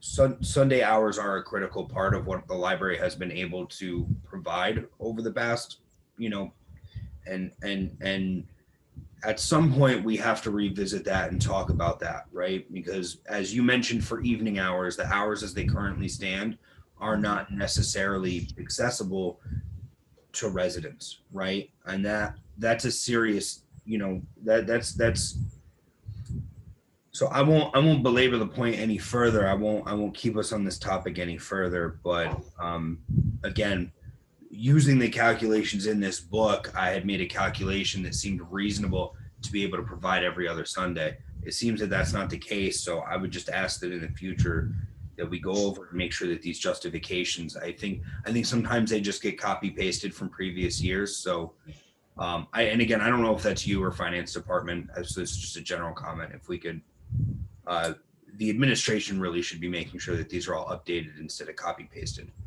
And that's not on you. So thank you. Thank you. And I appreciate you advocating for the Sunday hours. I really do. I'm sure in future budgets that they will be there. Again, it goes to staffing and other issues. Yeah, thank you. Thank you. Councilor Horsley? Yes, I have a few questions on page 109, the library materials and the general equipment lines. For the library materials, can you describe what will be purchased with that $250,000? Well, I sure can. Many things, including not just print materials, and that includes your popular New York Times bestsellers, all the way to the more esoteric needs of adult literacy readers from another language. It also includes test-taking materials, job prep materials, all of that in print, but it includes our databases. And our databases in particular this year have been discovered. It also includes the streaming services and our audiobooks and our downloadables. Now, in the world of buying materials for a library, I wish it was easy to say as every item costs this much, but things are bought in a different way or purchased in a different way. So while you might buy a print book and the library would then own it for a long, long time, in the real world of ebooks, that just does not happen. What we do is we buy a license, and the license is only good for so many users at one given time. Now, there's lawsuits and changes on some of the platforms on how that's being done, but that ends up to be another way that we have to fund the ebooks, and ebooks have become incredibly popular this year, and I don't think that's going to change. I think people have discovered that once you can get the library 24/7, why would you go back? And that's one of the lessons we've learned this year, is that people have created their own library experience on their own terms, instead of the terms that we've dictated to them. Likewise, when it goes to, I don't know if any of you have been fortunate enough to use Hoopla or Canopy, but those have been very popular and well used. They are generated per use. So the more they get used, the more they cost. And that's what we want. We want people to use what we're providing to them. This past year, as you will recall, when I stood before you on May 14th, 2020, you asked me how much of a cut, a sacrifice cut, the library could take to its collection. And I was very honest. I said I thought that we could take 1/3 of a cut. I recognized that COVID was going to be a very difficult year, and that we had a great and robust digital library. But I'm going to now to ask you to restore it to the full $250,000 because what we ended up doing last year, again, as a sacrifice, was running the library like a bookstore. And that's not the mission that you have endowed the library with. You've asked your public library to be a place for lifelong learning, to also be a repository of information, also to provide collections that are historic in nature. In fact, right now I'm reporting to you from the Al Gorman History Room in the Miller Library, which is another service that the library provides to the public. So the $250,000 goes way beyond just the latest John Grisham novel or Danielle Steele in an audiobook. That's what it would be used on. Okay, thank you for that answer. My second question is about the general equipment line. You had requested 8,000 and the mayor's budget did not provide money in that line. Can you let us know what the impact of that would be on the department? Well, I was asking specifically for that to help us put acoustical equipment in the library to lessen the noise in the library. Again, everybody who's visited the Miller Library, especially when it's busy, knows that's a very, very loud place, not necessarily conducive to all the needs of our users. We have lots of people who come in here to study or to have a business meeting, and the noise can be very loud. And so that's what we were looking for. I would have to pursue that in another way. Okay, thank you. Thank you. Thank you, Councilor Horsey. Councilor Bonadies. Thank you. I know we cut the library supplies last year down to 170, 171, somewhere in that neighborhood. So yes, 170. So I would like to make a motion to cut, instead of going up to 250, to drop that number to 200. It's a little bit over, 30,000 over last year, but still provides a savings. And I apologize for that dog that I got over COVID barking right now. Make sure you get it licensed. Do I have a second? Second. Second. Did I get Mr. Caesar's the second there?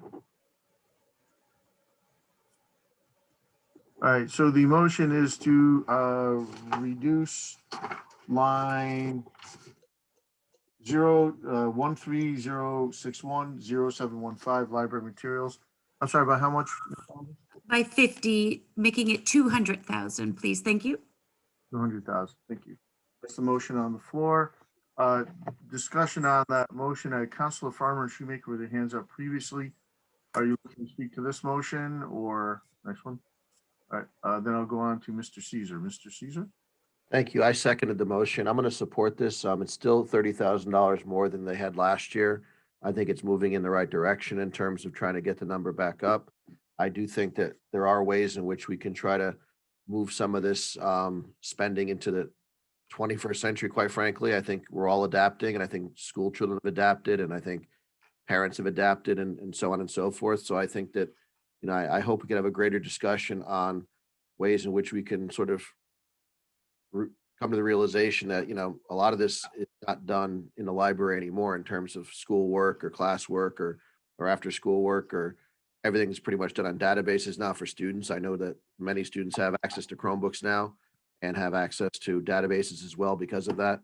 I know some still don't in terms of possibilities for internet service, which we accommodations for when it comes to internet need. Schools have done a very good job of providing that internet need now. So I think there's a lot of discussions we have to have with this in the reality, but I will support restoring $30,000 from last year's 170 at $200,000 and hope that we can have a greater conversation later on in this in terms of the need for some of this. Thank you. Thank you, Councilor Caesar. Councilor Farmer, did you wish to speak to this, or was your hand up from the previous motion? I think I can catch two fish with one net through you, Council President. Thank you, Council President. Through you, I guess my question, in terms of materials and Sunday's hours, if you had to pick one, which one would you pick? Because I think if we're going to spend the money, I think that we should spend in the most prudent way and get the most bang for our buck. So through you to the director, what would make more sense, the materials or the Sunday hours?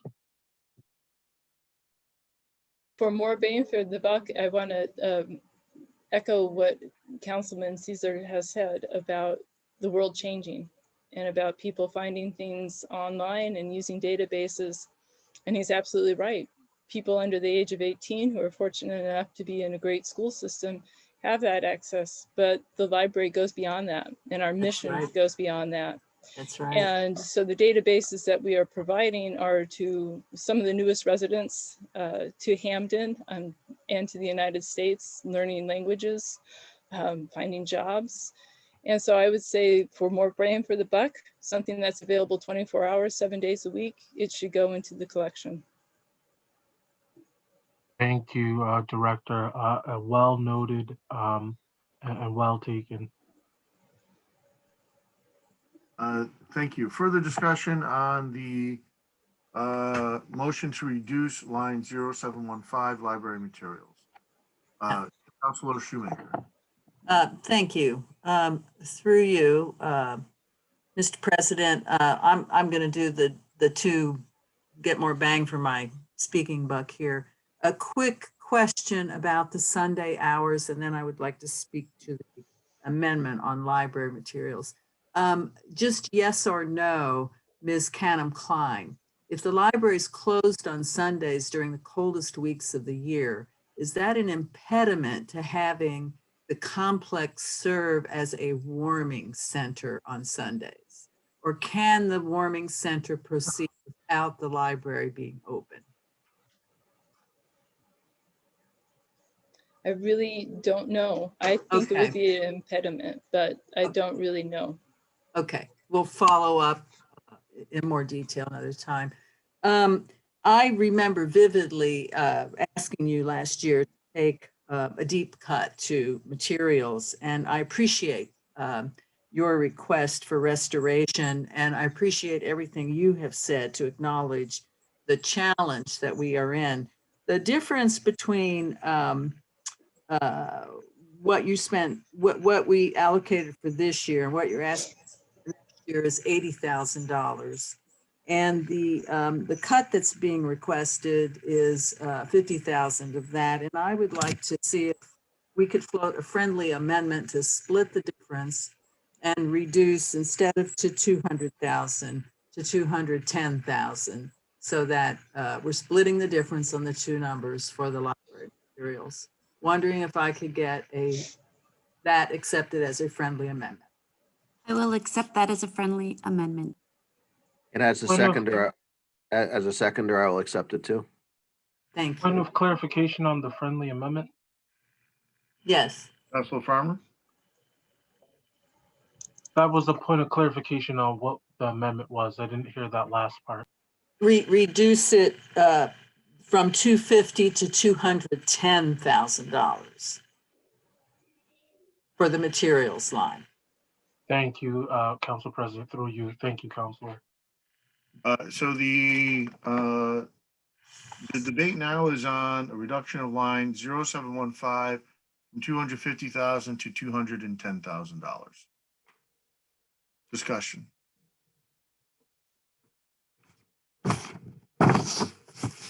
Seeing none, I'll call for the vote. All in favor of reducing line 0715 from 250,000 to $210,000, please indicate by saying or showing aye. Aye. Aye. Opposed? Abstentions? The motion passes. Line 0715 has been amended. Further discussion on the library expenditures. Counselor Farmer. Thank you, Council President. Through you, I was gonna come back to this conversation, but the counselor from the 6th brought it up. I would love for us to table that line item and come back to it. I think we know more or less where we are, but in the sake of the warming shelter, also with the fact that people use it as a warming shelter nonetheless, waiting for actual hours to open up. So I'd like to make a motion to table that line item. And I if will second that. Yeah. Thank you. There's been a motion to table line item, I'm sorry, that was the OT line? The Sunday hours? Sunday hours. Sunday hours line, just trying to find the line number. Where's that line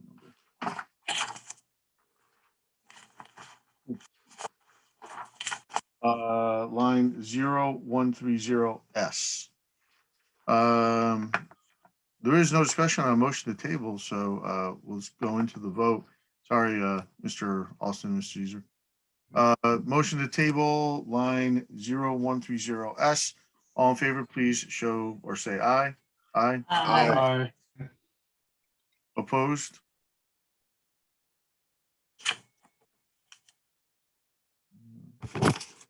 There, but switch to screen switch.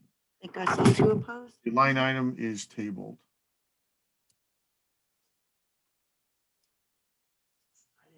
Further discussion on the library expense lines. Hi. I'll just check in with you later. Have you had lunch? No, are Seeing you? none, I'm just gonna. We're gonna have a break in just a few minutes. Okay. Thanks. You got some background noise. If you need to speak, please just raise your hand. Councilor McDowell. Just a quick question for you, Director. There's a lot of pages here. I just want to confirm before we move on. Anything else outstanding that you believe we should be discussing before we move on? Any other thing that concerns you or that you feel is worth discussion? I'm glad, and I thank you for asking that question. Excuse me. It's a very important question. Again, I want to say that I view a public library as being more than just a place for people to go pick up a book. It is a place that serves all different needs of people. And so I appreciate the fact that you've tabled the discussion and the action on Sunday hours. And I hope we will revisit that. I do also want to say that a public library is a second responder.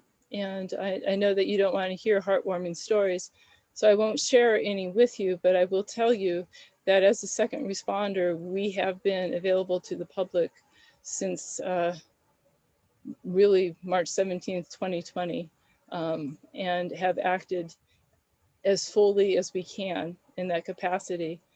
And that when there is a discussion in this town about crime, and I know that's a serious issue, that the library is not left out of that discussion, because the Department of Justice recognizes the importance of literacy rates in correlation to crime rates. And when library funding actually increases, crime rates go down. It's because a library is not just, as I said, a place for books, but it's a place for people to go. It's a platform, and often it's a place where kids who don't like school, don't fit in at school, don't meet any of the criteria that the school is asking them, can actually develop a relationship with a library staff member, which is again why it's so important to have professionals who are trained in all manners of speaking of librarianship as well as de-escalation to work with people. So I just want to put that out there, that we are a second responder, that we are here to help the town of Hamden, not only with educational needs and recreational needs, but to find a way to work with the town to reduce crime. So thank you.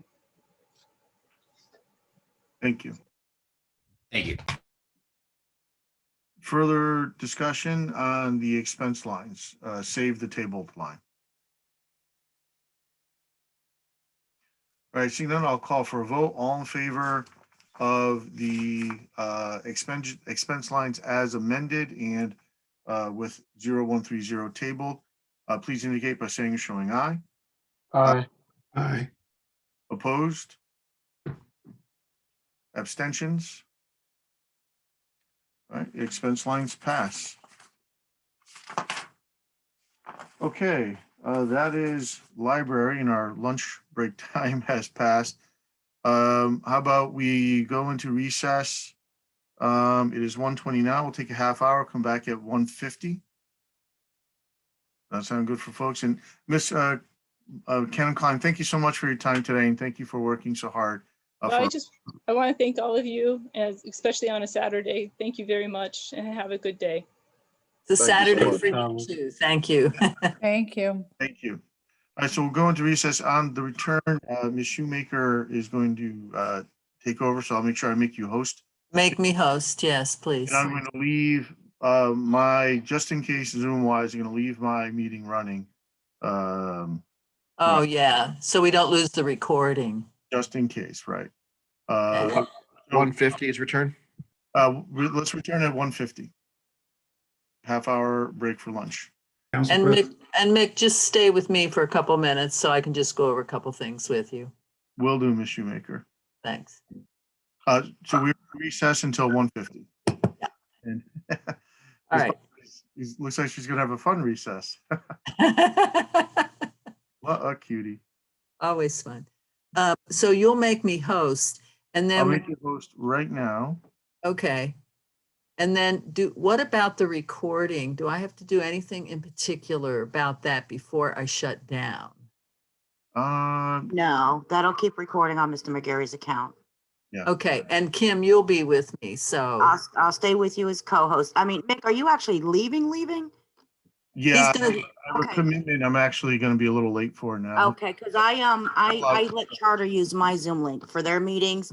I get on, I make somebody host, and I'm able to actually leave the meeting once somebody else is host. I don't have to remain on. Okay, I was just nervous about that. I mean, I would say if you want to try logging out, go ahead. And then if something happens, we'll text you really quick, but I think we're fine with that.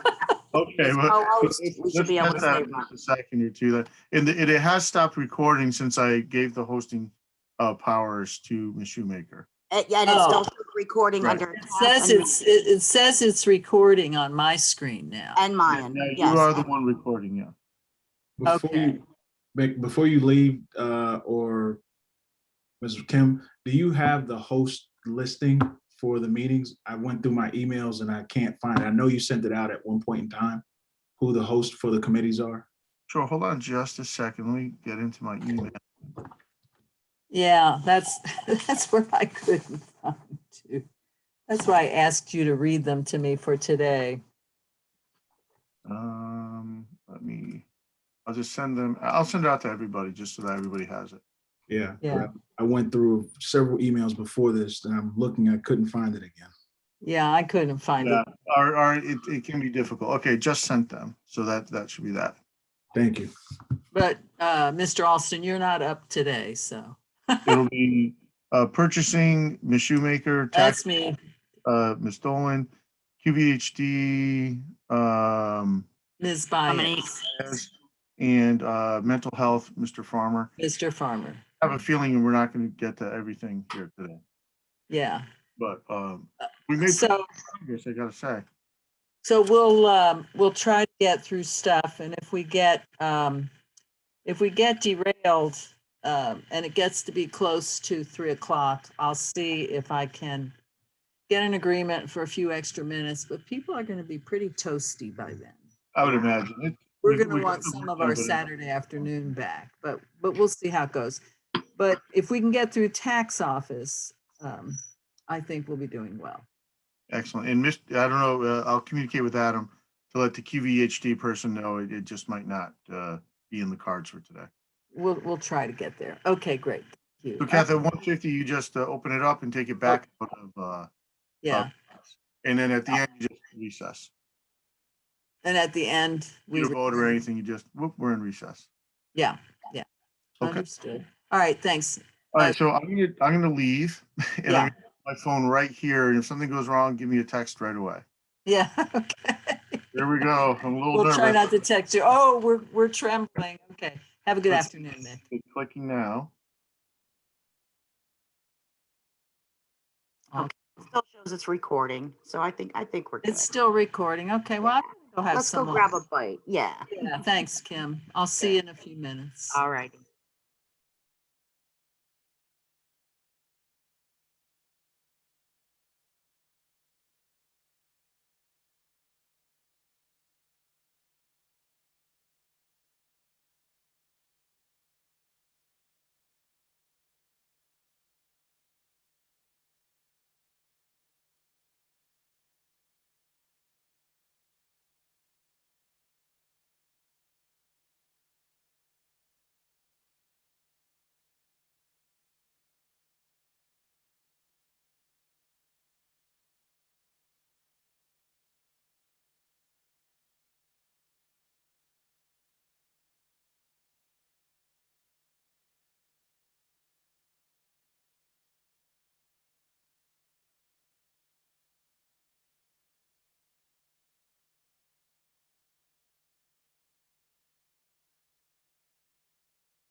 Good evening, Mr. Goodwin. We'll be back in 5 minutes.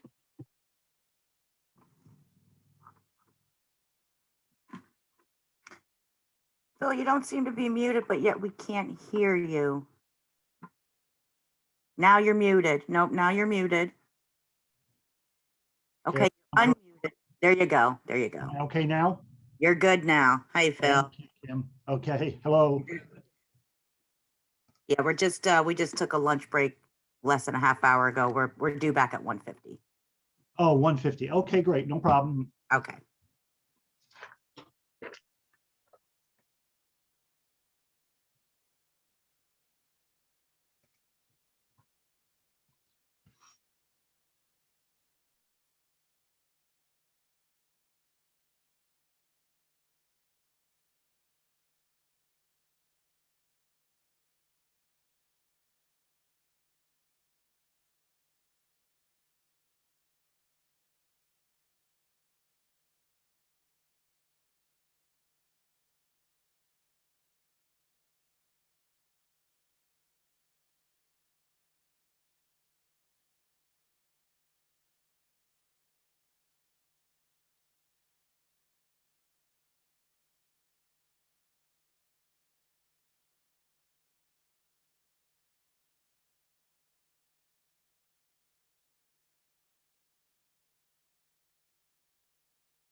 Hi, Phil, are you there?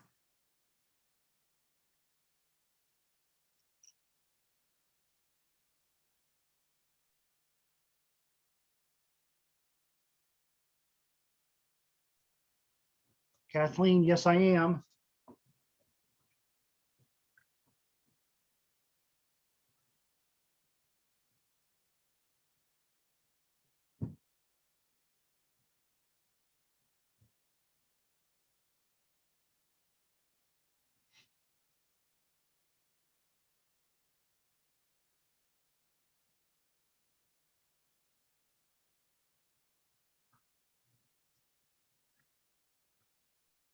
Do you have a cell number so I can call you about something that's not budget? Sure. What is it? 203-214-6080. 214-6080. Okay, thanks. No problem.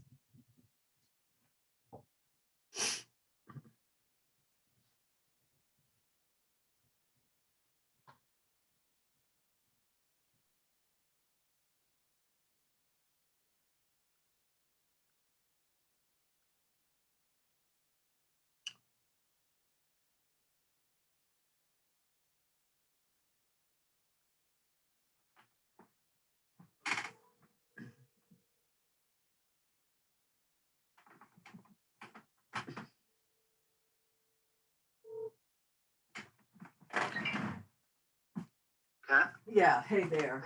They're not.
Miss Renta, can you hear me? I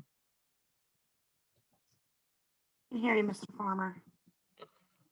I'm joining by my phone. So if you could add me as a panelist, please. I show you in the room with us. You're on as the panelist, Mr. Farmer. No, but via phone. The 203-200 number. Oh, all right. Well, you're just, oh, and I'll you're be still, leaving in a second from my computer. yeah, hold on. It won't let me. I can only rename you and remove you. I did just bring Mr. Alston, so I'm not sure why it doesn't. Ms. Shoemaker, can you try to bring in Mr. Farmer? He's the top phone number in the Yeah, attendee. I heard that. How do I do that? So when you hover over him, you'll get more, and then it should say promote to panelist. Okay. So I find his name, more, okay. So it's the 200 number. Out in the attendees, Ms. Shoemaker, out in the attendees. Oh, out in the attendees, okay. so Yeah, that's okay. He's the top number on the list, the 200-0517. The 12032, that's all I can see. Oh, Yeah, wait. 200, yes, that one. Oh, five, okay, got it. Okay, more. Wow, rename or remove is all. Every once in a while that happens. I'm not sure why. Let me try again. No. Oh dear. No, remove permission to talk. Can you hear me on myself? Yeah, yeah, we can hear you. Yeah. Oh, wait, your number's showing in here now. You're in the attendees and in the panelist. Oh, yeah. All right, I think you're with us, Mr. Farmer. Yeah. Yeah. Yeah. His number is over in attendees, but he's showing up on panelists at his number 2. Okay. Good. Exactly. Yeah. Okay, good. So how are we doing? Are people back? I guess we have to wait a minute. Some more people come back.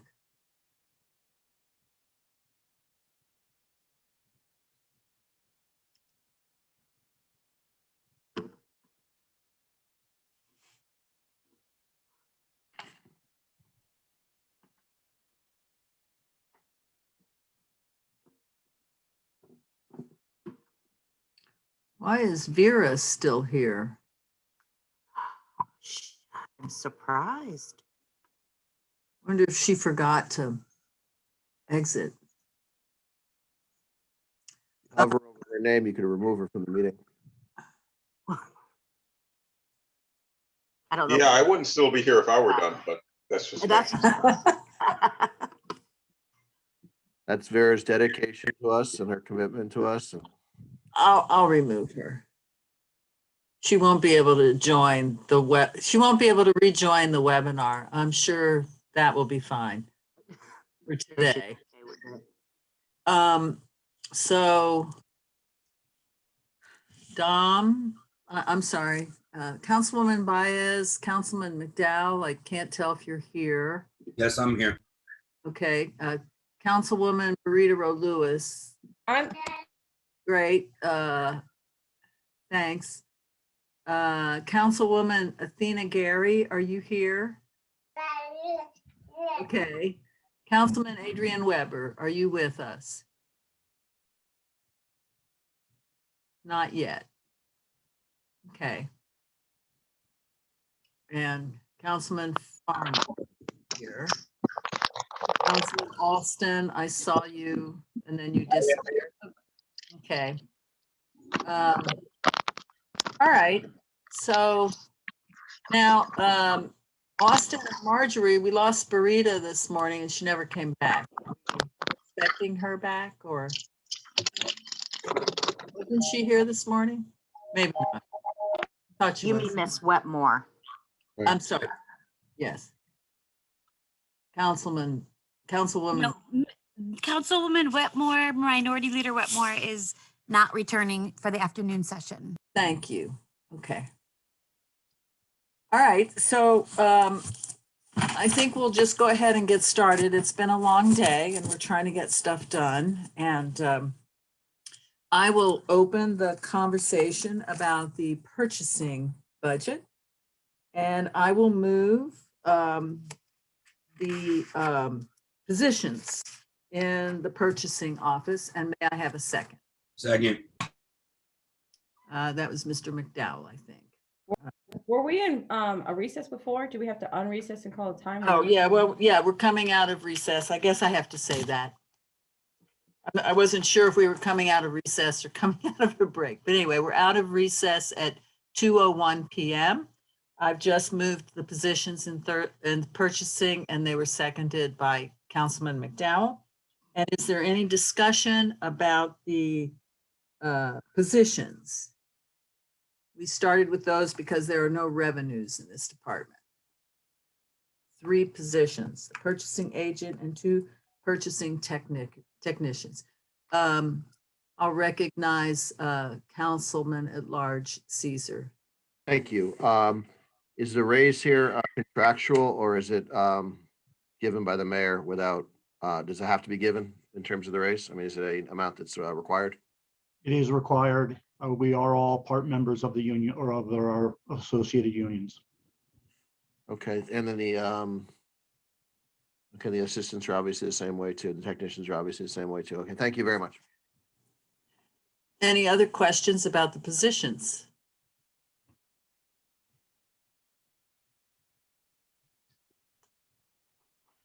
I don't see any. So maybe we're ready to vote. Councilwoman Bodies, did you Nope, have? I'm just ready to vote. Ready to. All those in favor signify by saying aye or put your thumbs up. Aye. Thank you. Any opposed? Any abstentions? All right, positions passed unanimously. Thank you. Now, I have a motion to accept the mayor's recommended expenses in the purchasing. Sorry, second. Who was moved by Councilwoman Horsley, seconded by Councilman McDowell. Thank you. And questions about the line items. Councilman McDowell. Chair. Thank you. And thank you for your patience, Mr. Goodwin. We already talked extensively about this when you presented to the council. Appreciate you being here with us again. I won't go over the whole utilities conversation again. I refresh my memory though. You requested $1.1 million for street lighting. The mayor requested 1.08 million. Is there a reason to believe we might be able to see a $20,000 reduction here? Perhaps that's, I recognize that came from the mayor. So maybe that's a better question for Director Jackson, whichever of you feels more comfortable. Go ahead, I'm sorry. Yeah, I'm not sure Director Jackson is back yet. So Mr. Goodwin, if you have a response to that. I would feel more comfortable putting the money back. I know Yeah. that the mayor was trying to make cuts and try to make, things, trying to make cuts. So with that being said, but I was at 166 last year and 176 the year before. I would be more comfortable at 1.8 than the original number that I put in. Yeah, and I see that there's a few of those here, right? Like phone services.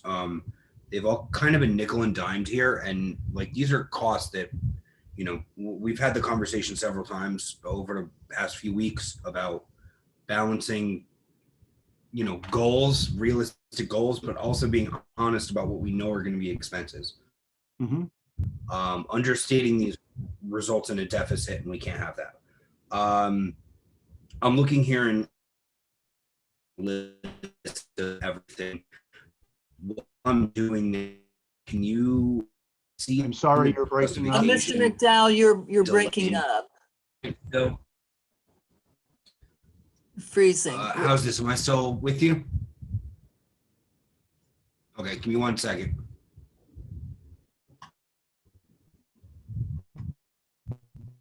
Am I back?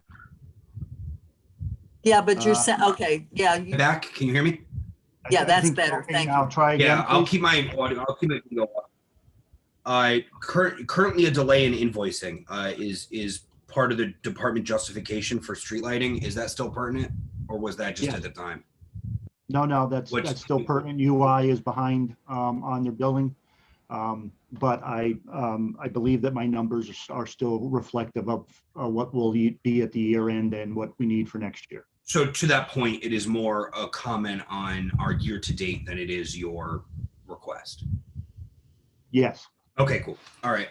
I see there's other conversation. I'm going to allow that conversation to happen. And then I'm going to come back when I have a full list of all the ones that look like they got nickel and dimed. Thank you. Okay. All right. Thank you. I'll recognize the councilman from the 4th District, Councilwoman Horsley. I have a question about the equipment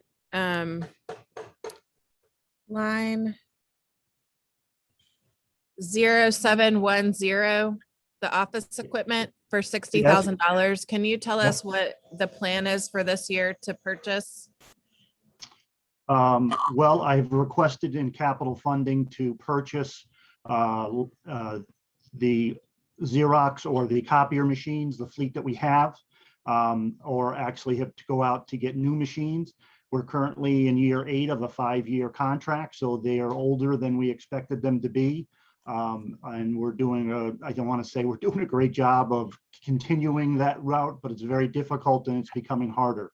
So I've spoken to Scott Jackson, Mr. Jackson, about putting in capital to purchase a new fleet of copiers, which will create a savings over 3 years. The savings, when I did the calculation 2 years ago, it was about $150,000 savings over a 3-year period. I'm assuming that it would be similar. Everything is costing a little more now than it did, but still we should see a significant savings if we purchase the fleet rather than releasing, which is what we're currently doing. It is in a lease, 5-year lease. Well, actually, we're out of it now. So if you've requested this in capital, is that why is it in the operating budget? Is that another? That's the current budget. That's how we're paying for it now. But you asked if, what my plan was. I would like to be able to next year purchase new machines and gain that savings over the next 3 to 4 years.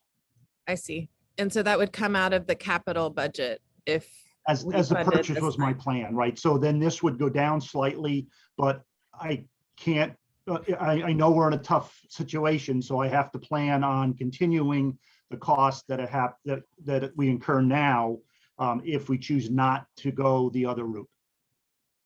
And so you feel like $60,000 is going to get you through what you need? I'm sorry, the $60,000 should, yes. Okay, thank you. Yep. Thank you. The chair recognizes Councilwoman from the 9th.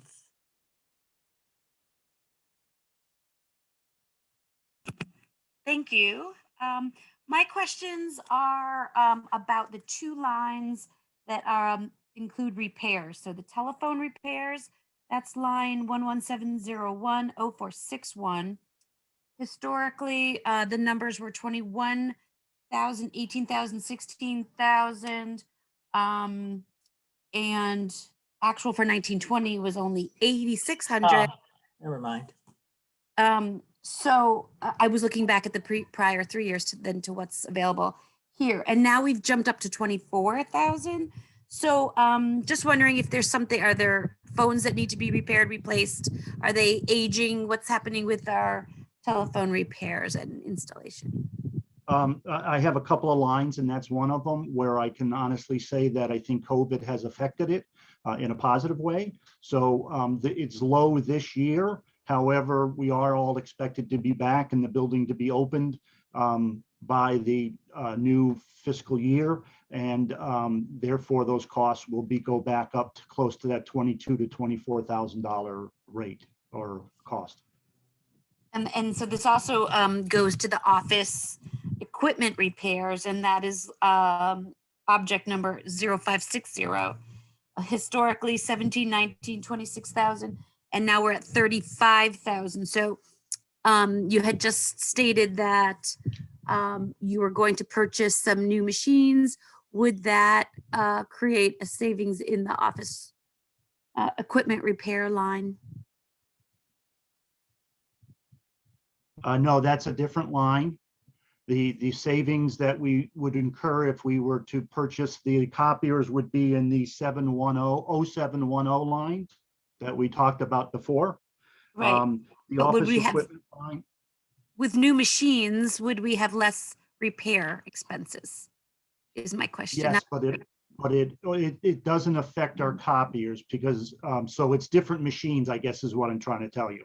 Copiers come with a lease, they come with a warranty, a maintenance program through what we call the click charges. So those are covered under that one large sum, where these other ones are other machines, whether it's timestamp machines, printers, meaning like blueprint printers, not the copiers, so other machines than the Xerox. Okay, Or so, the copiers.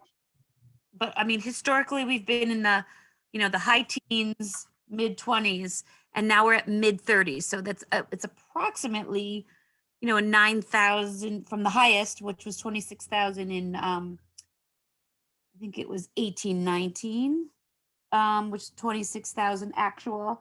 And so we're at 35, so we're 9,000 more. I just looking for a reason. Are those contracts that come with the machines for servicing and repairs increasing? Just looking for a reason for this account to have gone up about 10,000. Yes, give me a moment. I'm trying to keep track of the.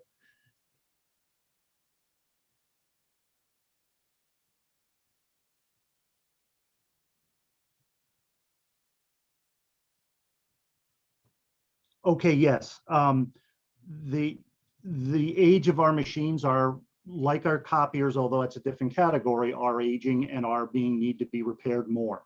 We're just going to save again a little this year, but when we open up next year, we're anticipating the problem machines, if you will, to continue and or get worse. Okay. And also, were you looking to reinstall the water bubblers that we removed last year? Yes, we have gone back and forth on it numerous times, and the mayor's office had did some research, and it is a requirement. It is an OSHA requirement that we are now told. Okay, is that a new OSHA requirement? Were we out of compliance last year?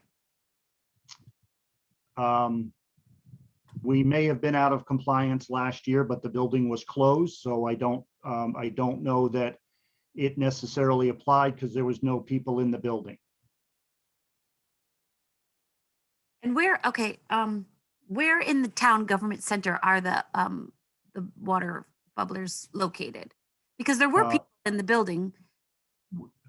I know the entire building wasn't open, but there were, town clerk's office was. Yes, we were here all year long as well, but it applies to residents, making it available to not employees, but residents or visitors of the buildings. Okay. That would be either a water fountain could work or a water service then. Yes. To be compliant. Yes. Thank you. Mm-hmm.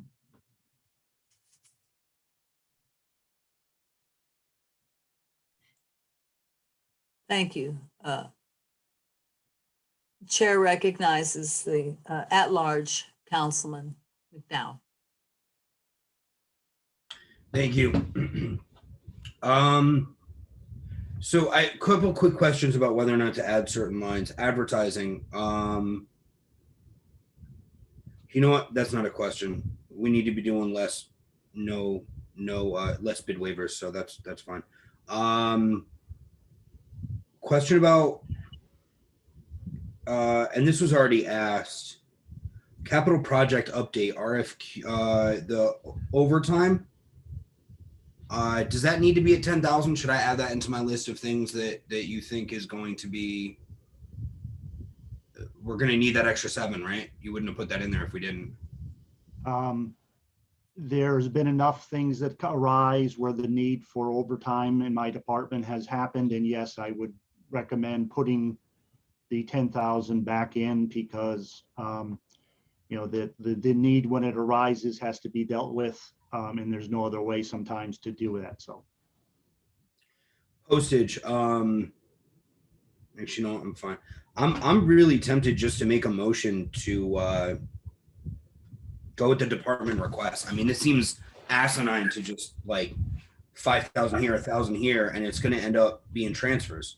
I guess what I would ask is duplicate photo supplies and office equipment. Are you okay if I leave those 2 out, or would one of those?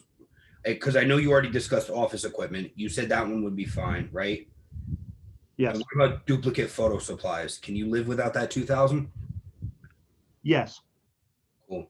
I'm going to make a motion to amend every line to the department request with the exception of 0665 duplicate photo supplies, 0710 office equipment,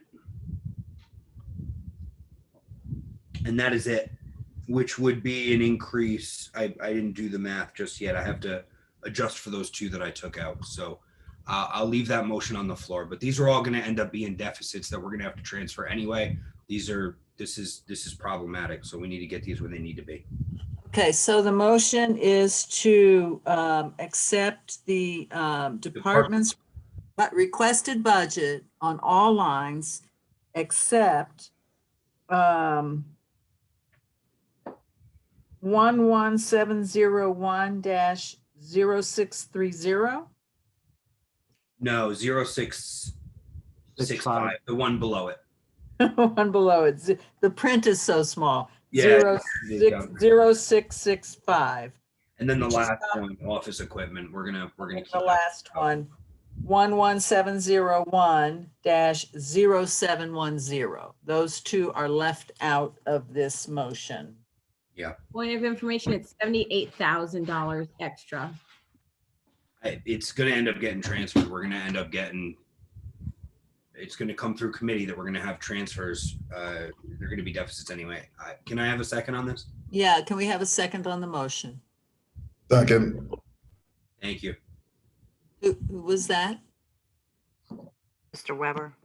Mr. Weber, thank you. Is there discussion on the amendment?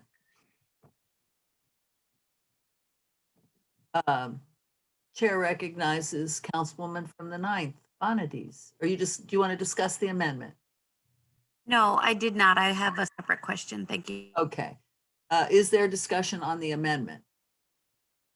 Oh, seeing none, I will call for the vote. All those in favor signify by aye, say, or put up your thumb. Aye. Thank you. Any nays? I see 2, 3. Mr. McDowell, are you voting against your? I was wondering the same thing. I'm sorry. I'm a yes. I was distracted by something and I kept my hand up. Okay, so the nays are 2, is that correct? That seems correct. Councilwoman Rowe Lewis and Councilwoman Bonadies, you voted no. Are there any abstentions? Okay. Ms. Renta, you have that vote? I have it. Thank you. All right. So that amendment has passed. Is there any further discussion on the purchasing department expenditures? Councilwoman from the 9th, Bonadies. Thank you for recognizing me again, Chairwoman. Or President Pro Tem. I did forget to ask a question when I had the floor before. I apologize. just going back to the electricity, do you have, Mr. Oh God, I'm blanking on your name, Phil. I know Phil. That's fine. Mr. Goodwin. Mr. Goodwin, it's right there in front of me. Mr. Goodwin, do you have it separated out? Like, what do the electric car charging stations around town cost the town in terms of electricity? Do you have that separate, or are they just lumped together? I'm not sure if I understand the question. The electric vehicle stations, which the town has two, is not an expense to the line, to the electrical line. Okay. And the Tesla ones you see in those aren't ours. So Right. it would just be those four. The two, it's a double at the police station upper parking Yep. lot, and the Yep. one at Spring Glen. Yeah. So that their revenue, they're cost neutral. There's no expense to those. We have not yet started to charge for the use of the machine of the electricity. But I believe that's a separate line. It's not part of our regular electric. I could confirm that because I would have to get that answer for you, but I can. But I know that we're not collecting any revenue as of right now, although we can start looking to go forward with that if that's how the council feels. I think the question is, how is the energy being paid for when the electric vehicles, those service equipment ports? Was that the question? Yes, and also the intent, were they at some point intended to be used, charged to users for that electricity? Is that the intent? You said we could do that if that was the feeling or appetite of the council, that it could be done. I'm starting to get transfer station vibes with the intent versus what was actually put to practice. So yeah, I'd just like to know how is that energy being paid for, and was there an intent to charge residents to charge up their cars? And if so, is that something we can do without researching or trying to retrofit a way to charge residents for that versus just snapping it on, turning on a switch and you can now be charged? To be honest with you, I'd have to get back to you on that. I know that the intent was that after a three-year period, that the state would not let us charge because the machines were subsidized, a cost to us to have it installed. So I have to get you an answer on the where that usage is coming from, and also what it takes to start charging if that's how you choose to go forward. Okay, I would appreciate that information. Absolutely. It's something that, again, if I had known about this, if I was involved when the transfer station scale was put in, I would be interested in those same questions and we wouldn't be chasing our tail today. So I thank you for that. I'm all set. Thank you. I can add just briefly that there will be forthcoming an update on what we're doing about electric vehicle service equipment in town. Any other discussion on the expenses in the purchasing office? I don't see any. Sorry, I had one quick thing. Council from the 5th District is unable to come off mute right now. Asked me to ask quickly about any capital you have coming down the pipeline, if there is any. The only request that I'm looking for is to be able to purchase copiers, which we spoke about. I don't have any other coming out of this department. Well, I shouldn't say that. I always request FF&E so I can, when the time comes, I can purchase things that break. I would love to have a car, but I won't request the money for a car. So it would just be FF&E money if there is allowed, and the money for the new fleet of copiers. Great, thank you. Thank you. Anything else? Madam Chair, if I can add to Mr. Goodwin's response, Of course, Mr. Jackson. what we're looking at is a strong focus on IT, which includes the copiers, roads, sidewalks, other physical infrastructure that you know, the residents and folks who traverse through the town deserve. Those are the big pockets in the IT. I'm sorry, in the capital plan. Thank you for that. Okay, I think we're ready to vote on the purchasing of, Councilman McDowell, did you? No, it's still up from the previous time. Sorry. Okay, yeah, that's okay. I think we're ready to vote. All those in favor of the purchasing office budget signify by saying aye or indicate on screen. Aye. Okay, any opposed? One opposed? Got it. Got it? All right. And we will turn the conversation over to Councilwoman from the 8th, Dolan, for the tax office. Thank you, everyone, for your time. Appreciate your Thank you, effort. Mr. Goodwin. Thank you, We'll all Mr. talk soon. Appreciate it. Thank you. Bye. So I will begin the conversation. I would appreciate it if someone could take over for me if it extends past 3 o'clock. I have a hard stop at 3 that I have to leave and go pick my daughter up. So noted, Ms. Dolan. Thank you. Thank you so much.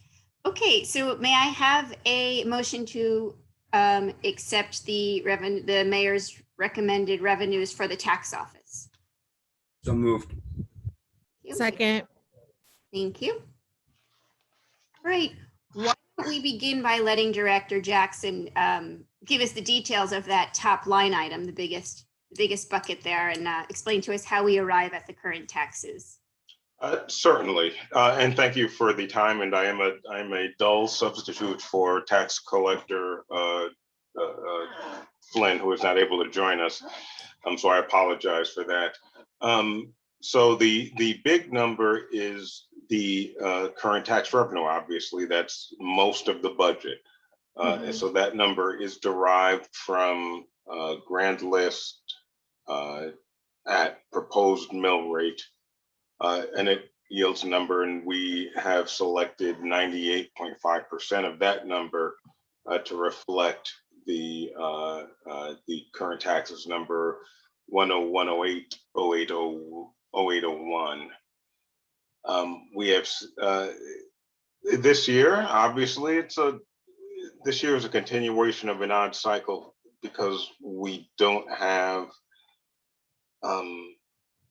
Ordinarily, by this time, our taxes would have been in and we would have known what was collected. We don't have that right now because of the extensions of the taxes. So we're at around 98% of the 98.5%. And so we think we'll get there, but it's going to take a little bit of work. Back taxes, motor vehicle, supplemental. Oh, motor vehicle is, go ahead. Sorry, before we move on, could we just have one other clarification about the top line number? Well, maybe more from other folks, but could you please talk to us about the appeals? I believe what you just said is that the $194 million is based on the grand list as it stands today, based on today's proposed mill rate. So we just wanted to get our arms around what dollars worth of appeals we think we have to see if we want to make this number more conservative. Will do. Through Board of Assessment Appeals, we have a bogey of about $700,000.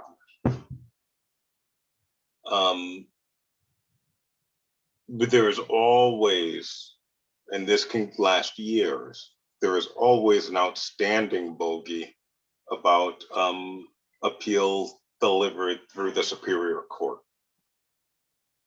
Sorry, so I don't know what you're talking about when you use Oh, but yeah, how many $1 million of value is being appealed right now through the BAA? BAA has completed their work. So as of right now, there is zero. We have a $700,000 plus or minus bogey based upon determinations. The bogey that we never know, and it comes in randomly, essentially, through the Superior Court, is what changes to assessments may be applied, and then how they are attributed, because these tax appeals can take years in the court. Understood. So how many millions of dollars of value was appealed through the BAA in this last cycle? About 6 million, and about 7. The impact on this line, current taxes, is about $700,000. Okay, but how many millions of dollars in value were appealed through the BAA? Because we heard at one point that it was between 50 and 70 different appeals that were in excess of $1 million. So we'd like to sort of back into the number. Do you have? I do, except I had to switch stations because my iPad battery reached the limits of its capacity. If I may, Counselor, to keep things moving, I do have a spreadsheet that, as soon as I'm concluded here, I will send to Ms. Ferrenta to distribute, which demonstrates the entirety of the circumstance. Okay, then I see no option other than to table this discussion until we have the full details, just because of the enormity of the numbers. I mean, this is our #1 revenue line item in the whole budget. And so until we can get our arms around how the calculation came about, I think it's going to be hard for us to make a decision on this line item. Okay, if I can, if I am allowed to multitask, I will try to get that number as we discuss. And then we can circle back to it at the end, and hopefully you will have all of the information that you need. Okay. So moving on, seeing as I don't see anyone else's hands raised, I'm going to continue talking, but please feel free to ask a question. I actually will move to make a motion for the back taxes line and the motor vehicle taxes line to be moved back to the department request.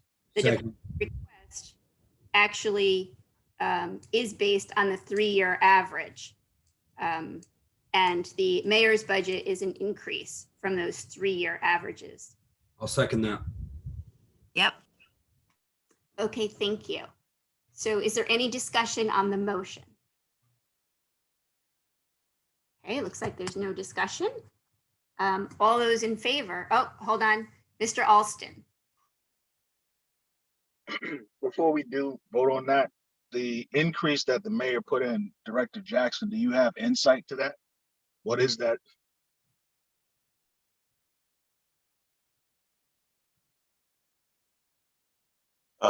That is based strongly on the fact that the last year was an unusual year.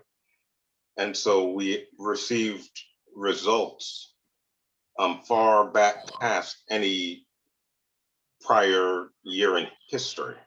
And so it was more spread out. But we know a lot of things. We know that the housing market is hot.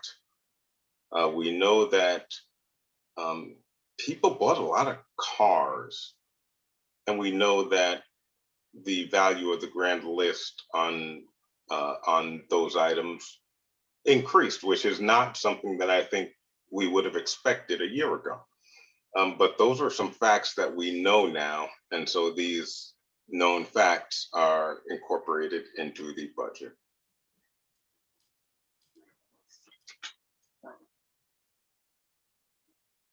Mr. Alston, anything else from you?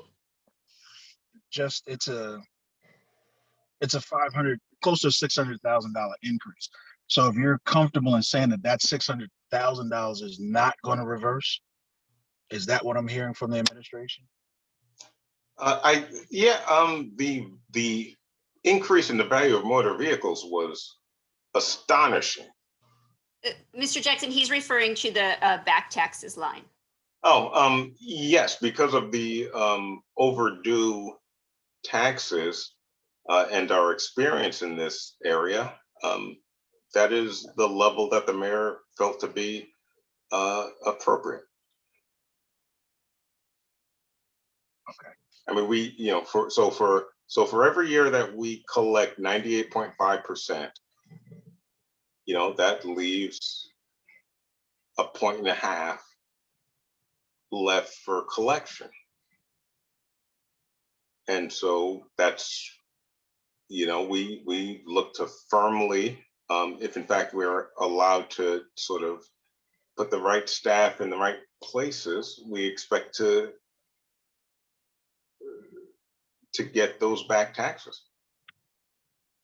And so, and you'll see the same thing in suspense tax collection.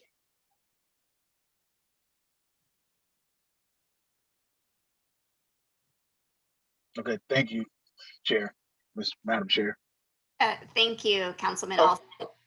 And if I may, Madam Chair, through BAA, $8.3 million in market value was requested. 5.8% was reduced. Now, keeping in mind, this is on a multi-billion-dollar grand list. And so as of the action of the Board of Assessment Appeals, which concluded its work a couple of days ago, that's a $434,640 loss of revenue.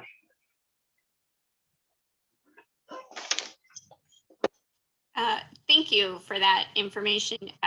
But just to be clear, that still leaves a pool of commercial and residential properties that went through BAA but were denied but may go to court. It does, and so that that represents see 5.8 and 8.3. So you know, let's call it 65% of the requests, which turns into 434,640. So if we lose everything, and if it is the will of the council to promote a budget where we lose everything, you can add another 434 into that account as a conservative estimate.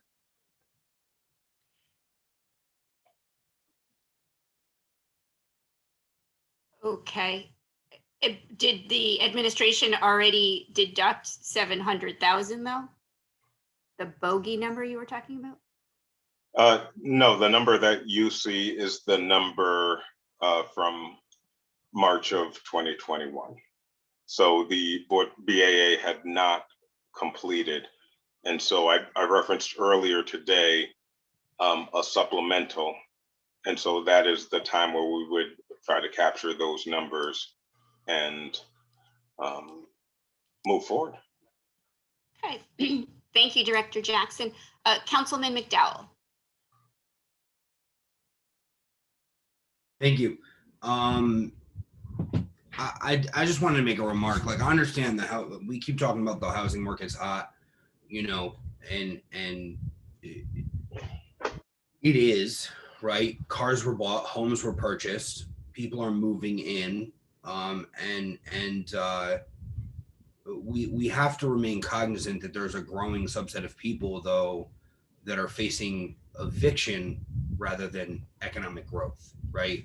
And there are moratoriums in place right now, and when those are lifted, not only do we have housing insecurity issues, but I am concerned in particular with back taxes because we cannot anticipate that those who were unable to pay their taxes this past year will be able to pay their current taxes this coming year in addition to the back taxes that they then owe, right?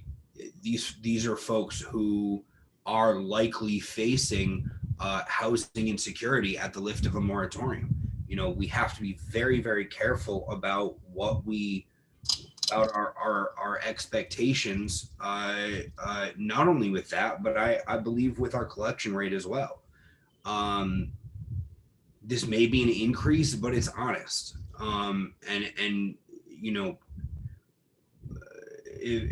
we have to balance aggressive projections and goals with being honest, right? We can it's sure it's an increase, but like it was never honest to begin with. It was just never honest to begin with. And this correction is the right way to move. Thank you. Thank you, Councilor. Councilwoman Horsley. Thank you. So in the Fiscal Stability Committee's November report, we indicated that there was $11 million in property taxes that were outstanding. And also that there were $6 million in unpaid motor vehicle taxes outstanding.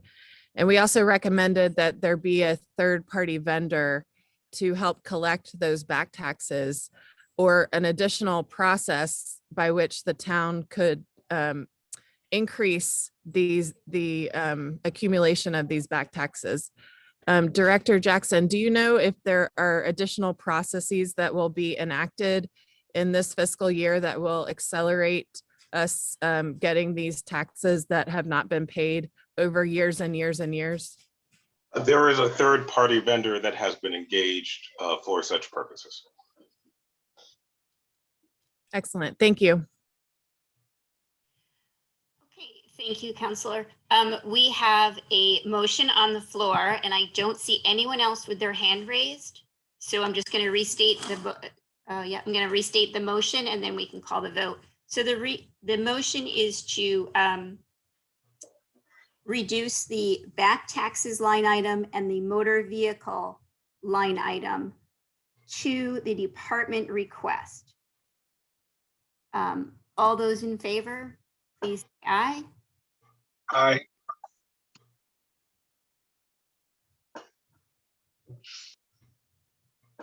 Get that, Ms. Brenda? All those opposed? Any abstentions? Ms. Renta, are you all set with the vote? Yeah, it looks like it passes with 3 opposed. Thank you.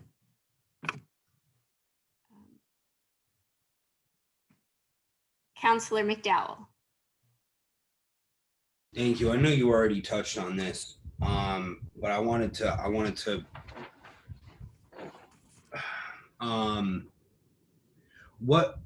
excuse me if this was already said. What rate of collection does this reflect on current taxes? 0.01. 98.5. Okay. What are we currently at for this past year? We are currently at 98% of that 98.5 that we used last year. But we have an extended collection period based upon the governor's order. Okay, so 98.5 is completely reasonable. We live around 98.7. We have for 20 years. Yeah, that's a good number. That was uncertain in a pandemic, though. So I just want to make sure this 194.7 million, that is 98.5 on the dot. That's correct. Thank you.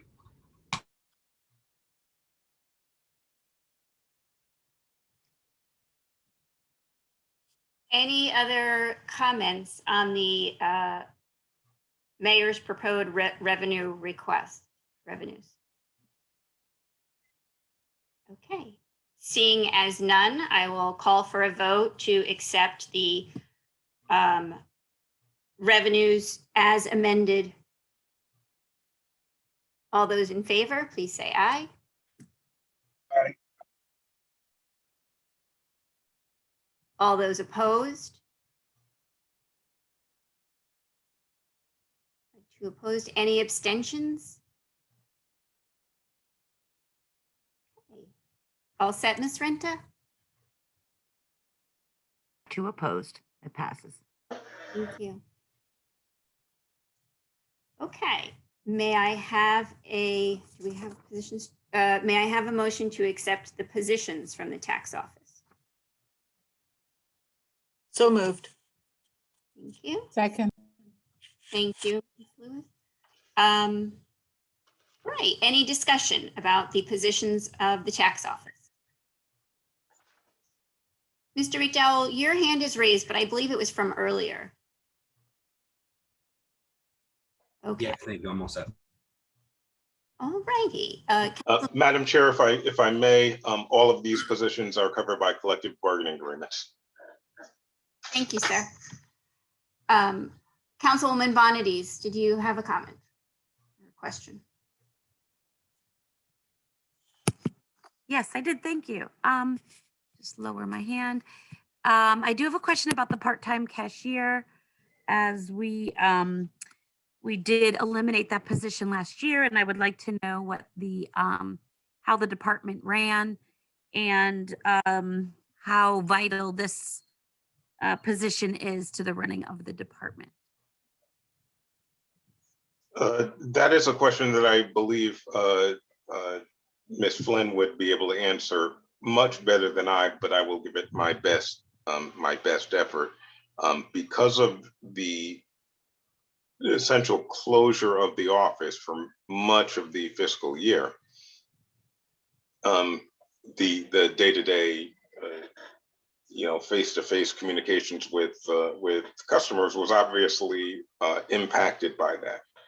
We anticipate that is not going to be the case. And so the part-time cashier provides much needed and timely relief. And what I mean by that is our people go to lunch and somebody's got to fill in when they're at lunch. And so that is, a significant proportion of the duties of that part-time cashier. And we don't want to close.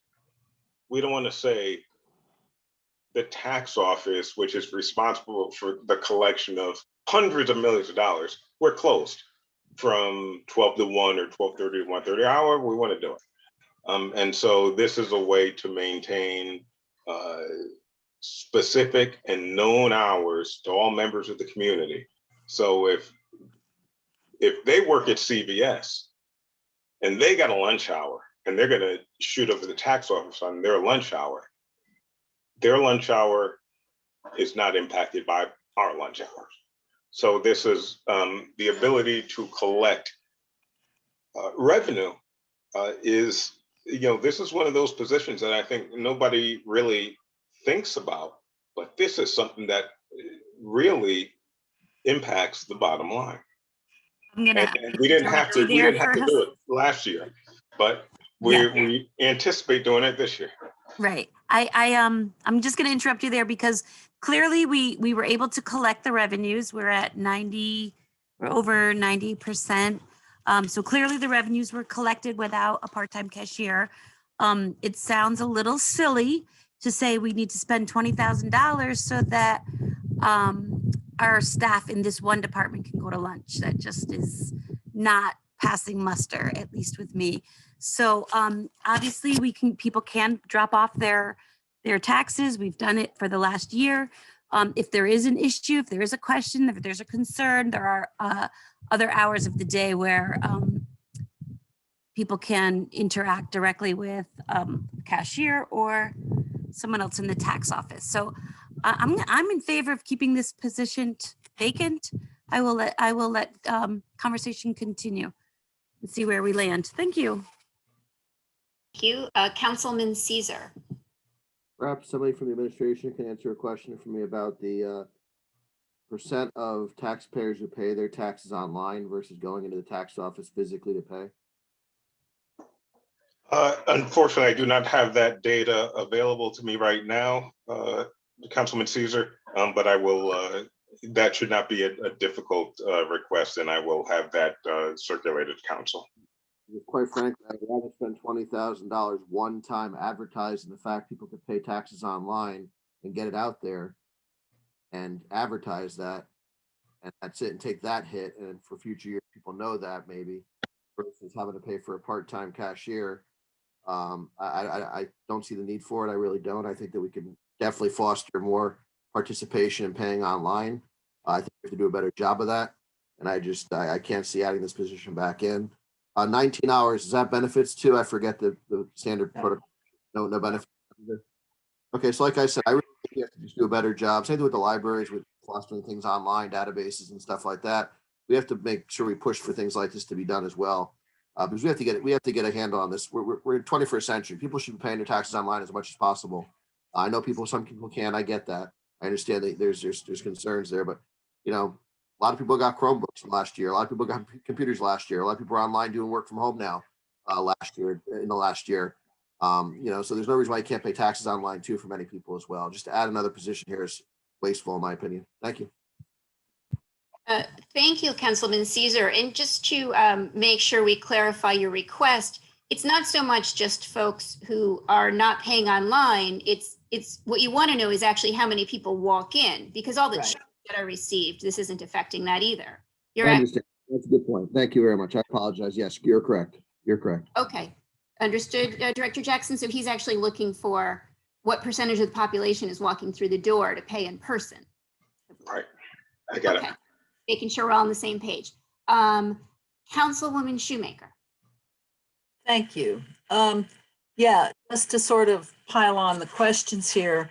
I noticed that in addition to the part-time cashier, the department requesting $6,000 in overtime needed to cover short staffing. So I guess I'd feel a little more comfortable about the part-time position if the overtime went away, because that part-time person could be scheduled explicitly to cover those times when extra support is needed. You know, 19 hours a week could be times 52 weeks or 50 weeks, whatever it is, and then could that be allocated so that that person's work schedule is actually when they need the help. It's just an idea.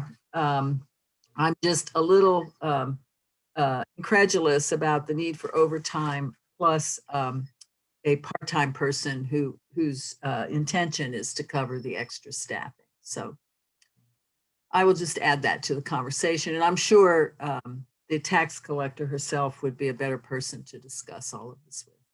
Thank you. If I may to, you know, just throw something at that comment, which I appreciate. The tax office is one of those offices where you can't just lump it in and say, okay, 5 people and 5 sets of hands. There are certifications needed for certain types of work, and you know, we need to maintain the appropriate balance. So over time is really for those certified individuals who need to get reports done out, clarified and on time. So that's the only thing that, you know, a cashier, not to diminish the work of the cashier in any way, shape, or form, because they are the front face of our government. they can't be asked to do certain tasks. Understood. And that's where the overtime comes in. Understood. Thank you for that clarification. Thank you. Councilwoman Baez. I'm gonna be honest, guys. I feel very uncomfortable voting to cut a position from the tax office budget without the director being here. So no offense to Finance Director Scott Jackson, but I don't think this position is there because so people can take lunch. I would really like to see what she needs from that position and why she wrote that into her budget again after it wasn't given to her last year. There must be a better reason than a timing situation. So I would really like to hear from the director personally about what they need, what's going on with overtime, and how this money is distributed. I feel very uncomfortable voting on this without that kind of day-to-day knowledge and input. Okay. Thank you, Councilwoman. Appreciate the comment. Councilman Caesar. Just gonna follow up, it looks like from our tax collection rates and everything else like that, it really didn't impact much to not have that position. It's been working perfectly fine in terms of the collection rate and everything else like that. So I too agree. I would like to have heard more of a reason from the tax collector as to what the reason was to put it in there. I don't see a need in terms of the collection rate or whatever it may be. So I too agree with Councilperson Baez's comment. And like I said, I just don't see the need for it. I think we did perfectly fine without it. We took it out. It ran perfectly fine. There's no reason for it. Thank you. Thank you, Councilwoman Horsley. I'd like to make a motion to table this line until we can speak to the director. Second. All those in favor of tabling, is it this specific line that you're asking to table or the positions of the tax office? This specific line in the positions. Okay. All those in favor of tabling the part-time cashier? Point of order. The motion on the floor right now is to eliminate, or I'm sorry, I don't remember if it was eliminate or reduce the part-time cashier. So the motion on the floor would have to be to that amendment. And then if you wanted to, you could table the entire thing as well. But right now, the only thing on the floor is the amendment to get rid of the part-time cashier. Right? Got a motion? So the motion. Yeah, I don't think we made a motion. I think we didn't make a motion. Okay, that's my mistake then. I'm so No sorry. motion was having a conversation. That's my mistake. I'm sorry. I thought a motion was made. No worries. Okay, so getting back to, we now have a motion to table the part-time cashier position. All those in favor, please say aye. All those opposed? Okay, any abstentions? All righty. I see that Mr. Alston has rejoined us, and he did have his hand up before, so I just want to check in with him to see if he had any comments before we move on. No, we tabled the part-time position, and that's fair enough. So We did. We'll wait until we get a hold of the tax collector. Okay, so is there any other comment on the positions of the tax office? Seeing no other comments, all those in favor of approving the remaining positions for the tax office, please say aye. Aye. All of those opposed? And do we have any abstentions? Okay, all set, Ms. Renta? Got it. Okay, And I Councilwoman, believe you have to go now. I do, Councilwoman Shoemaker, would you mind taking the expenses, please? I will take that up, and thank you very much. And see you soon. Thank you, everybody. So I'm going to make a motion to accept the mayor's expenditure except for the salary lines, because effectively that amount has been tabled. So I'm going to add except for the salary line to the motion to accept the mayor's expenditures. Could I have a second, please? Second. Second. Thank you. Discussion on the expenditures except for salaries.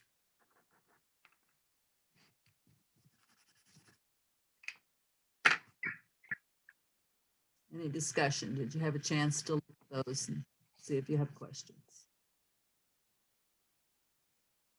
I'm not seeing hands go up. Are we ready to vote?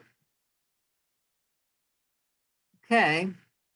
All those in favor of accepting expenditure requests in the tax office except for salaries, signify aye with your on your screen, or say aye.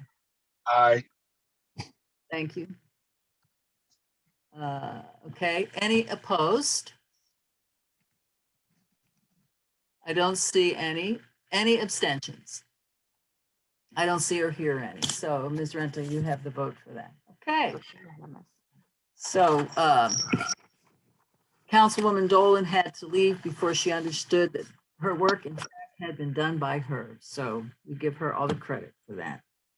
And now we move to, well, it's 3 o'clock. Mr. Sendroff, do we have someone from QVHD? Yes, we do. We have the health director, Karen Wolodziewicz. So since we have the health director, Ms. Baez, or if you're available and if the counselors would stay attuned, we could have the QVHD discussion. Does that work? It works for me. My buttons are working a little slow on my end. Yeah, okay. If they work for, it works for me, I can do this. Okay, it would be, I think it would be helpful if we could go ahead and complete this, so.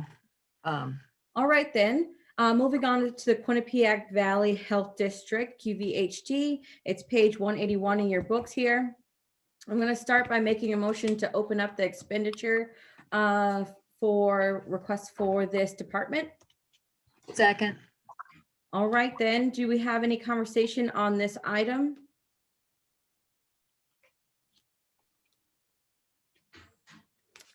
Okay, council person at large, Mr. McDowell. Thank you. Director, thank you for being here with us. Thank you for your patience. This is a set rate, right? This is a set rate. There's not really a lot of movement here. This is sort of what the region pays for this, the services you all provide. Correct. The board had approved $665 per resident, using the 2018 U.S. Census population. So the budget would be $405,251, I believe, is what we submitted for our budget. Great. Thank you very much. Appreciate all the work that you all have done, especially this past year. Thank you. Councilman Schumacher. Thank you. I just want to thank you for all the great work you do. You've had a stressful and intense year. We appreciate you. You've been there for us, and I just want to say thank you. Councilwoman Horsley. Same. I just want to say thank you. Public health is really important as we're learning this year, and you guys are central for Hamden. And so thank you very much. Great, thank you. All right, are there any other hands for discussion? Okay, seeing none, I'm going to call the vote on this line. All those in favor of fully funding the QVHD at the mayor's proposed budget at $405,251, please say aye. Aye. All those opposed? Any persons abstaining? All right, Ms. Renta, you got the vote count? Looked unanimous to me. Okay, I don't believe, do I have to close it out? It's just one line, so I can just say that was all we need. Okay. Yeah, We're all yeah, so we'll bounce it over to Councilman from the 5th District, Councilman Farmer, if you're willing. Do you need personnel here from Health and Human Services or Child Study in order to consider this budget line, this particular budget on mental health on page 117? Councilor Shoemaker, I'm prepared to talk about these items Okay, thank you. for mental health. Thank you. I don't know how to unmute Councilman Farmer. He has to unmute himself, and I think he told me a little while ago that he was unable to, he's in a situation where he's unable to do that. Okay, so I don't know if that's still the case. I can ping him real quick. can you ping him and see if he's good? If I'll just handle this and we can do this if it works. Meanwhile, Mr. Sendroff, you said you could speak to this. Yes.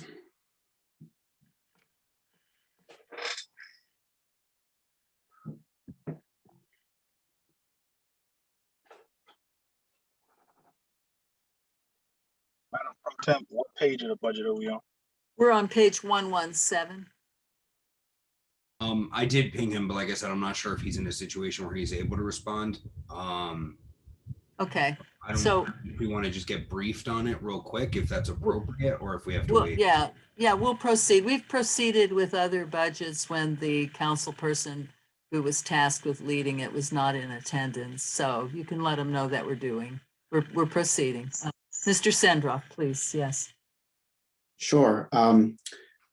If okay with you, I'll just talk about these items a little bit. Yes, please. Okay, so the first one is Hamden Mental Health Services. This is a multi-year agreement we have with the Connecticut Department of Mental Health and Addiction Services. It's a cooperative effort to provide a Hamden facility to provide mental health services to Hamden residents. And in turn, Department of Mental Health and Addiction Services contracts with Yale Behavioral Health Services of Hamden to run the facility and run the clinical services out of their offices on Circular Avenue. It's right across the street from Brundage Avenue over there. And it serves only Hamden residents. They provide outpatient treatment for mental health and substance abuse disorders and co-occurring disorders.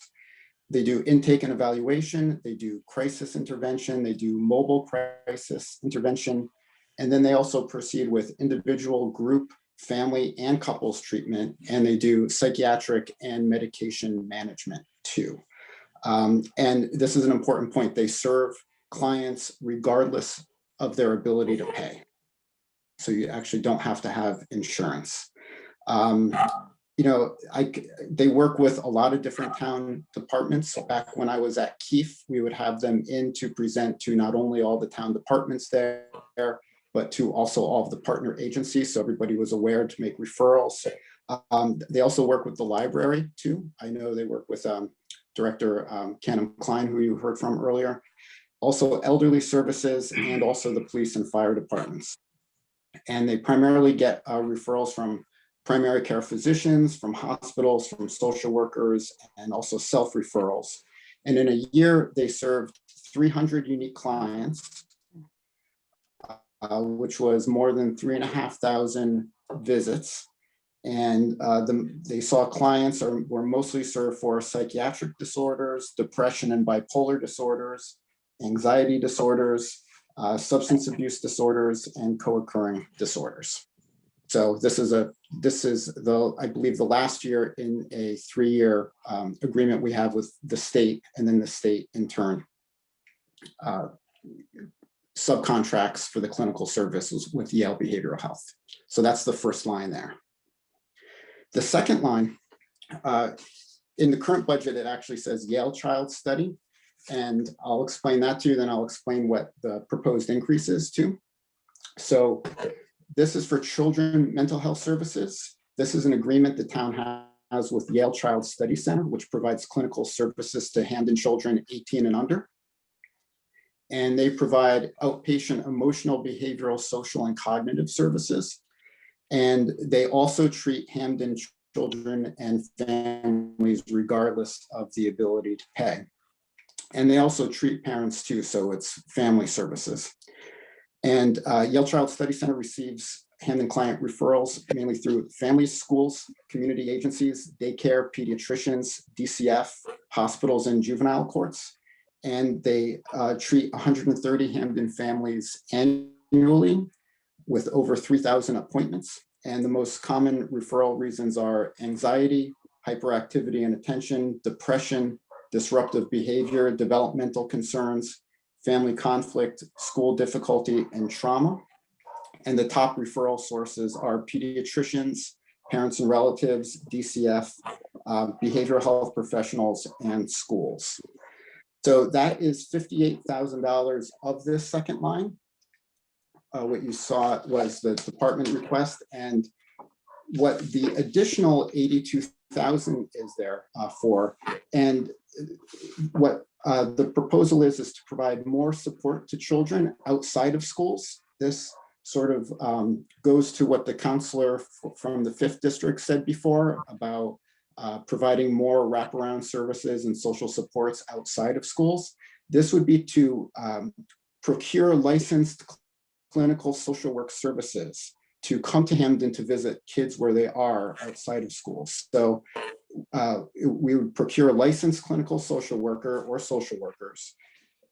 The research says it's about $90 an hour. This would give us about 900 hours, which would be around 20 hours a week. And the idea would be to have these clinical social workers have recurring hours at places where children are. At Keefe Community Center, where we have 2 youth programs. At the library, where they have a pretty robust after-school program. The Teen Center, a lot of middle school students. I know the library director is very keen on this idea when we spoke about it. At the youth center at the back of Putnam Avenue too, which has a daily after-school program. And then it could also be extended to after-school programs at schools after school hours, which are run by the YMCA and right at school. And we could also explore getting the social workers involved with the street outreach program and the juvenile review board too. So this would be an effort beyond the Yale Child Study Center 58,000. It probably should be 3 lines here. So overall, we're talking about our agreement with the state, which brings us to the Circular Avenue Yale Behavioral Health Services, Yale Child Study Center for 58, and then an additional 82 is the new idea to add these clinical social work services. Thank you, Mr. Sendroff. What would the procurement process be like for the licensed clinical social workers? I mean, what would that look like? I think we would have to do an RFP. I did speak with Mr. Goodwin about this, and he's who provided what the rates look like. It might be on the state DAS state bid list.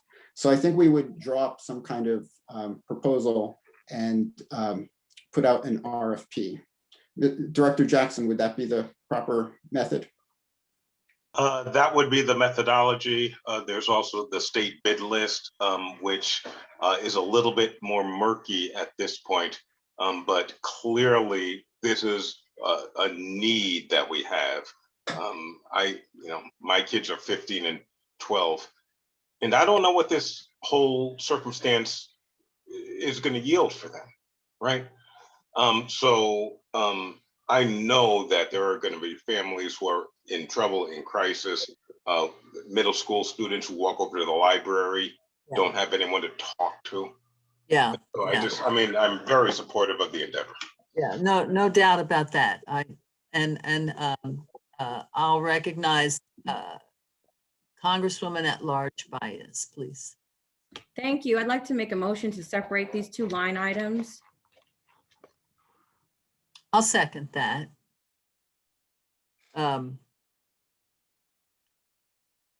I think what that means, Mr. Jackson, is that we sort of need a revision to this department, if you will, so that we can see details about the proposed 82,000 additional procurement spelled out separately from the Yale Child Study contract that we have. And Yale Child Study does great work for us. They have for a long time, and I'm happy they're still with us. But I think we just need to see more detail on what the proposed expansion of the service categories are. If Mr. Sendroff doesn't have anything else to comment on that, we can break that apart into 2 components. That's not a problem. Thank you.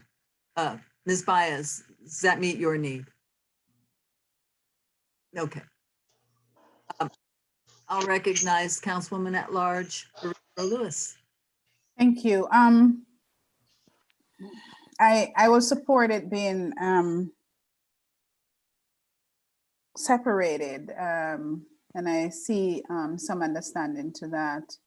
Nevertheless, I understand the need for services and the expansion of services.